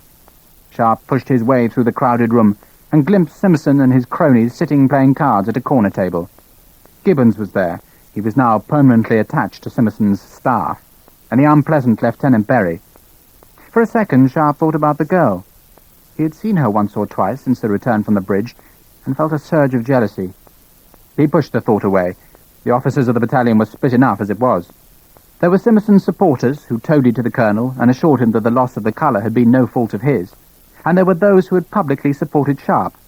It was an uncomfortable situation, but there was nothing to be done about it. He passed out of the room into the courtyard and found Forrest, Leroy, and a group of subalterns beneath one of the cypress trees. Forrest made room for him on the bench. "Don't you ever take that rifle off and have it stolen?" Sharpe asked. "I'll be charged for it." Forrest smiled. "Have you paid for the stocks yet?" "Not yet." Sharpe grimaced.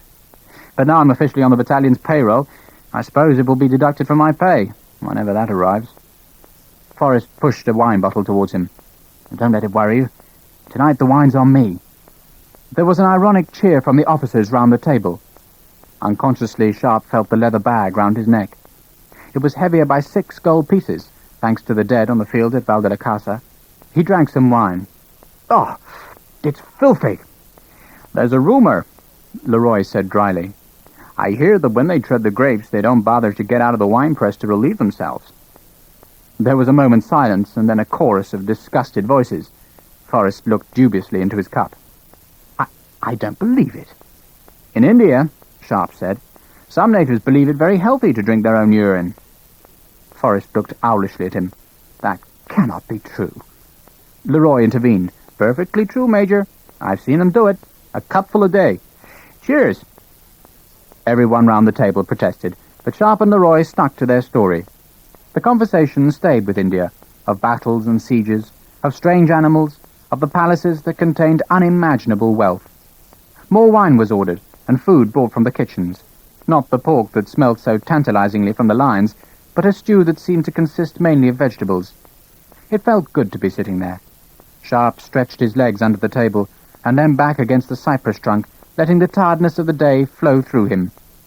Over the sound of talk and laughter, he could hear the thousands of insects that chattered and clicked through the Spanish night. Later he would walk over the stream and visit his company, and he let his thoughts wander, not too many miles away, to where he knew a group of French officers would be sitting just like this, and where their men would be cooking on fires like the ones across the stream. And somewhere, perhaps propped in the corner of a room, in an inn just like this one, would be the eagle. A hand hit him on the back. So, they've made you captain. This army has no standards. It was Hogan. Sharpe had not seen him since the day they marched back from the bridge. He stood up and took the engineer's hand. Hogan beamed at him. I'm delighted. Shocked, of course, but delighted. Congratulations. Sharpe blushed and shrugged. Where have you been? Oh, looking at things. Sharpe knew that Hogan had been reconnoitring for Wellesley, coming back with news of which bridges could take the weight of heavy artillery, which roads were wide enough for the army to use. The captain had obviously been forward to Oropesa, and perhaps beyond. Forrest invited him to sit and asked for news. The French are up the valley, a lot of them. Hogan poured himself some wine. I reckon there'll be a battle within a week. A week? Forrest sounded surprised. Hey, Major, they're swarming all over a place called Talavera. Hogan pronounced it Talavera, making it sound like some Irish hamlet. But once you join with Cuesta's army, you'll far outnumber them. You've seen Cuesta's troops? Sharpe asked. Aye. The Irishman grinned. They're no better than the Santa Maria. The cavalry may be better, but the infantry... Hogan left the sentence unfinished. He turned back to Sharpe and beamed again. The last time I saw you, you were under arrest. Now look at you. How's good Sir Henry? There was a laugh round the table. Hogan did not wait for an answer, but dropped his voice. I saw Sir Arthur. I know. Thank you. For telling the truth? So what happens now? I don't know. Sharpe spoke quietly. Only Hogan could hear him. Simmerson has written home. I'm told that he has the power to stop the Horse Guards ratifying the Gazette, so in 6 weeks I'll be a lieutenant again. Probably forever. And almost certainly transfer to the Fever Islands, or out of the army altogether. Hogan looked intently at him. You're serious? Yes. One of Sir Arthur's staff virtually told me as much. Because of Simmerson? Hogan frowned in disbelief. Sharpe sighed. It has to do with Simmerson keeping his credibility in Parliament with the people who oppose Wellesley.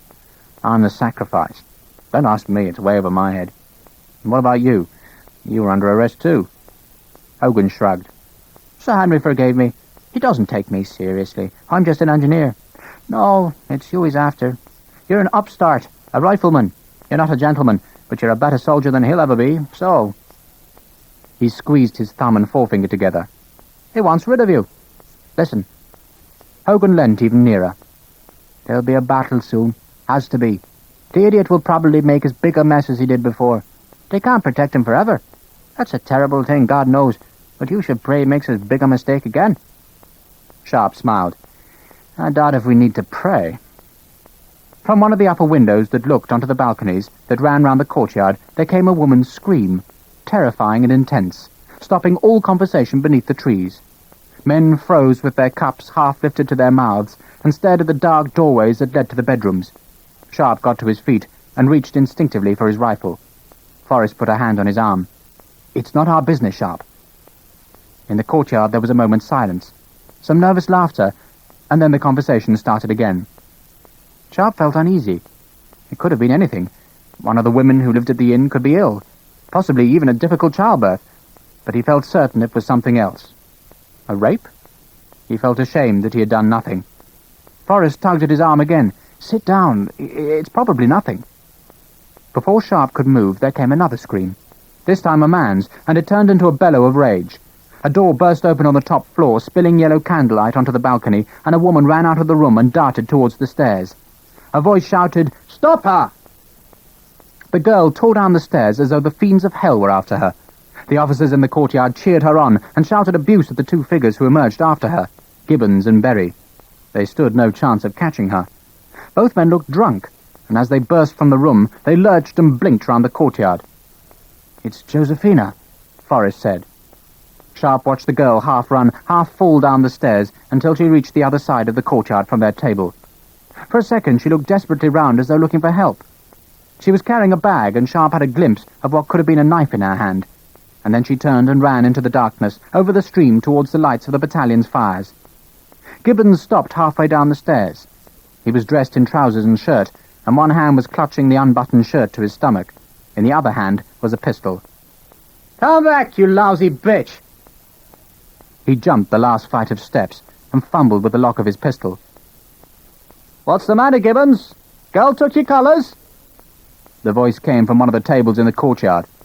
Gibbons, his face furious, ignored the jibes and laughter and ran with Berry towards the stream. "There's going to be trouble." Sharpe climbed from the bench. "I'm going." He threaded his way through the tables, Forrest and Hogan following him. He left the light of the courtyard and splashed through the stream. There was no sight of the girl or her pursuers, just the lights in the cork grove and the occasional silhouette of a man crossing in front of the flames. He paused to let his eyes become accustomed to the dark. Forrest caught up with him. "Is there going to be trouble, Sharpe?" "Not if I can help it, sir, but you saw him. He's got a pistol." There were shouts to the left, a commotion. "Come on!" He outpaced the other two. He was running fast, keeping the silver track of the stream to his left, holding the rifle in his right hand. "What's going on? Who the hell's that?" In the light of a fire he saw an angry private. The man looked surprised when he saw Sharpe and threw a hasty salute. "You after them two, sir?" "Was a girl with them." "That way, sir." He pointed downstream, away from the fires of the battalion, out into the black grassland. Sharpe ran on, Forrest and Hogan now close behind. In front he heard a view halloo, a scream. They had caught the girl. He ran faster, ignoring the rough ground, fearing the sound of a shot, his eyes adjusting to the night. They had not gone far. Suddenly he saw them. Berry standing with a bottle and watching Gibbons, who had forced the girl to her knees and was trying to force the bag out of her hands. Sharpe heard Gibbons shouting at Josephina, "Let go, you bitch!" Sharpe kept running. Gibbons looked up, startled, and then Sharpe hit him full tilt. The lieutenant was thrown backwards, the pistol flew from his hand and splashed into the stream, and Sharpe saw the bag fall from Josephina's hand and spill bright gold onto the dark grass. Gibbons tried to struggle to his feet, but Sharpe pushed him with the rifle butt. "Don't move!" There was enough moonlight for the lieutenant to see the look on Sharpe's face, and he sank back onto his elbows. Sharpe turned to Berry. "What's going on?" Berry licked his fat lips and grinned foolishly. Sharpe stepped one pace closer and raised his voice. "What's going on?" "The girl ran away, sir. He came to get her back." Berry's natural drawl was accentuated by drink, and when he turned to see Forrest and Hogan arrive, he staggered slightly. "Is she all right?" Forrest asked. Sharpe turned to look at Josephina. He realized, irrelevantly, that it was the first time he had seen her not dressed in riding breeches, and his pulse quickened at the sight of her bare shoulders and the shadowed promise of the low-cut dress. Her head was down. At first he thought she was sobbing, but then he saw her desperately picking up the scattered gold coins. His mind registered that there was a small fortune on the ground, and then Forrest blocked his view as the Major knelt at the girl's side. "Are you all right?" Forrest's voice was paternal, kindly. The girl nodded, then shook her head, and Sharpe saw her shoulders heave as she seemed to sob. Her hands still scrabbled at the grass at the gold pieces. The Major stood up. "What's all this about?" He tried, unsuccessfully, to sound authoritative. No one spoke. Sharpe moved his rifle to his left hand and stepped close to Berry, took the bottle from him and threw it into the stream. I say, steady on. Berry's voice was slurred. What happened? Just an argument? Nothing to worry about. Berry blinked happily at Sharpe and flapped a hand genially around the small group. The rifleman hit him, hard in the stomach, and Berry's mouth gaped like a fish. He doubled over and retched onto the grass. Sharpe hauled him upright. What happened? Berry stared at him, astonished.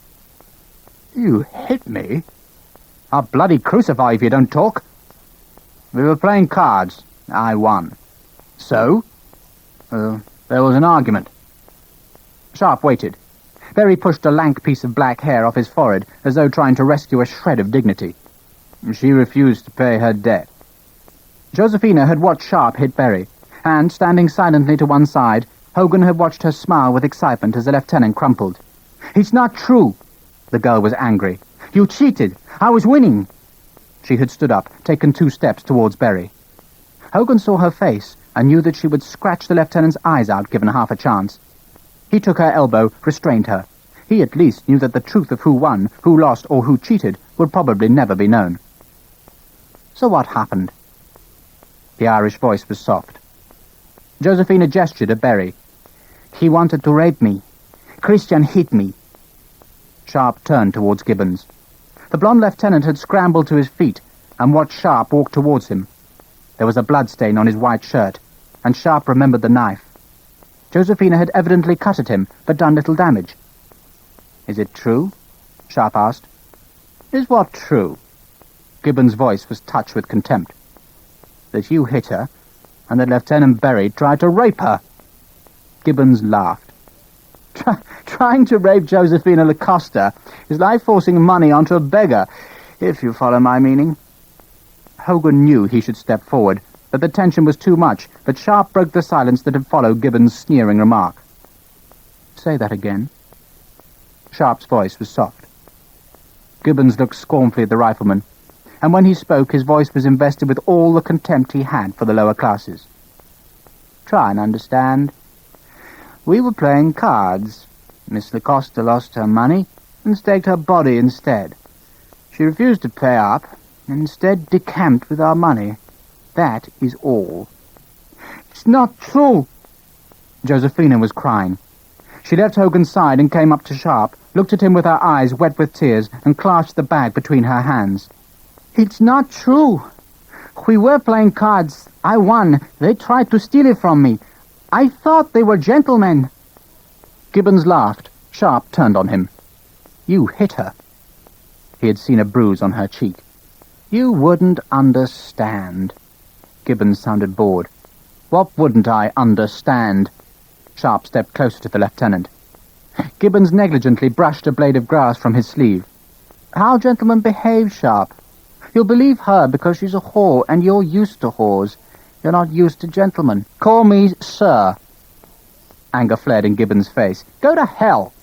Sharpe hit him in the solar plexus, and as Gibbons' face came forward, Sharpe lowered his own and butted him between the eyes. Gibbons reeled, blood dripping from his nose, and Sharpe dropped the rifle to hit him again. Once, twice, and a final massive punch into the stomach.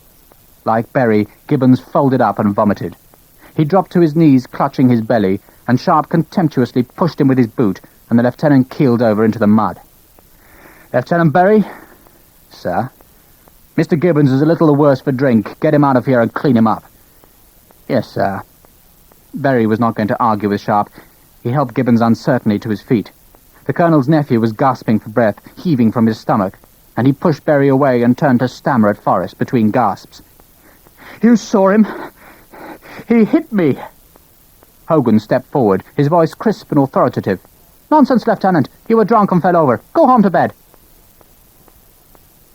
End of Side 9.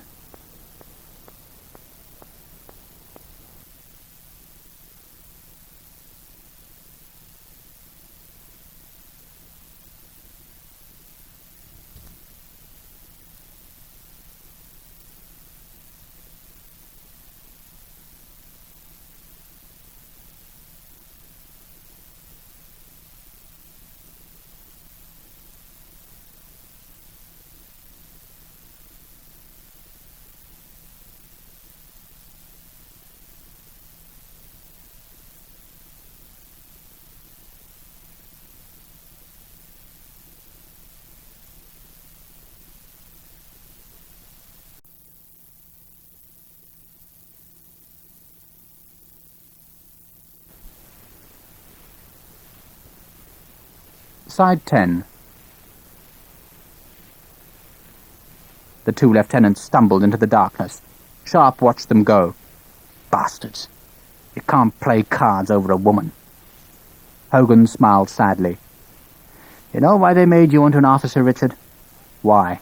You're far too much of a gentleman to have stayed in the ranks. Men have been playing cards over women since cards were invented, or women for that matter. He turned to the girl. And what are you going to do now? Do? She looked at Hogan and then at Sharpe. I cannot go back. They tried to rape me. Did they now? Hogan's voice was flat. The girl nodded, still clutching the bag, and moved closer to Sharpe. My clothes, she said. I must get my clothes, all my things. They are in that room. Forrest stepped forward, a concerned expression on his face. Your clothes? All my things? They'll kill me. Hogan's shrewd eyes flicked from the girl to Forrest. If you go round the front, Major, and hurry, then you'll be there before those two. It'll take 10 minutes for them to throw up all that liquor. Forrest looked alarmed, but Hogan had taken charge, and the Major did not know how to resist.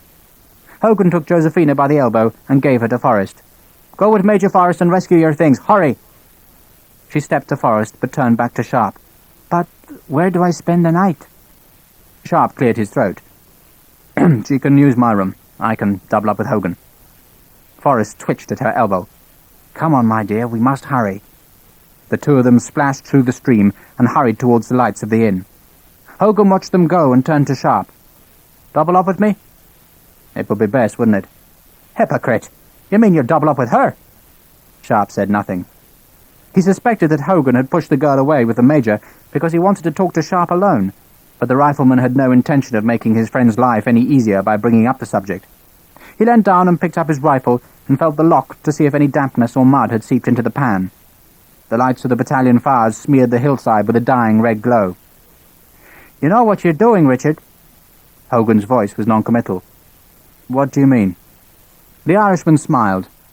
She's beautiful. There aren't many as good-looking as that one. At least not outside Cork. The small joke was made to lighten his tone, which was sad. Well, you rescued her, so she's yours for the moment. Will you be sending her home to Lisbon? Sharpe started walking beside the stream and said nothing. Hogan caught up with him. Are you in love with her? For God's sake! And what's wrong with that? They walked in silence for a few yards, till Hogan took a guinea out of his pocket and held it up. I'll bet you this, against 10 of yours, that you'll not double up with me tonight. Sharpe smiled in the darkness. I don't gamble, and I haven't any money. I know, but you'll need it, Richard. Women don't come free. Hogan still spoke softly. He felt in his pocket and held out a handful of guineas. I'll wager you these, Richard, against one rifle bullet, that you won't double up with me tonight. Sharpe stared down at Hogan's friendly, concerned face. It would be so easy to win the bet. All he had to do was put Josephina in his room and then walk to Hogan's billet and collect the handful of gold. There was 6 months' wages there, just for staying clear of the girl. Sharpe pushed the money away. I need all my bullets. Hogan laughed. That's true, but don't tell me I didn't warn you. He put a hand on Sharpe's belt, opened the ammunition pouch and poured in the gold. Sharpe protested and pulled away, but Hogan forced the money inside. You'll need it, Richard. So expect a decent drum in Oropesa and in Talavera, and God knows how much it'll all cost you. Don't worry, there'll be a battle soon, and you'll shoot a rich man and then give me the money back. They walked on in silence. Hogan could feel the excitement in Sharpe and knew that if he had offered him 10 times 10 guineas, then he could not have stopped the rifleman sleeping with the girl that night. Or, if Josephina said no, then Sharpe would have stayed in the room as her faithful protector, the Baker rifle across his knees. They skirted Berry & Gibbons, one of them doubled over and groaning, and splashed through the stream and back into the lights of the inn's courtyard. Hogan looked up at Sharpe, at the eyes that were alive with anticipation, and cuffed him gently on the arm. Sleep well, Richard. Sharpe grinned back. Don't worry. He took the stairs 3 at a time, his boots squelching on the wooden steps, and Hogan watched him go. 'Tis brief, my lord. He was speaking to himself. As woman's love. What's that, sir? Lieutenant Knowles was standing beside him. Do you never read Shakespeare, lad? Shakespeare, sir? The famous Irish poet, Hogan said. Knowles laughed. And what play was that from, sir? Hamlet. Oh, him. Knowles grinned. The famous Irish prince. Hogan grinned at him. Oh, no. Hamlet was no Irishman. He was a fool. Good night, Lieutenant. Time for bed. Hogan looked up at Sharpe's room. He would trust Sharpe with his life, trust the rifleman against almost any odds. But with a woman, he would be disarmed, defeated. One girl could do what a battalion of French could never hope to achieve. Hogan muttered under his breath as he walked away, his voice quiet in the empty courtyard, repeating the line over and over, as though perhaps repetition would rob it of truth. Beauty provoketh fools sooner than gold. Chapter 12. Officer of the day? Sharpe nodded. Come on in. The commissary officer, a plump lieutenant, grinned cheerfully and closed the door behind him. Good afternoon, sir. Your signature. For what? The lieutenant pretended to be surprised. He looked at the piece of paper he'd been holding out to Sharpe. 3rd Battalion of Detachments, right? Sharpe nodded. You're Russian, sir. He held the list out again. Will you sign, sir? Wait. Sharpe looked down the list. 750 pounds of beef. That's generous, isn't it? The lieutenant put on his professional smile. I'm afraid that's not just for today, sir. That's the next 3 days' ration altogether. What? 3 days? That's half bloody rations. The lieutenant spread his hands. I know, sir, I know, but it's really the best we can do. Will you sign? Sharpe took his hat and weapons from the table. Where are they?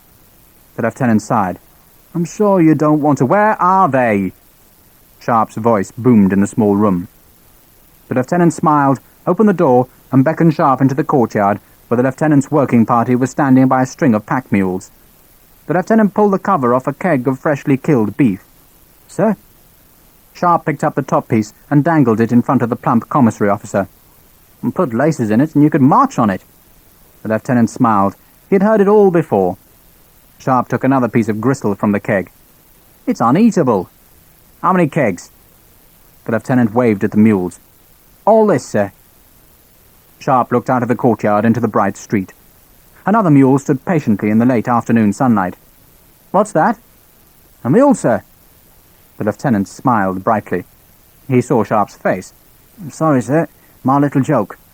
He became serious. That's the supplies for the castle, sir. Sir Arthur's. You understand. I do?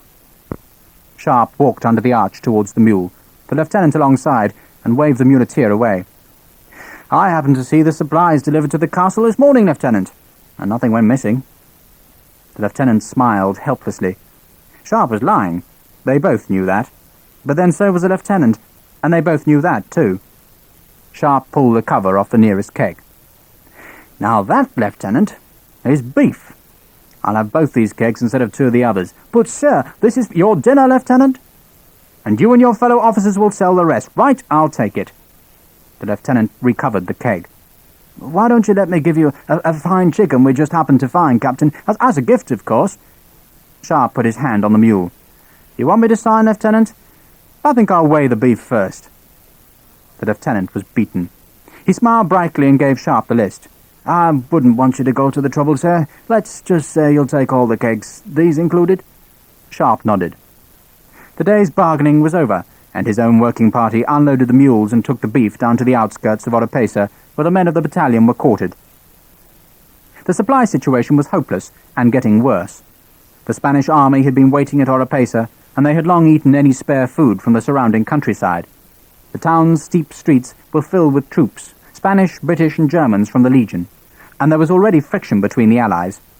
British and German patrols had ambushed Spanish supply wagons, even killing their guards, to get hold of the food Cuesta had promised to Wellesley but never delivered. The army's hopes of reaching Madrid by the middle of August had faded when they saw the waiting Spanish troops. The Regimento de la Santa Maria was at Oropesa, parading beneath 2 huge new colours, and Sharpe wondered whether General Cuesta kept a limitless supply to replace the trophies that ended up in Paris. As he walked down the steep street, he watched 2 officers with their long swords tucked, in the strange Spanish fashion, under their armpits, and nothing about them, from their splendid uniforms to their thin cigars, gave the rifleman any comfort about the army of Spain. He felt his own hunger as he walked down the street. Josephina's servant had found food, at a price, and at least a night he would eat, and every mouthful was almost a day's pay. The 2 rooms she had found were costing a fortnight's pay every night, but, he thought, the hell with it. If the worst came to pass and he was forced to choose between a West Indies commission and civilian life, then damn the money and enjoy it. Rent the rooms, pay through the nose for a scrawny chicken that would boil into grey scraps, and carry into the fever ward the remembrance of Josephina's body and the extraordinary luxury of a wide shared bed. So far there was only the memory of the one night at the inn, and then she had ridden ahead, grudgingly escorted by Hogan, while Sharpe spent 2 days marching through the dust and heat with the battalion. He had seen her briefly at midday, been dazzled by a smile of welcome, and now there was a whole evening, a long night, and no march tomorrow. Sir? Sharpe turned. Sergeant Harper was running towards him. Another man, one of the South Essex's light company, with him. Sir? What is it? Sharpe noticed that Harper was looking agitated and worried, an unusual sight, but he felt a twinge of impatience as he returned their salutes. Damn them! He wanted to be with Josephina. Well? It's the deserters, sir. Harper was almost wriggling in embarrassment.